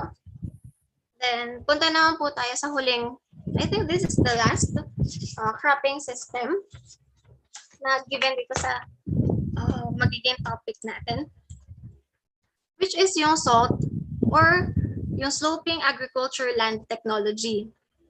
So itong SALT ay kadalasan ginagamit sa sloping lands, kagaya lang din ng mga nabanggit natin kanina. It is to prevent soil erosion. Ito naman, a method of growing both field crops and permanent crops, pero may given siya na planting distance in 3 to 5 meters wide bands between contoured rows. So itong SALT na cropping system is parang combination siya ng mga annual and perennial crops, kasama na din yung mga agricultural and horticultural crops, which is itinatanim kadalasan I think sa mga mountain ranges. Ayan, malinaw po ba kung anong meaning ng ating SALT cropping system?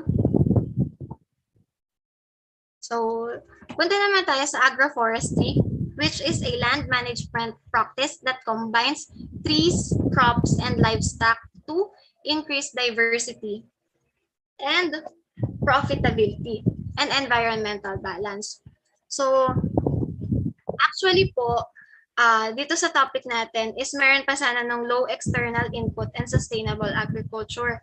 Pero naisip ko na mas okay siyang i-discuss pagdating natin sa sustainable agriculture. So ito pong agroforestry, ito po yung magiging last na cropping system na i-discuss po natin ngayon. So yung agroforestry is simply, I think, pagsasama-sama lang nitong trees, crops, pati na rin ng livestock. Ito naman, ang goal niya is yung pag-increase ng diversity or yung pagka-various ng mga nandun sa isang lugar. Pero according sa resources, mas ginugo ito is yung environmental balance between animals, between din ng crops na nakatanim doon, and kasama na rin yung environment na pinagtataniman ng crops or na pinaglalagyan ng mga animals. Malinaw po ba? So, dito po sa topic natin, ito po yung magiging last slide. Ayan, thank you. And yung questions po ay hihingin ko na lang kay Brian later. Okay po ba? Malinaw po ba? Well, yun na po yung end ng topic. Thank you Yes, po. ma'am. Thank you po, Ma'am Elaine. Ayan. Thank you po. Ayan. So yung kay Ma'am Elaine po na discussion, so yung mga questions po we will entertain po through GC or sa ating group chat. So to present the certificate of appreciation, nabubulol na ako, sorry. So to read the citation po, Hiraya Manawari Padayon, Certificate of Appreciation, proudly presented to Ms. Elaine Navasero in recognition of her outstanding contribution as volunteer for sharing during Padayon Hiraya Manawari free layer review sessions on February 20, 2022. Signed, Mr. Renz J. Caducoy, Organizer Felix S. Valdez, Organizer, and Mr. Brian Sustrina, Head Organizer. Thank you so much po, Ma'am Elaine. Okay po. So, Sir Renz, proceed po tayo sa ating next batch po ng organization. Yes, so po, mag-present na po sila. Wait lang po. Ay, bakit ganito? Ay. Wait lang po. Kakagulo sa aking sa aking screen. Wait lamang po. Ayan. Maglilive muna ako ha. Yan. So while waiting po ng ating i-present po ni Sir Lens ang ating mga organization, huwag po natin kakalimutan magsagot ng ating evaluation form after po ng ating session.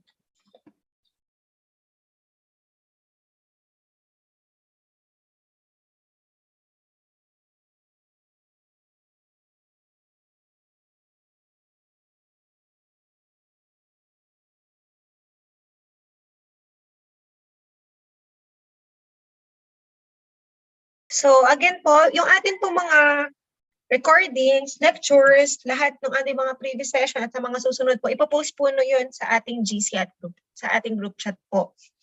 Or katulad po ng reminder po, ito po ay free lamang. So kung sino man po ang gusto po maka-avail po ng ating materials, i-add po natin sa ating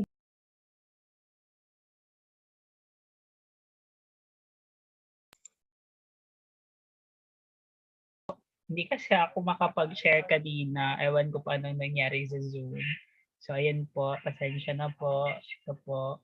So, ang una po nating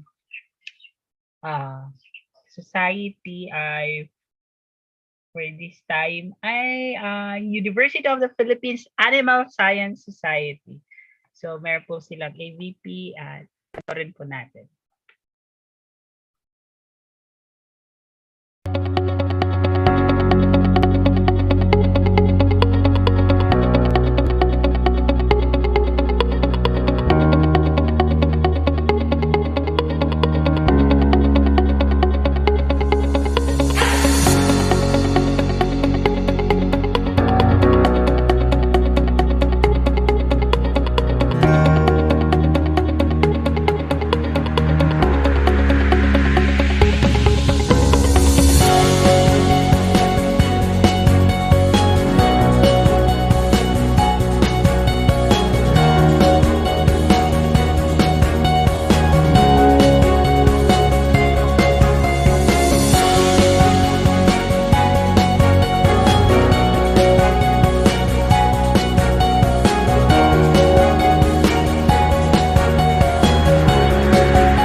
So, ayun. Nangyari. So, yun po, UP Animal Science Society. And now, we're going to watch the UP College of Agriculture and Food Science Student Council.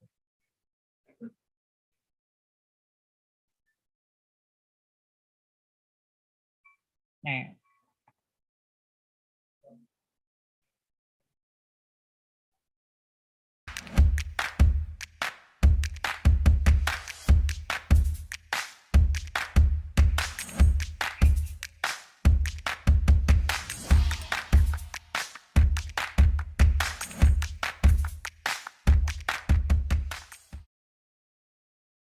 Ayun po ang ating CAPS or the UP College of Agriculture and Food Science Student Council. Thank you very much for your AVPs. Last, I think. ay labs. Yun. UP League of Agriculture, Biotechnology, and Students.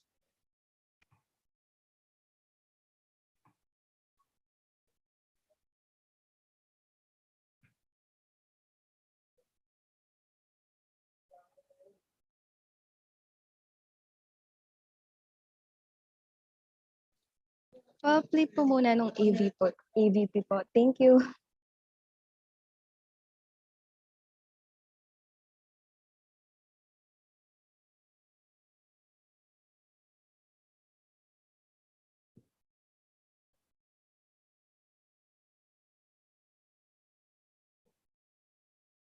Yun.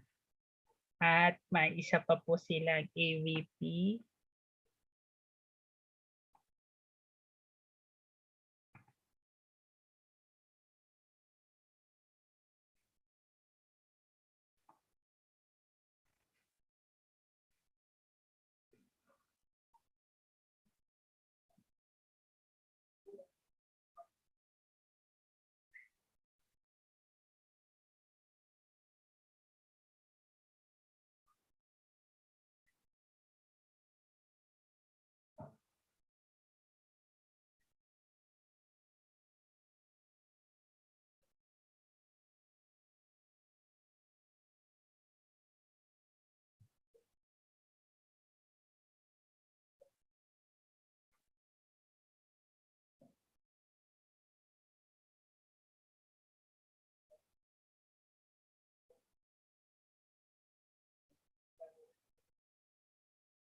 Ayan, yan po ang UP League of Agricultural Biotechnology Students.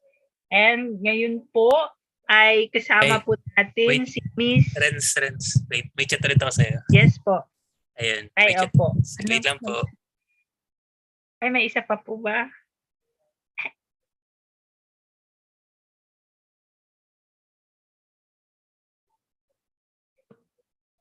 So, kumusta naman po?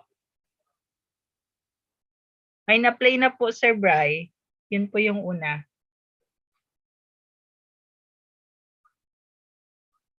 Opo. Ay, hindi ba nakita? Sige, i-play ko na lang ulit. Hindi niyo ba nakita?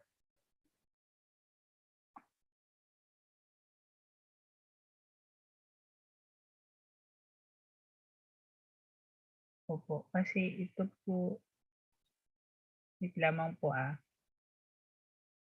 Ayun, na-play ko naman. Iyon.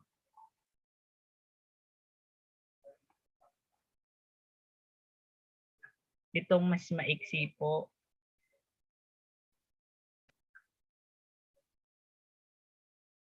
Ito po.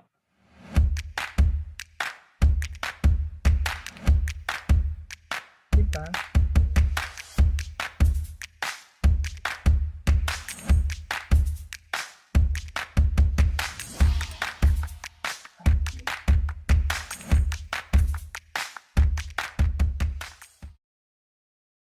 Ay, iba po ba? Iba po ba?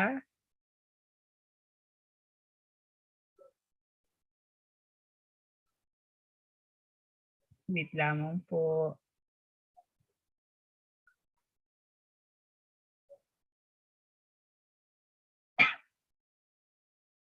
Okay. Ito po. Wait lang po.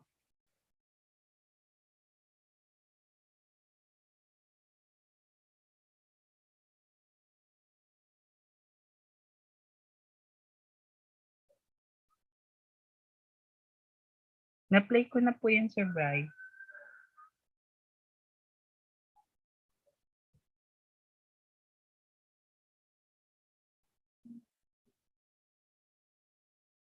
Ay, ulitin. Joke lang. Isa pa.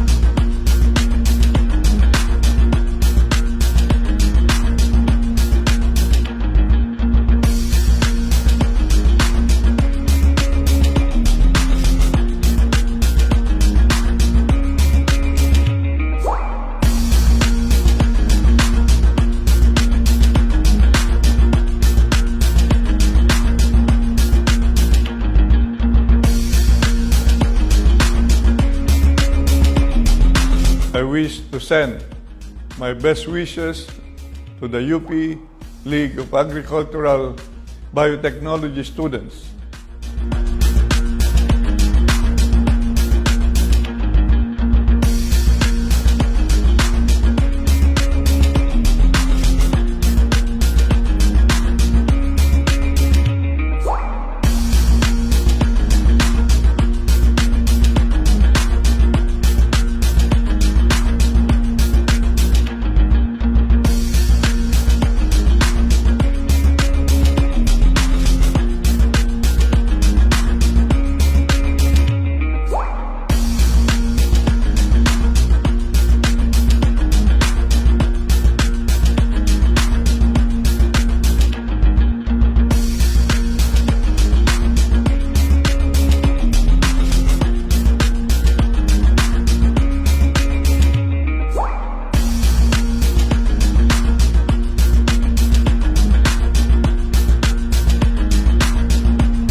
Ayun.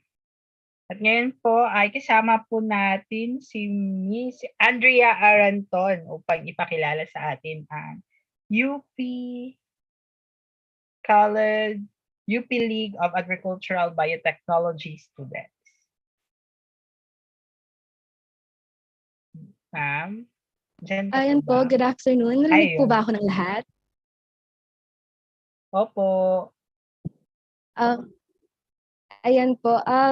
Hi, I'm Maria Andrea Aranton. You can call me Rian. I'm the Vice President for External Affairs of UP League of Agricultural Biotechnology Students, or UP Labs. So the UP League of Agricultural Biotechnology Students, or UP Labs, is the first ever organization for BS Agricultural Biotechnology students, established on November 16, 2010. We are an academic organization from UPS. So our organization advocates to promulgate academic excellence, leadership, and self-growth. It is an organization that advocates in addressing current issues and innovations in the field of agriculture and biotechnology in our country, and with research-based facts and about its importance and its impact on modern-day agriculture. So we would like to commend the organizers of Padayon Hiraya Manawari for their good initiative to provide a free review sessions open for all. And we at UP Labs would like to wish all of our future Leia takers a good luck and Godspeed. May all your efforts bear fruits. Yun lang po. Thank you po, and good afternoon to everyone. Thank you very much, Ma'am Rian Aranton. Thank you for coming and participating in our event. We are very thankful that your society or your organization helped us in our endeavor. Thank you very much po. And now, tayo na po ay pupunta na sa susunod na lecturer, Sir Brian. Paki-share naman po ng magical screen. Ayun.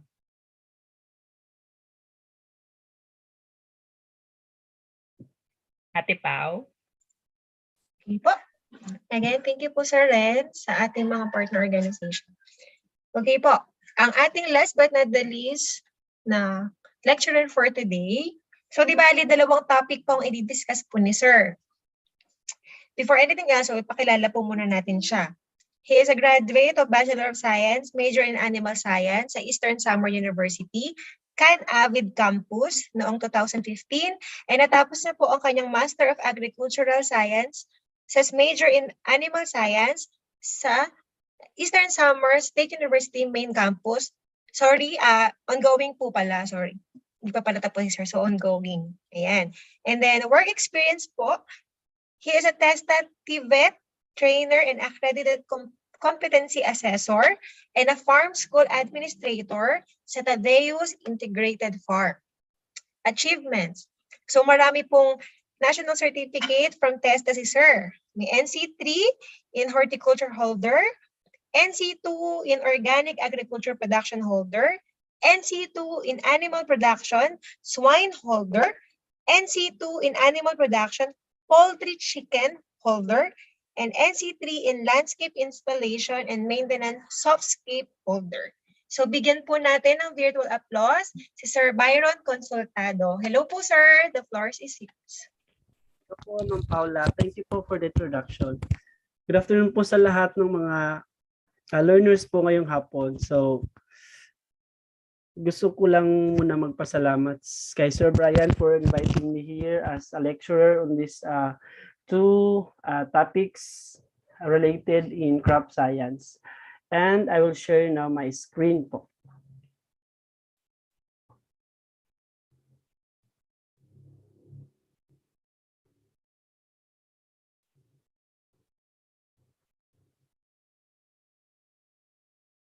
Wait lang po.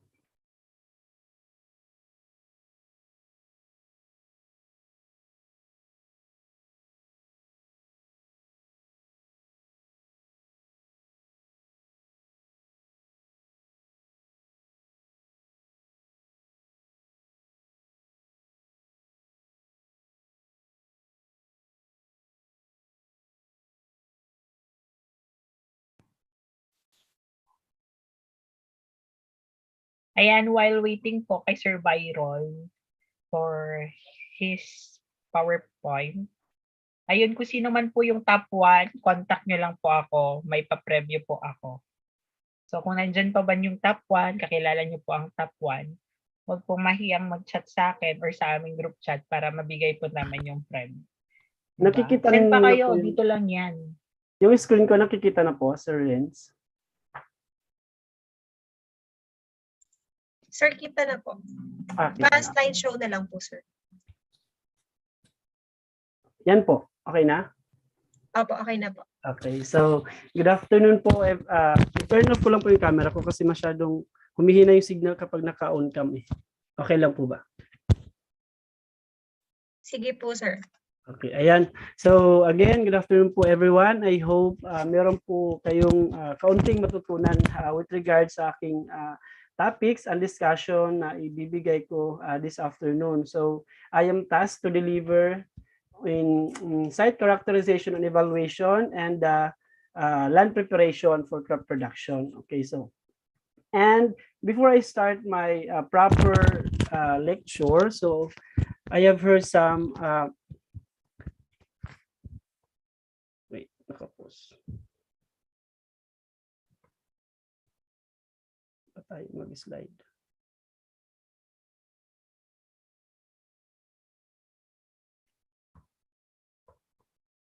Ba tayo mag-next?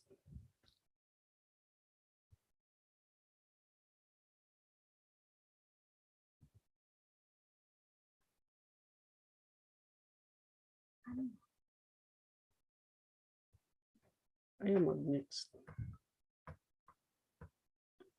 Ba't ayaw mag-next? Wait lang po. Opo, sir. Check niyo po, sir, sa settings niyo po siguro.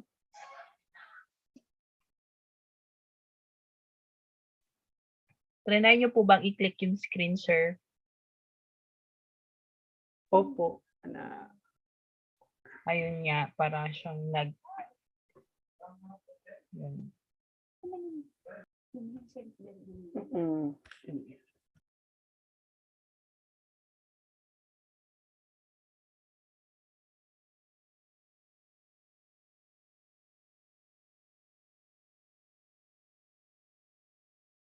Sir, nakikita na po namin, sir.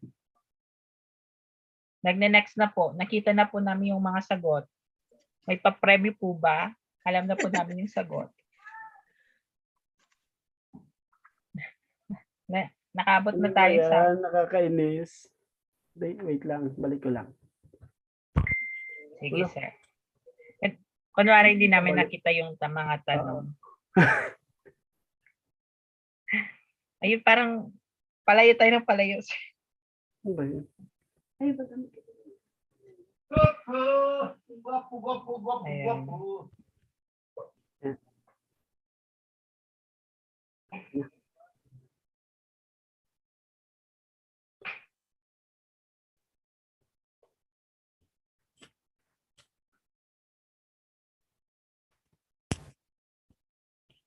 Yan.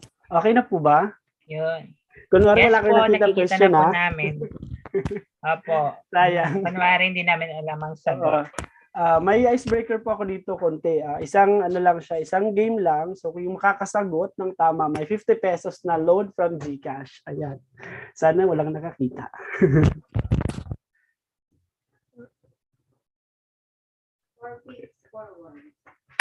Right after po nitong 10 questions na ibibigay ko po sa lahat sa inyo. So para po sa mga learners po ngayong hapon, wag po muna kayo mag-take note or mag-screenshot sa mga cellphones or tablet nyo kasi ibibigay ko naman po yung PowerPoint presentation ko po sa inyo. Yun. Para makapag-focus po tayo. Okay, so let's shake first our neurons. So kindly read and comprehend that 10 following actual questions from the previous licensure examination in agriculturist. So for the informations of everyone, so this is the actual question and answer during the board exam in agriculturist. Okay, so number one, we have here in 1982, as the province was designated as the political unit of management for inducing agricultural development, coordination and supervision of operations of various agencies involved in the delivery of agricultural service become the responsibility of the blank. Is it the mayor, provincial governor, provincial agriculturist, sangguniang panlalawigan? So next, number two, we have here tillers in rice is blank. Is it in leaves, stem, roots, flowers? Question number three. If you are new in a particular area and you wish to venture in farming or agribusiness, what is your primary consideration in putting up an agribusiness venture? So, pwede na po kayong sumagot sa mga gustong magsagot. Yeah, so number one, may nakikita ako dito. Parang halos tama. So parang basic lang yung question na to, no? Pero ito po yung actual na questions during the previous board exams. Okay, so let's reveal now the answer.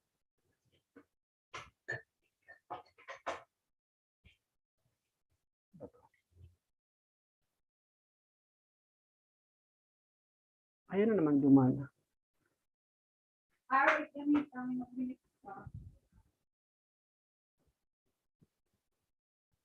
Ba't ayaw?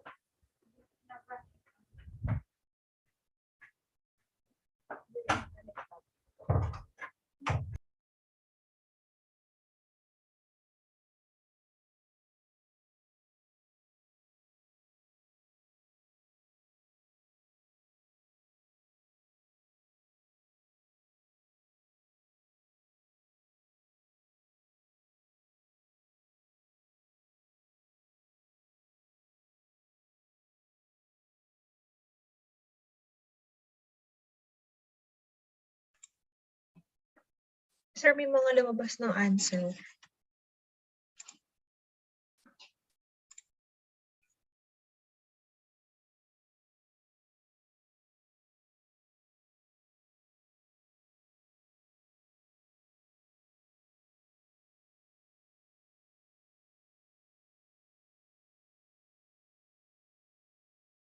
So this is the proof of the question of number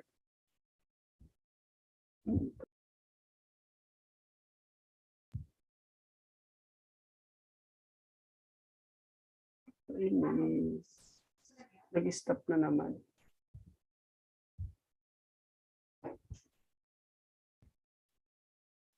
Ayan.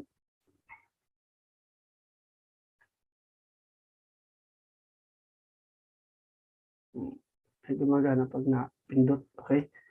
Ayan. So this is the tillers in rice. So it is on the stem. Okay. Next. How many kilos of hybrid rice is needed in 1 hectare? A, 20 kilos, 30 kilos, 40 kilos, or 50 kilos? Number 5, who is the principal author of Organic Agriculture Act of 2010? Is it Sir Edgardo Angara, Proceso Alcala, Fortunato Batad, or Arthur Yap? Number 6, seedlings of rice on wet bed method are ready for transplanting. A, 10 to 15 days, B, 15 to 20 days, C, 25 to 30 days, and D, 30 to 35 days. Yan, so may mga nakikita na akong mga sagot. Okay, so very good. Halos lahat tama. So let's reveal now the answers. Items 4 to 6.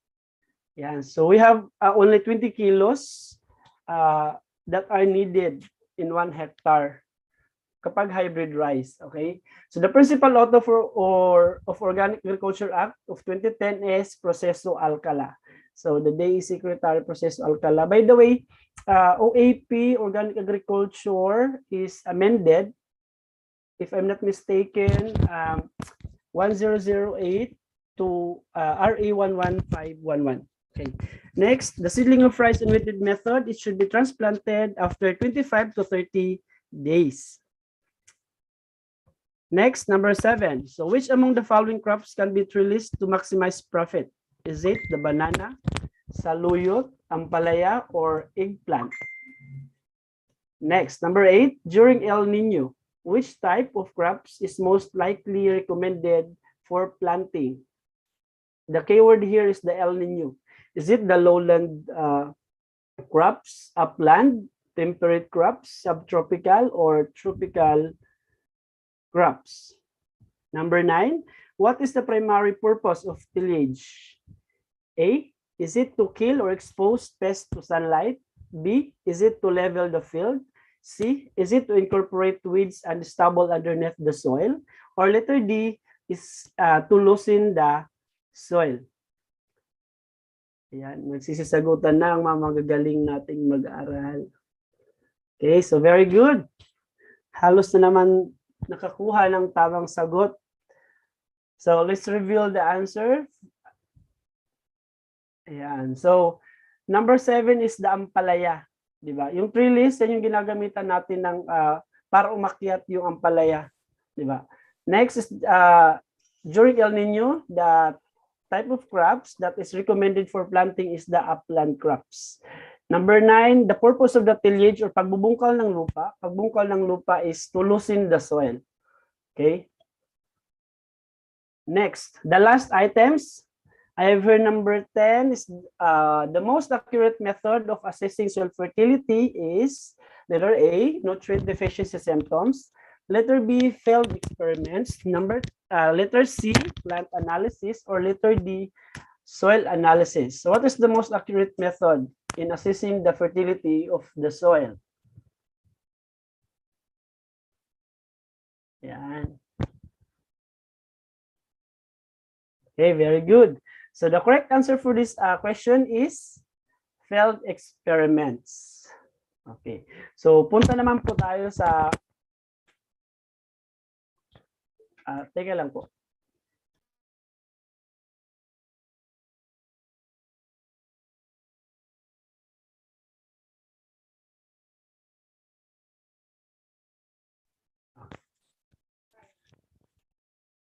Ayan, ito po yung sinasabi kong pinaka-icebreaker ko. So kung sakaling may may mananalo, may makakasagot ng tama. So may 50 pesos po na load from GCash. So this is the four picks, 4 words. Hindi siya 4 picks, 1 word. So 4 picks, 4 words. So bawat picture po, meron po siyang 1 word. So kapag kinunik po natin siya, magiging 1 sentence po siya. So starting this 1, then 2, 3, and 4.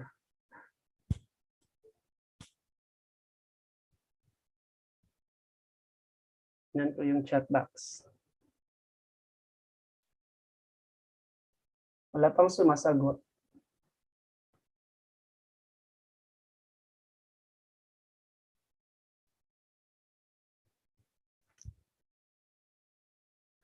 Ayun si Sir Jernan. Site characterization daw and evaluation.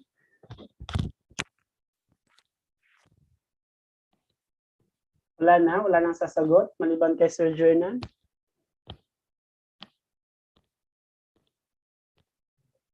Parang nakita natin Sir Jernan kanina yung tamang sagot.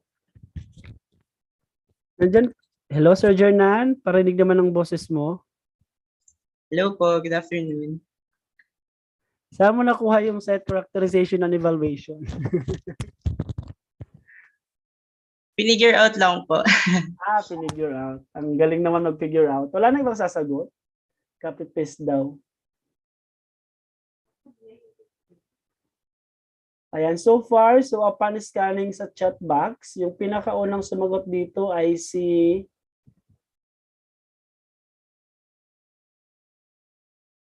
Sir Jernan Ferrer. Okay, so let's check kung tama ba yung sagot ni Sir Jernan.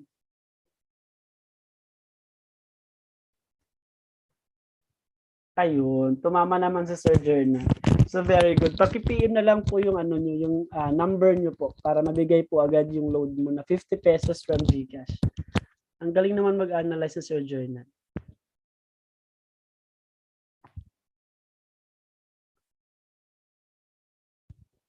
Kita po kanina sa first slide, sabi ni Sir Reg Parado. Oo nga eh, nakakainis. Nakakainis yung signal. Kung kailan ako nagpe-present, saka na siya nagluko. Okay. Sir Jordan, papiin po ng mobile number niyo po para mabigay ko yung load mo. Okay. So next, ayan. So this is the core of my lectures for today, for this afternoon. So I will deliver the site characterization and evaluation to be followed in a land preparation.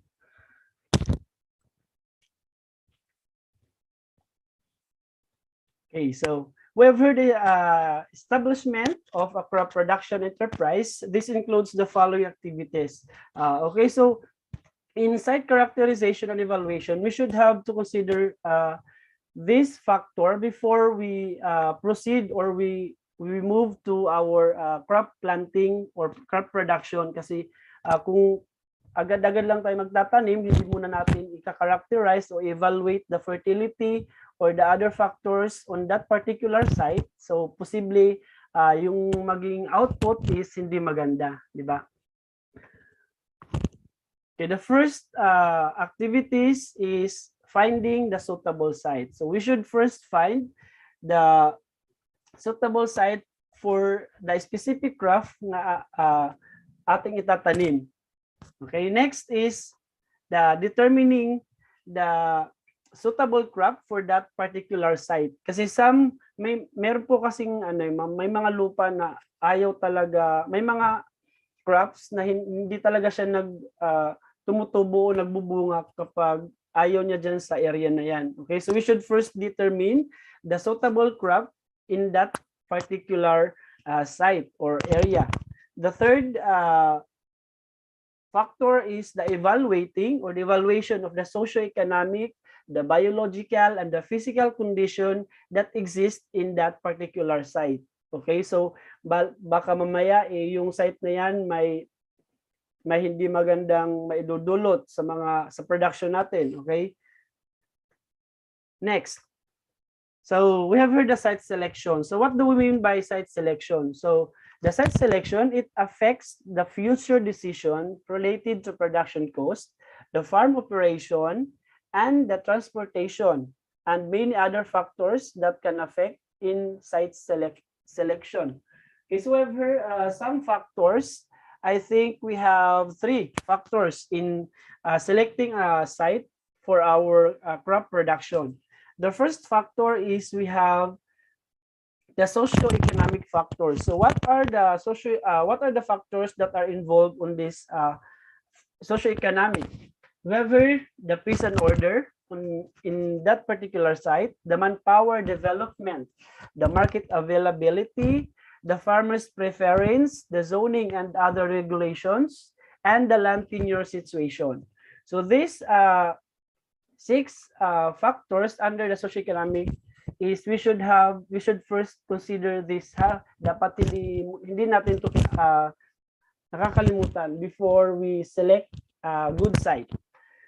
Next factor is the biological factors. We have heard 2 factors under this biological. We have the crops planted, okay, and the crop pests and diseases. So moving on to the third factors is the physical factors. So what are the factors under this physical? We have heard the resource, the area and the shape rather. Okay, the soil condition is your soil fertile or not? Take note that hindi po lahat ng soil is fertile. Okay, hindi lahat ng fertile na soil is productive. So it depends on the biological factors that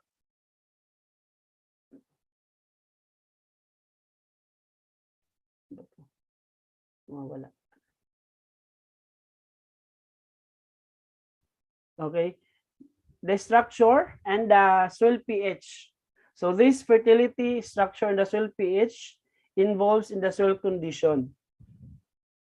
The location, is it good or not? Masyado bang Masyado bang yung location ba na pipiliin natin is maganda or hindi? The climatic condition also, the rainfall pattern, the wind velocity, and the climatic type. Next is the drainage, the present bodies of water.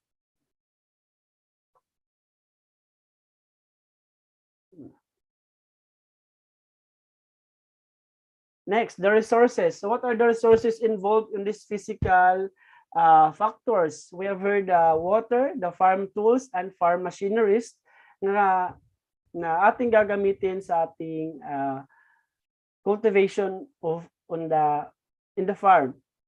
Okay, next is the climate.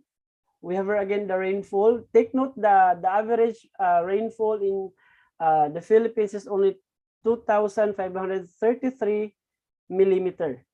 Okay, the temperature also, it ranges in pH at high elevation is 13.2 to 24.6 degrees Celsius.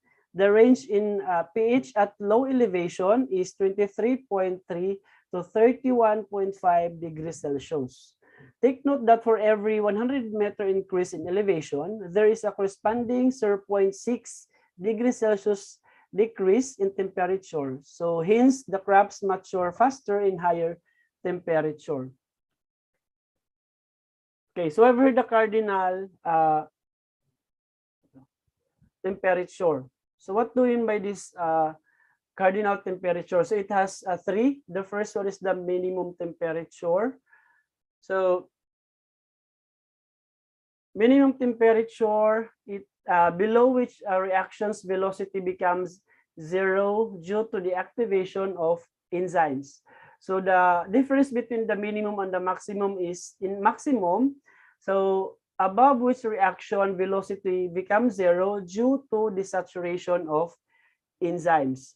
So while in optimum temperature, the maximum reaction, it is the maximum reaction of velocity. The temperature is at maximum reaction velocity. So each enzyme has a narrow range of condition. So it can function.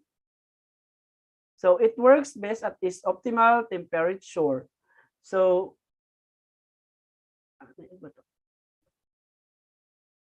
on this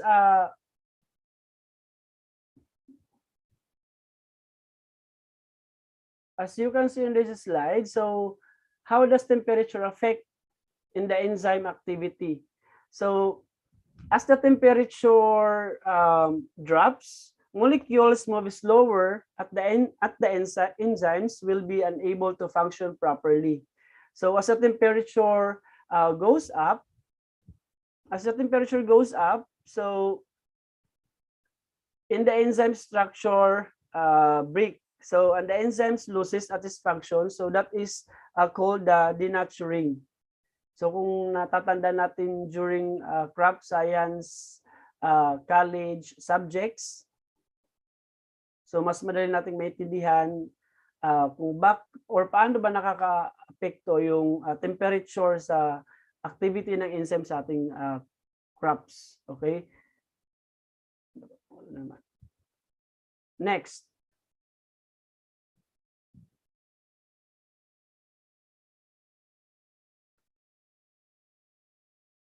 So we have heard high solar intensity damages. So this is our crop and the agronomic defense strategy. So we have heard the chlorophyll losses. So they are found primarily in the leaves. So basically of the plant. So chlorophyll molecules degrade when plants are under stress. So kung masyadong mataas yung temperature, di ba, mas madali ma-stress yung ating mga crops. Such as also when they absorb toxins from the environments. So next is the leaf chlorosis. So in the leaf chlorosis, the necrotic leaf both is caused by the rapid synthesis of gibberellins. It is triggered by environment factors.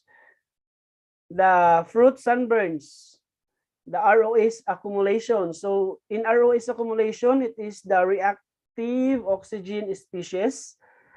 It play important roles in maintaining the normal plant growth and improving their tolerance to stress.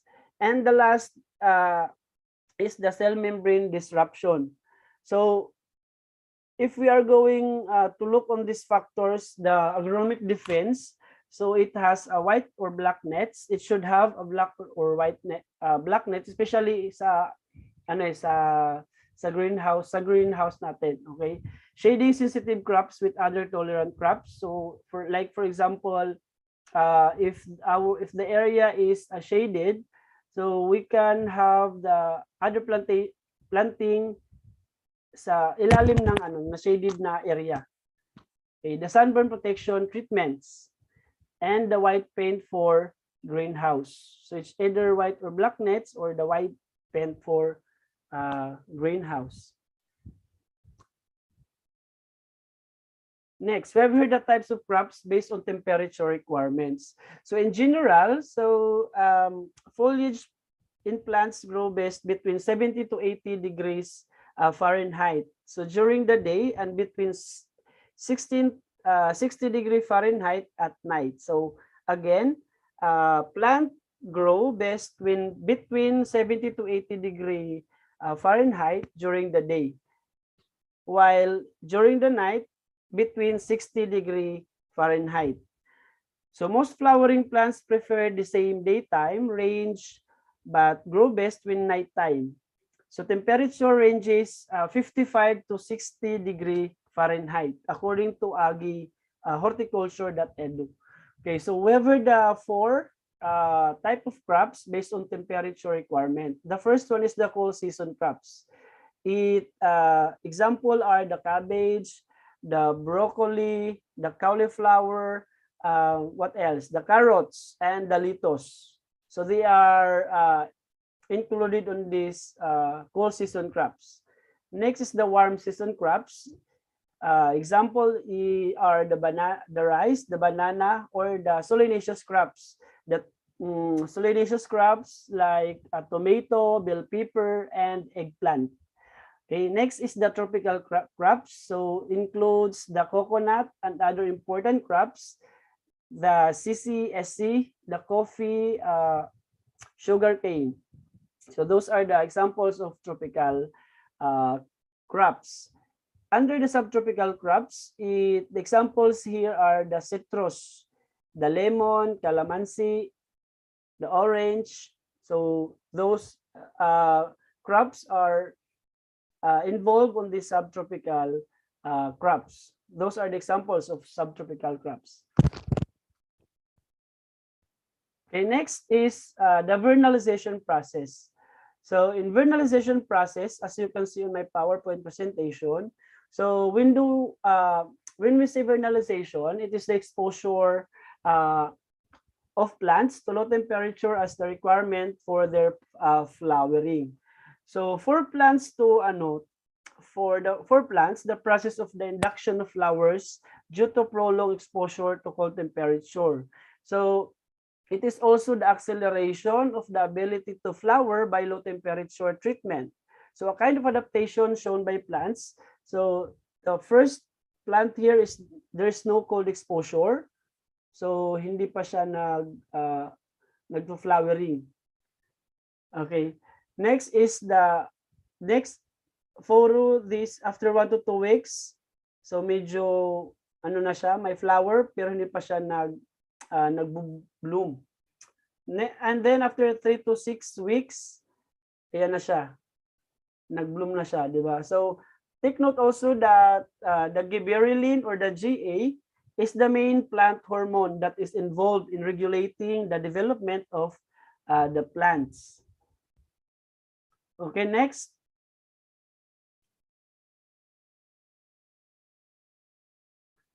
So in vernalization,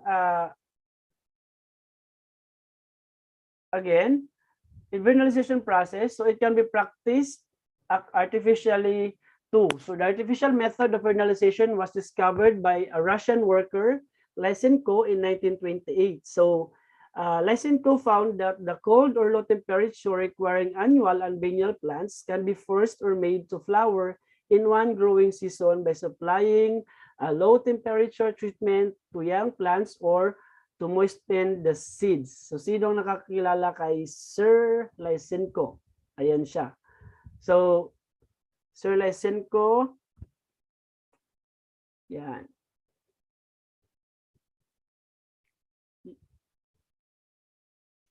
Yung hinahawakang crops ni Lysenko is the wet crops. Next, the wind velocity. So the wind speed. So the average in PH is 7.2 km per hour. So kung masyadong malakas yung hangin, may factor din siya sa mga crops natin. For example, sa abaka or sa banana. Diba? Nagkakapunit-punit yung mga dahon. So wherever the anemometer, it is the device used to measure wind. So the wind direction and velocity have significant influence on the crop growth. Yes, it is true. And as wind increases the turbulence in atmosphere, thus increasing the supply of carbon dioxide. So to the plants, resulting in greater photosynthesis rates. So wind alters the balance of hormones also, and wind also increases the ethylene production in barley and rice. So mas maganda.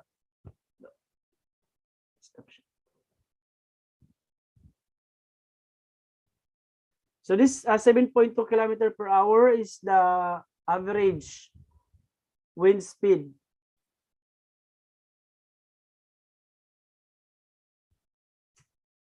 Ayan. So this is the leaf tearing in banana and abaka at 30 km per hour. So ano pa siya, hindi masyado na siyang malakas. Mas mataas na siya compare sa average na 7.2 km per hour. Hindi maganda tingnan yung mga leaf ng banana at abaka kapag punit-punit. Hindi na siya mahirap na siya magbunga. Diba? If I'm not mistaken, lumabas sa board exam, yung tanong doon is, ano daw yung crops na affected sa wind? So yung sagot doon is banana. Yun. Okay, next.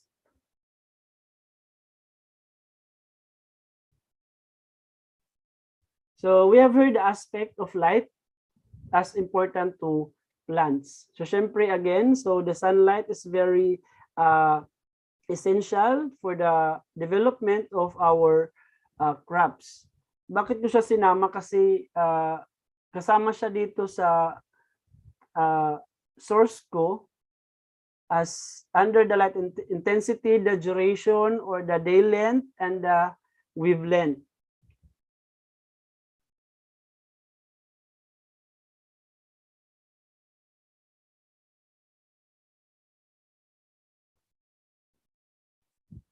Here. So the light intensity. So the light that the plants predominantly use for photosynthesis ranges from 400 to 700 nanometer. So this range is referred to as photosynthetically active radiation, or the PER or the PAR, and includes the red, blue, and green wave bands. So the photomorphogenesis occurs in a wider range from approximately 260 to 780 nanometer and includes UV and infrared radiation. So the duration of the day length, it is expressed in hour per day.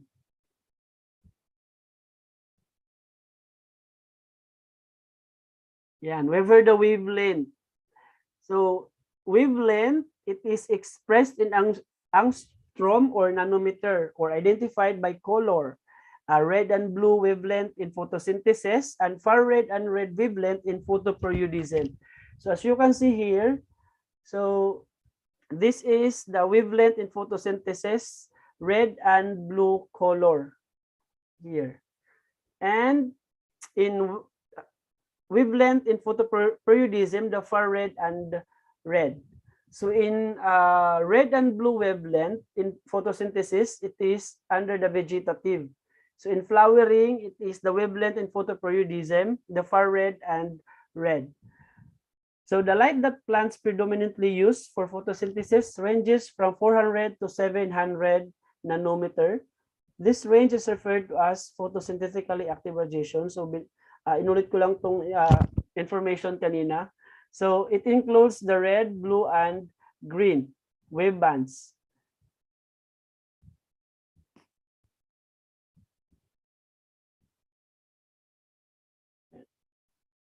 And so what are the how does the light affect in plant growth?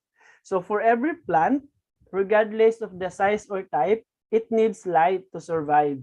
So plant use the process called photosynthesis to break down food in the form of nutrients in the soil, and the plants get energy to start the photosynthesis process through light and without the light. And without the light, the plant would be unable to turn food into energy. So for plants to perform photosynthesis, diba? So they require the light energy from the sun, water, and carbon dioxide. So basically, water is absorbed from the soil into the cells of roots. So the water process from the root system to the xylem vessel in the stem until it reaches to the leaves. So the carbon dioxide is absorbed from the atmosphere through pores in the leaves that is called the stomata, the opening pigment of the plant.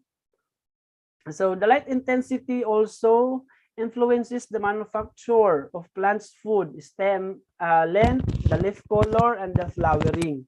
So generally speaking, plants grown in low light tend to be spindly with light green leaves. So similar grown very bright, light tends to be shorter and better branches and have larger dark green leaves. So mas maganda siya kung expose siya sa sunlight. Hindi naman masyadong very high temperature. Ayan. So let's proceed to the photoenergetic effect on photosynthesis. So we've heard three effect of lights on plants: the photoenergetic effect, the cybernetic effect, and the photoperiodic effect. So let us discuss first the photoenergetic effect on photosynthesis. So the process of photosynthesis is where plants use energy from the sunlight or artificial lights. This is to make glucose, which is the energy. So the plant takes in sunlight through the green pigment called chlorophyll, and then mixes it with carbon dioxide and water to create the glucose, which is the glucose. So the byproduct of this process is oxygen. So this is the process of photosynthesis. Okay, next is the photocybernetic effect on plant development, while the photoperiodic effect is on plant response as conditioned by day length. So for plants, however, solar radiation is not only a source of energy, but it functions also as a stimulus for the developmental processes. Okay, next, let's proceed to the types of plants. Type of plants based on light intensity requirements. So I've heard two, the heliophytes and the cyophytes. So in heliophytes, it is the sun-loving, and the cyophytes is the shade-loving. Ayan. So heliophytes, it have a high rate of photosynthesis as well as respiration, since, diba, again, heliophytes is the sun-loving. So the leaves thinner and more widely spaced. The vertical orientation of leaf blades, thicker stem, well-developed conducting elements and mechanical tissues. It has also longer roots, shorter internodes, more branching, lower chlorophyll content, and higher respiration rate. So we have heard examples of heliophyte scrubs. the sugarcane, sunflower, the zea mays, the what else? Cotton, cowpea, the chrysanthemum, cucurbits, eggplants, papaya, peanut, and banana. So those are the example of heliophytes crops. Okay, so let's proceed to the cyophytes. Cyophytes are the shade-loving. So the light saturated at 500 lux. So cyophytes have lower rate of photosynthesis and more lower rate of respiration. Shade leaves are thinner, weakly loved, have large surface area per unit weight, and fewer stomata and less support and conduction tissues. So in xeophytes also, it have a low rate, growth rates, and the cuticle generally thin, and the epidermis is thin and single layer. So what are the example, what are the crops belong to these xeophytes? Whether the mint, the currant, the sorrel, also the begonia, the black pepper, the coffee, ginger, or the philodendron. So those are the examples of xeophyte crops. Yeah. Okay, next, so let's proceed to the classification of plants based on photoperiodism. So we have heard the three classification plants based on photoperiodism: the day neutral plant, the short day plant, and the long day plant. So in natural or neutral day plant, so the flowers over a wide range of day length. So as you can see in the picture, so the day length immaterial than 12 hours for flowering. Examples are the banana, coconut, corn, tomato, the citrus. Okay, so those are the examples of day neutral plant.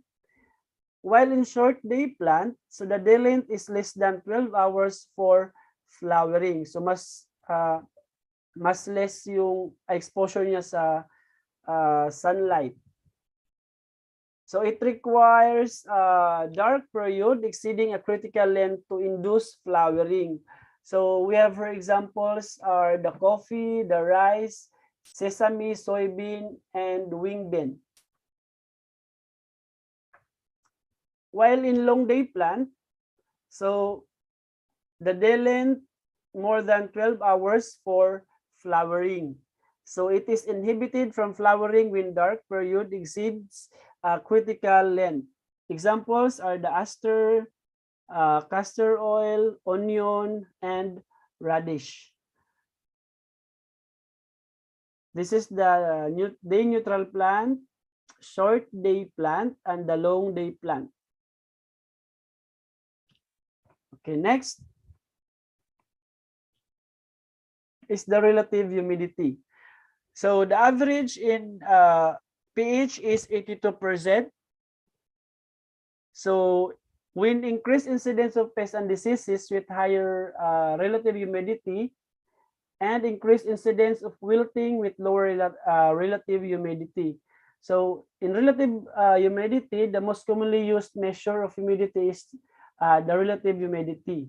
So it can simply define as the amount of water in the air relative to the saturation amount the air can hold at a given temperature multiplied by 100. So air with relative humidity of 50% contains a half of water vapor and it could hold at a particular temperature. So this is the water vapor, for example, 10 degrees Celsius. It has a 100% relative humidity. And in 20 degrees Celsius, it has only 52% relative humidity, while in 30 degrees Celsius, it has only 28% relative humidity of water vapor. So the high evapotranspiration due to low relative humidity and high temperature, the low evaporation is due to high relative humidity and high temperature. Okay, next. Why is it important for crops for croplands, the relative humidity. Bakit nga ba mahalaga yung relative humidity sa mga crops natin? So most crops prefer a relative humidity range of 40 to 80%. Next is high relative in the air lowers intensity and the quality of solar radiation. And also the low intensity and poor quality of solar radiation in turns reduces the photosynthesis in croplands, and reduced photosynthesis leads to low crop yields. And the higher humidity favors many plant diseases and insect pests. So while it increases the growth of shoots and leaves at the expense of yield of crops. So kung masyadong mataas, masyadong mainit, mas malaki or nag-increase yung incidence ng pest and diseases kapag meron tayong higher relative humidity. Next, parang last slide natin ito sa site characterization and evaluation. So it is so pivotal to gain as much as information about the area and the soil as possible, and it is the indicators of soil quality must be evaluated and characterized within the context of site and climatic characteristics. So ito lang na tatandaan natin when selecting or evaluating the site. So dapat meron tayong information or kaalaman about sa area at sa lupa na ating gagamitin. And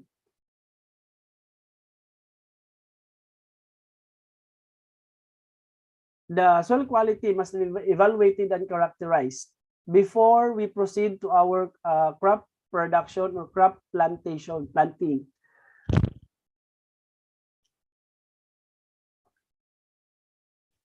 Teka lang. Ayan. Ayan. So that ends with my presentation and lecture in site characterization and evaluation. Hindi kasi siya masyadong ano yung coverage ng site characterization, ano lang siya, maikli lang. So, yes, sir. Do you have any questions po? Or ma-proceed na ako agad sa proceed na lang, Sir land Bry. preparation. Ay, ate pa, para makapahinga po muna si Sir Byron ng kaunti, proceed po muna tayo sa introduction ng ating pang natitirang partner organizations. Okay po. Okay lang po ba? Sige. Okay po, sige po. Wait lang po. Yan. So thank you po Sir Bry sa inyo pong first set po ng lecture. So after po nitong presentation ng organization, jump na po tayo sa last presentation po ni Sir Brian. So yun yung land preparation, tama po sir? Tama po ba Sir Brian? Yun po yun. Ano po? Land preparation. Ayan.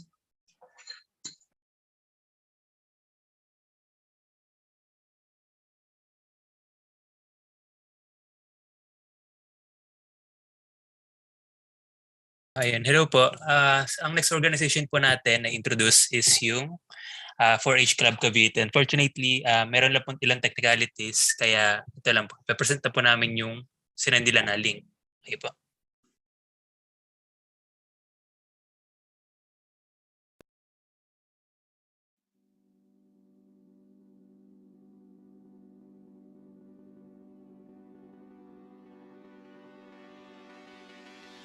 Agriculture is dying, not because of drought, but because of this.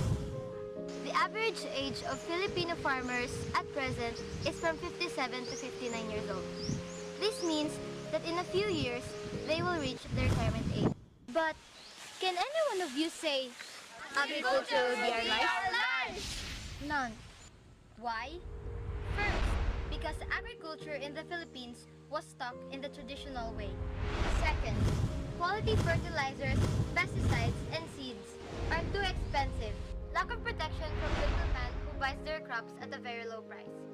Farmers will now give in due to extreme poverty, which is the third reason.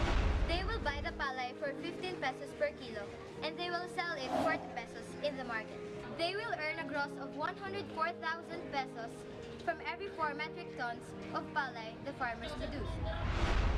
And because the next generation of farmers is witnessing how difficult a farmer's life is, they choose to leave and pursue their own careers.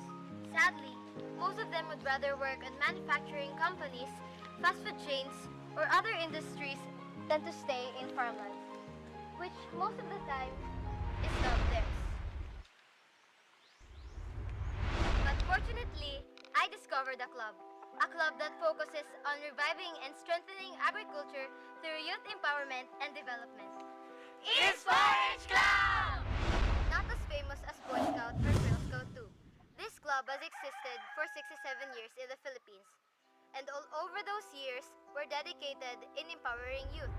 They provide the youth opportunities to learn by doing through individual, group, and community projects. Like this man who was one of the beneficiaries of Young Filipino Farm Leaders Training Program in Japan.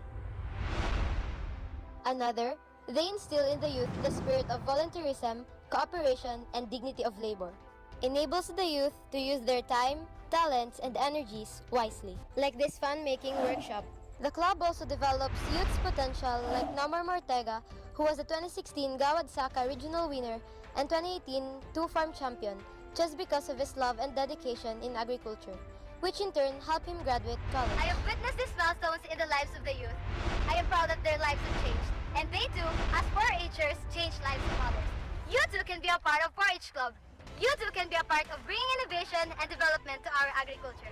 At the end of the day, we hope to lower down the average age of farmers in the Philippines by including ourselves with them. I am a proud member, and we will not say agriculture is our life, because agriculture is the reason why there is life. Sa 4-H Club, Rita ka!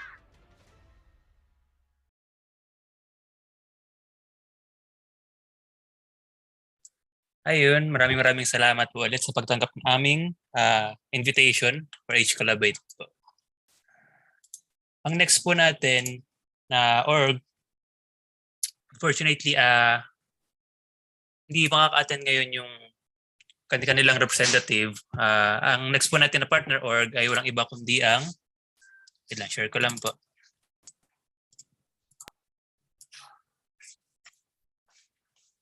Ang Catanduanes State University College of Agriculture and Fisheries Student Body Organization. Okay, maraming salamat po. And last but not the least, syempre, nandito po ang representative ng Anahaw Laguna na si Sir Jernan Ferrer. Okay, maaari po bang matawagan natin si Sir Jernan? Hello po. Ayun. Sige po. Ayun, magandang gabi po sa ating lahat. Ako po si Jernan Ferrer at kasalukuyan po akong estudyante ng BS Agriculture Program ng UPLB. Second year, major in Animal Science, specialized in Poultry Nutrition. At ako rin po ay kasalukuyang miyembro ng Anahaw Laguna o ng Alyansa para sa Nayon at Agrikultura, hawak kamay sa kinabukasan ng Laguna. So una sa lahat ay nagpapasalamat po kami ang Anahaw Laguna sa oportunidad na binigay ninyo upang maging bahagi ng inisyatibong ito. At ayun, ipapakilala ko lamang po ang Anahaw Laguna sa inyo. Kami po ay isang non-profit organization na binubuo ng mga kabataang magsasaka, agrikultor, siyentista, profesional, at mga mag-aaral na naglalayong iangat ang antas ng kamalayan at kaalamang Lagunense sa kahalagahan ng agrikultura at mga kaugnay na agham nito sa lipunan. Kami po ay tinatag noong Marso 30, 2020 sa San Pedro, Laguna. Isa sa mga layunin ng organisasyon namin ay paigtingin pa ang kaisipang Lagunense ukol sa kahalagahan ng agrikultura sa lipunan. At upang maglunsad ng siyentipikong kampanya tungo sa pagpapalinang ng mga komunidad sa kanayunan, maging ng kondisyon ng mga magsasaka at mangingisda. Makalipas po ang isang taon ng aming pagkakatatag ay nakapaglunsad po kami ng iba't ibang mga aktibidades na may layuning paigtingin pa ang agrikultura at isulong ito sa komunidad ng Laguna. Ilan dito ay ang paglulunsad ng iba't ibang webinar series, Community Cup to Crop Initiative at Community Plant Tree. Kaya't kung kayo ay isang residente ng Laguna at interesadong paigtingin at isulong ang larangan na agrikultura sa ating komunidad ay inaanyayahan ko po kayo na sumali sa aming lumalaki at lumalawak na organisasyon. So if you're interested po to join, please just keep posted on our Facebook page at Anahaw Laguna for our upcoming orientation and activities for this year 2022. Muli, kaisa niyo po ang Anahaw Laguna sa inyong lakbayin tungo sa pagiging isang ganap na agrikulturista. Binabati ko kayo ng isang mapagpalang gabi at hiraya manawari, makabagong agrikulturista. Maraming salamat po. Ayun, okay. Maraming salamat po sa ating mga partner organizations. Now, iniimbitahan lang po namin ng iba pa na nandito ngayon.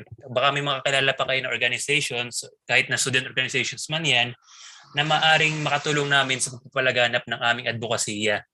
Okay? Mangyari lamang po na maki-message yung page natin na Padayon Raya Manawari Makabagong Agrikulturista. Okay? And now, para sa last presentation ngayong gabi, inaanyayahan namin na tawagan ulit natin ngayon si Sir Byron Consultado para naman i-present ang kanyang presentation tungkol sa land preparation. Yun po, maraming salamat po ulit sa lahat ng mga partner organizations. Sir Byron, kayo na po, take away na po. Ay, hello po.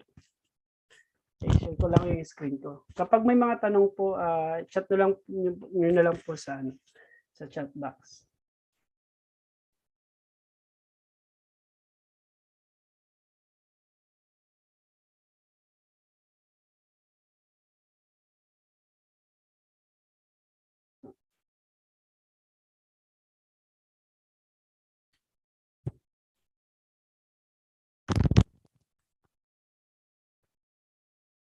Okay, so I will present to you now the last part of my topic, which is land preparation and planting practices.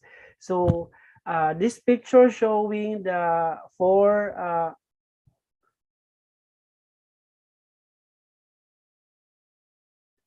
crop site in agriculture. So the first picture is the irrigated for rice. This is the rain-fed and the direct sown dry seeded area and the direct sown or the dry seeded area. So parang same lang pala sila. Hindi ko na check.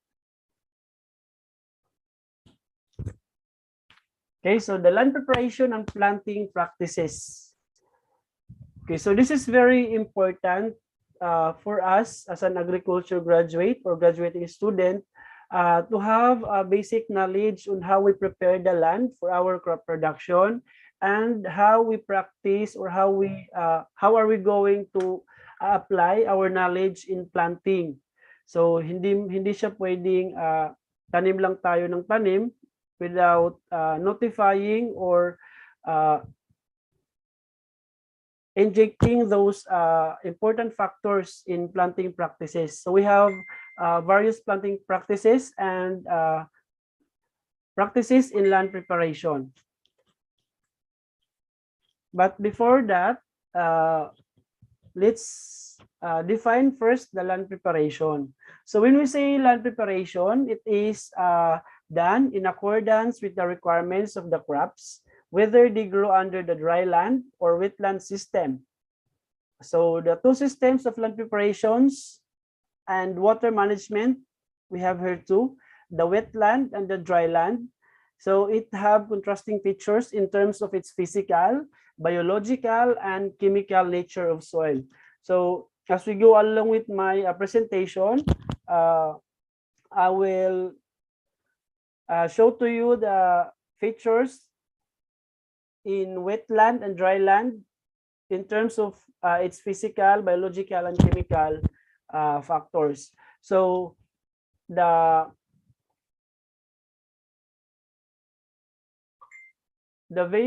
basic goal or objective in land preparation is to provide a favorable soil environment for the germination and growth of a particular crop. So involved dito yung soil, di ba? So land preparation. Next is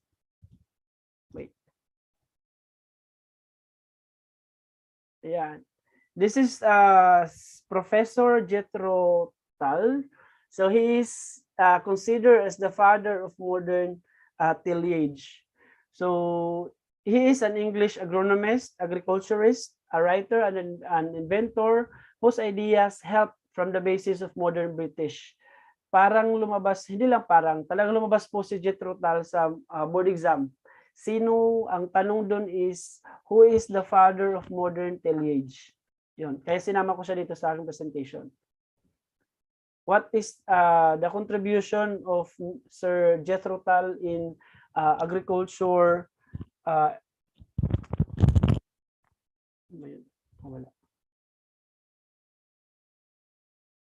Sector. Okay, so Sir Jethro Tull, he developed a horse-drawn hoe and successfully adapted the vineyard method to his farm.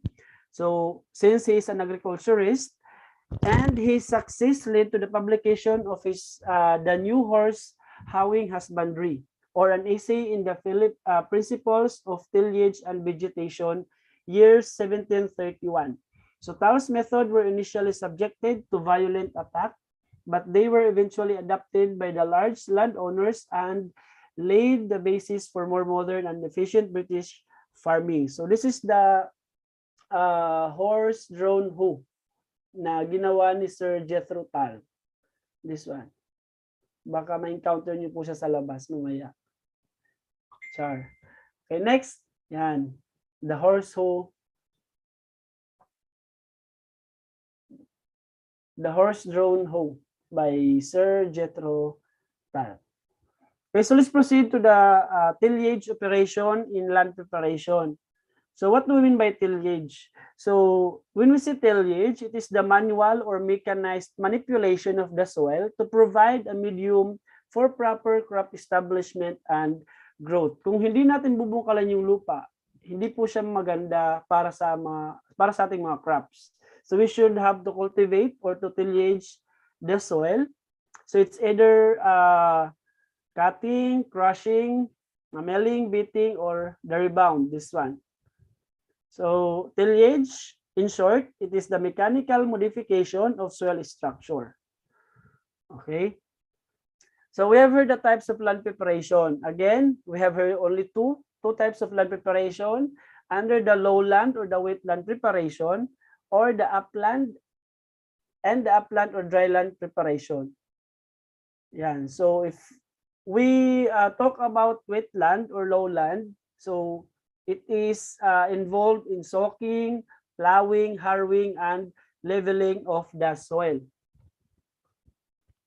More on dito sa lowland or wetland preparation, sa sa rice production or any crops na magta-thrive sa wetland. The paddy soil, this one. Next, the upland or the dryland preparation. So it involves plowing, harrowing, or rotivation, and leveling. So wala po sa upland or dryland yung soaking, di ba? Tatlo lang po siya, plowing, harrowing, leveling. Or pag walang harrowing, pwede man rotivation. Hindi siya ng tubig kasi sa dryland siya. Okay, we have the types of plows. The moldboard plow, the chisel plows, and the disc plow. Okay, so let's proceed to the tillage and planting equipment. Yan. So the primary implements in farm preparation for land preparation, again, the cultivator, the disc plow, the subsoiler, chisel plow, and the moldboard. Hindi ko nasama dito yung rotivator. Cultivator lang yung nasama ko dito. So, what are the characteristics of a well-prepared upland field? So, in upland field, the soil is granular here. Upland preparation, the soil here is granular, friable, and compact enough to allow the contact between the seed and the soil. So in dryland also preparation it has a sufficient moisture for the germination and subsequent growth. So the field is level to avoid water accumulation, and it is also free from weeds. Diba?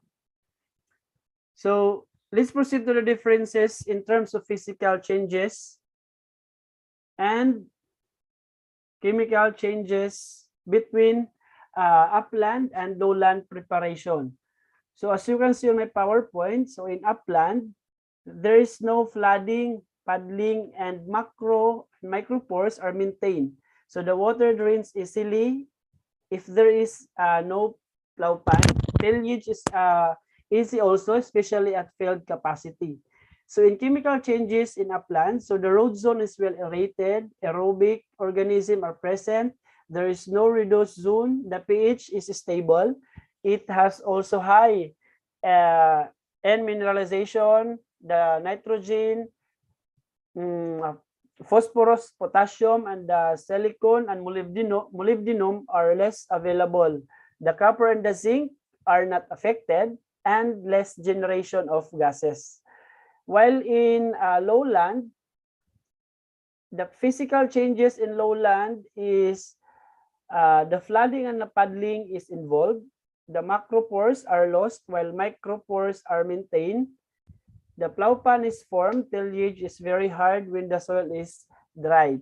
Diba? After harvesting the rice, napapansin natin masyado siyang dry. Compacted na siya, naging compacted yung soil sa lowland. So in terms of chemical changes in lowland, thin oxidized layer and reduced layer in root zone. So the aerobic and anaerobic organism are present, and it increases the pH in acid soil and decrease in pH alkaline soil. So the stable pH in soil is 6.5 to 7. If I'm not mistaken, tama ba, Sir Brian? No?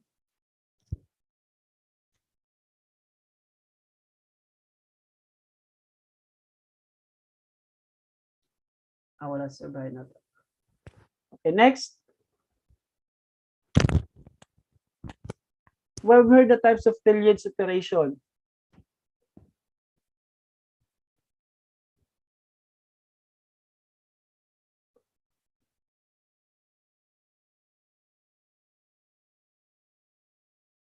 So the first one is the primary tillage.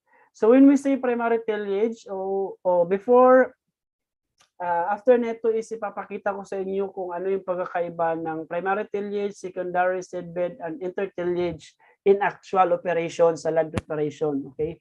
So in primary tillage, this is the most aggressive tillage operation. So this performed when the soil is wet enough to allow the field to be plowed and strong enough to give the reasonable levels of traction. While the secondary tillage is any working completed after the primary tillage. So the shallower and less, it is shallower and less aggressive. And also this includes the operations performed after plowing, such as leveling, disking, and harrowing. While in seedbed preparation is for germination of seeds carried out by using hand tools or implements like harrow, rulers, and etc. And the last here is the intertillage. So the intertillage is carried out in the standing crop. So after sowing or planting, prior to the harvesting of crop plants, like weeding, mulching, fertilizer application, etc. So this is the primary and secondary tillage implements and their uses in agriculture. So kung makikita dito sa primary tillage, meron pa siyang mga weeds, no? So while in secondary tillage, wala na siya. Wala nang weeds na makikita.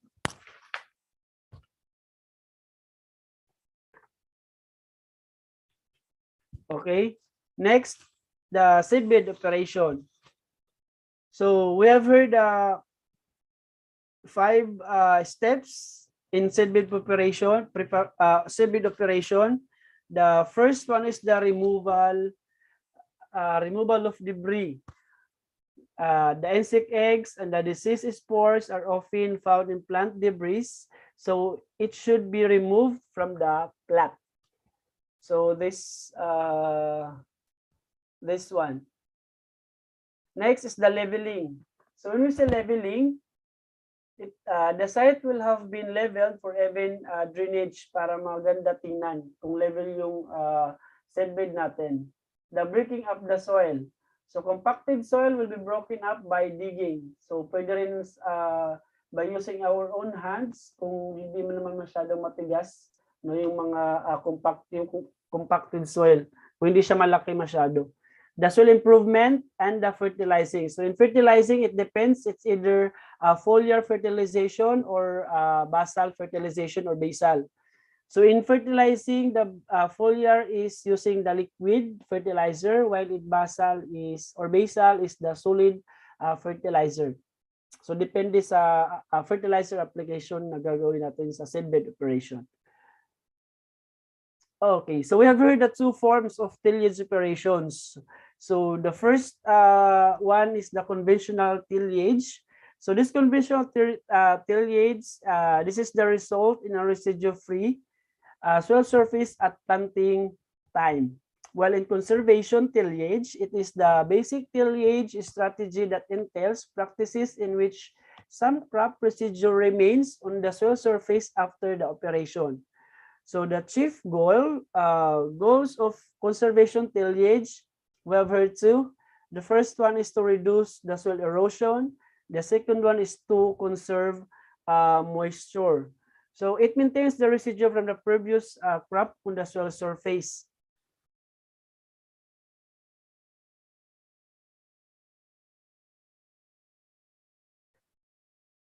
Yan. So ito yung samples ng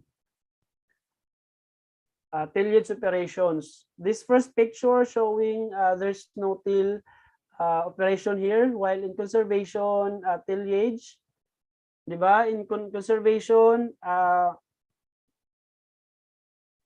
meron pa siyang mga crop residue at the top of the soil, while in conventional tillage, so it is the result in a residue-free soil surface at planting time. Yan.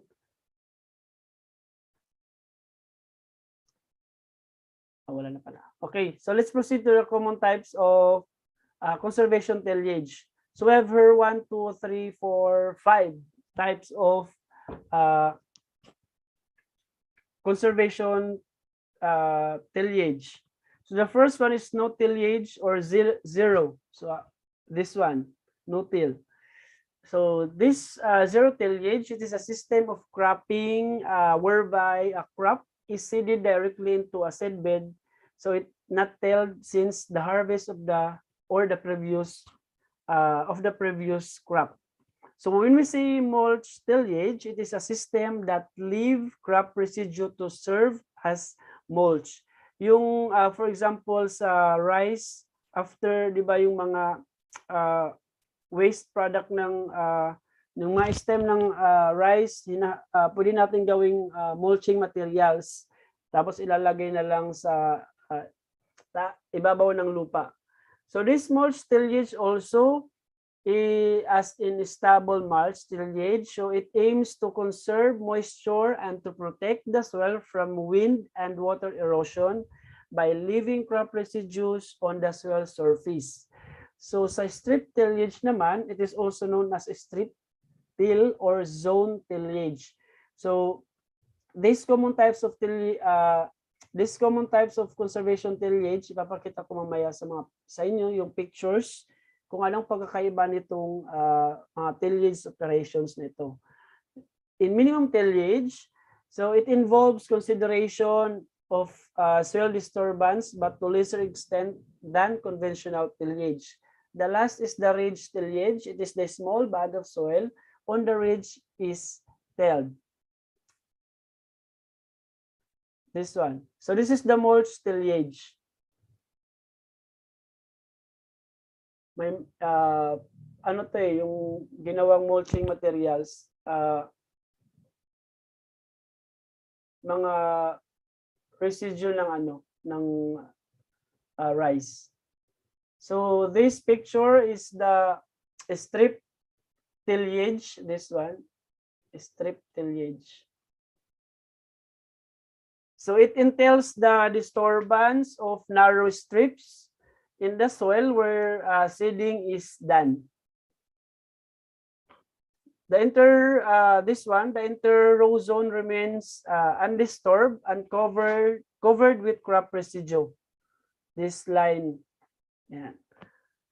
In ridge tillage, so the soil from the top of the ridge is mixed with crop residue between the ridge.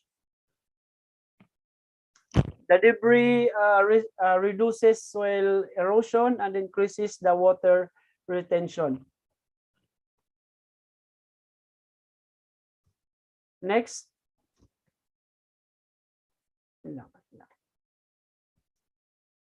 So we have heard the tillage pattern. So the purpose of tillage pattern is to reduce the time spent in non-productive work. So it also minimize the number of turns and maximize the length of the tillage turns. So depende kung anong klaseng tillage pattern yung gagawin natin sa ating site, sa ating land, sa ating area. So we have here 3 tillage pattern na pwede nating i-perform sa ating lupa. So the circuitous pattern, it is used with moldboards, desk, and offset test. And most animals in circuitous pattern are accustomed to working. While in up and back or headland pattern, it runs parallel to each other. So I have also pictures sa circuitous upland and land system. So we use rotavators, harrows, and reversible plows. While in land system pattern, so the plowing begins in the center of the field and works out the edges. So it requires measurement of the field to establish the center point. This one. Yeah, so this is the circuitous pattern. Pa-circle siya. Diba? So it ends up with a large cut out furrow at the center. Yeah, so it is difficult to drain and get an even depth of cultivation. So this is also the up and back or headland pattern. This one.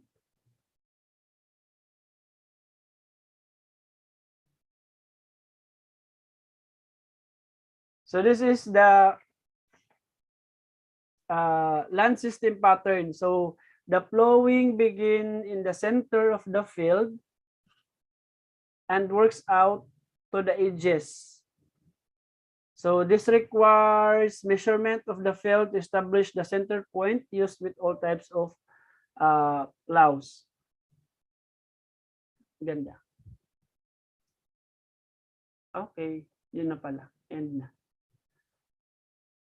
Okay, so that ends with my lecture and presentation in land preparation and site characterization and evaluation. So I hope may kaunti po tayo natutunan doon, no? So thank you so much, lamang. Sir Byron. Hindi kakaunti, sir. Actually, madami kami natutunan. So baka kaya hindi wala mga questions yung participants natin kasi na-overwhelm na sila sa topic niyo po kasi dalawang magkasunod. So siguro, sir, katulad po ni Ma'am Elaine kanina, yung mga questions po na makukuha natin, i-compile natin bago po natin i-send po sa inyo. So pwede natin via sa GC natin. Okay po. Pwede rin. Okay po.